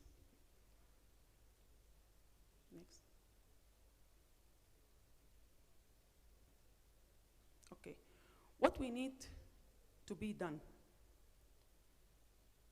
Steps to empower women entrepreneurs in Sudan. First of all, of course, technical access. Women need better internet and mobile services, setting up digital centers with free Wi-Fi and devices. And this will help them use online tools, joining training, and grow their business.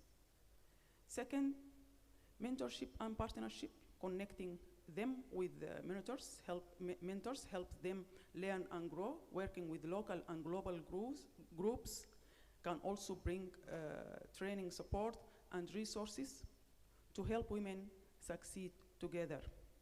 And finally, better rules and supports, and this is actually some of the challenges and barriers facing women in Sudan, in addition of some social barriers. So we need to make it easier to start their businesses and removing unfair laws to help them build and grow their business. Fair rules also will support them and strengthen Sudan economy. Next.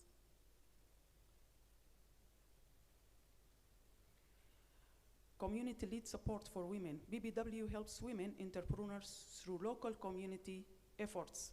They offer training, mentoring, and tools to help women start and grow strong business that supports Sudan's economy. Next. Also, BBW has current projects supporting innovations in business and professional women. We are designing and running several livelihood projects like technical incubators in Kassala and Port Sudan, revolving funds, saving boxes to support new ideas and businesses, establishing and equipped women centers and child-friendly spaces. We also provide digital toolkits for refugees women, giving them the technology they need to succeed.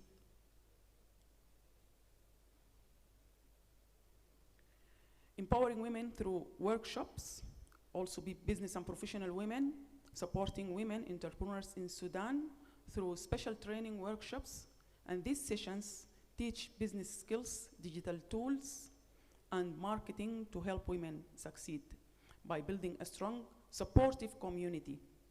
Business and professional women also helps women become leaders and drive Sudan's growth. We launched our popular initiative, Business for Peace,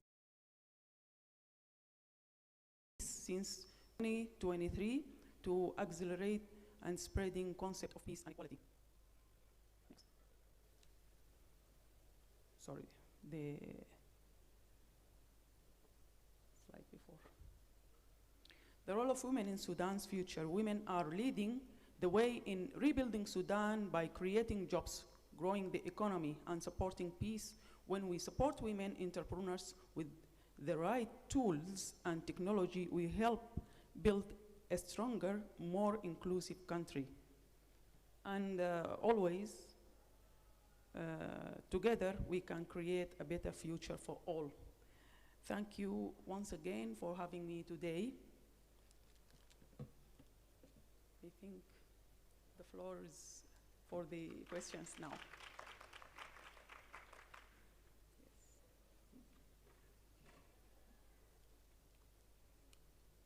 Thank you very much for that presentation. So I just wanted to ask, how do you see, in what ways could the Yora movement help out with the situation in Sudan at the moment, considering some of the instability? How would we be able to offer some service? Thank you for your question. Actually, this is a good question. Right now, Yora can support Sudanese women and also youth by technology. Technology bridging gaps. They can supporting them by some trainings, online training programs, some small grants, some mentoring and partnerships with the private sector there, so they can marketing their products. And always there is a way that to support anyone during crisis. And we have to support them by also making some discussions with them, identifying their needs actually by online sessions. It's not it's not that difficult. And also we can say that there is some advocating ways to advocate for better regulations, rules, and better life for them, advocating for peace at least for Sudan. And just pray for Sudan, please.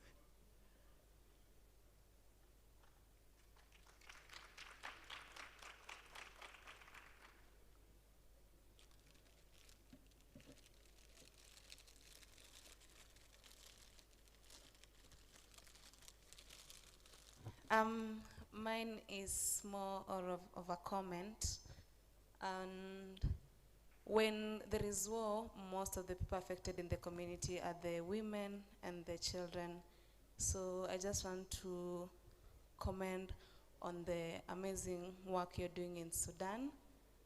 And I hope that everything in future goes well. And as we pray for Sudan, justice for Sudan. Thank you. Thank you so much. always there is the hope, of course. And I have my own message for all of you that start small, but start. Don't stay or don't wait for the better conditions. Maybe it will not come, these better conditions. So we have to fight for our lives, for our families, for our communities. And always we can together make a good community, well educated community, and we can use our efforts, we can use our skills, we can use our mobile phones, our communities, our networks, our own networks by the groups of the WhatsApp, Facebooks, and so on. But we have to start. Thank you. And there is some pamphlets for women in BBW, but I think it will not be enough number, but it can lead or inspire some of you. Thank you.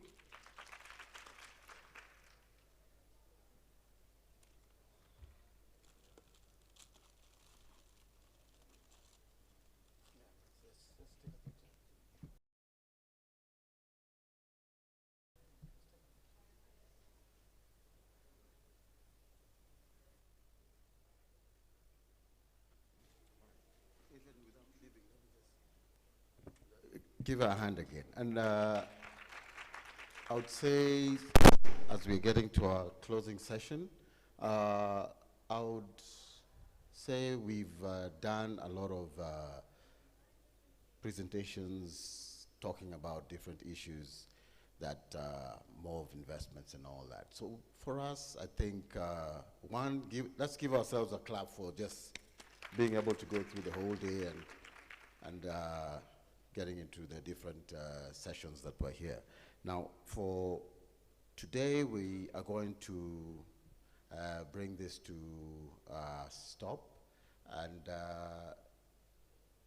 for reasons that there's a bit of unrest out there, and some of our speakers got stuck in showing up and all that, so we'll take it in stride. So for now, maybe we can come up front. All of us, let's come in for our last picture of the day, and then we'll prepare ourselves for the next programs when we are good to go. Okay, Karibuni, come, let's take a picture.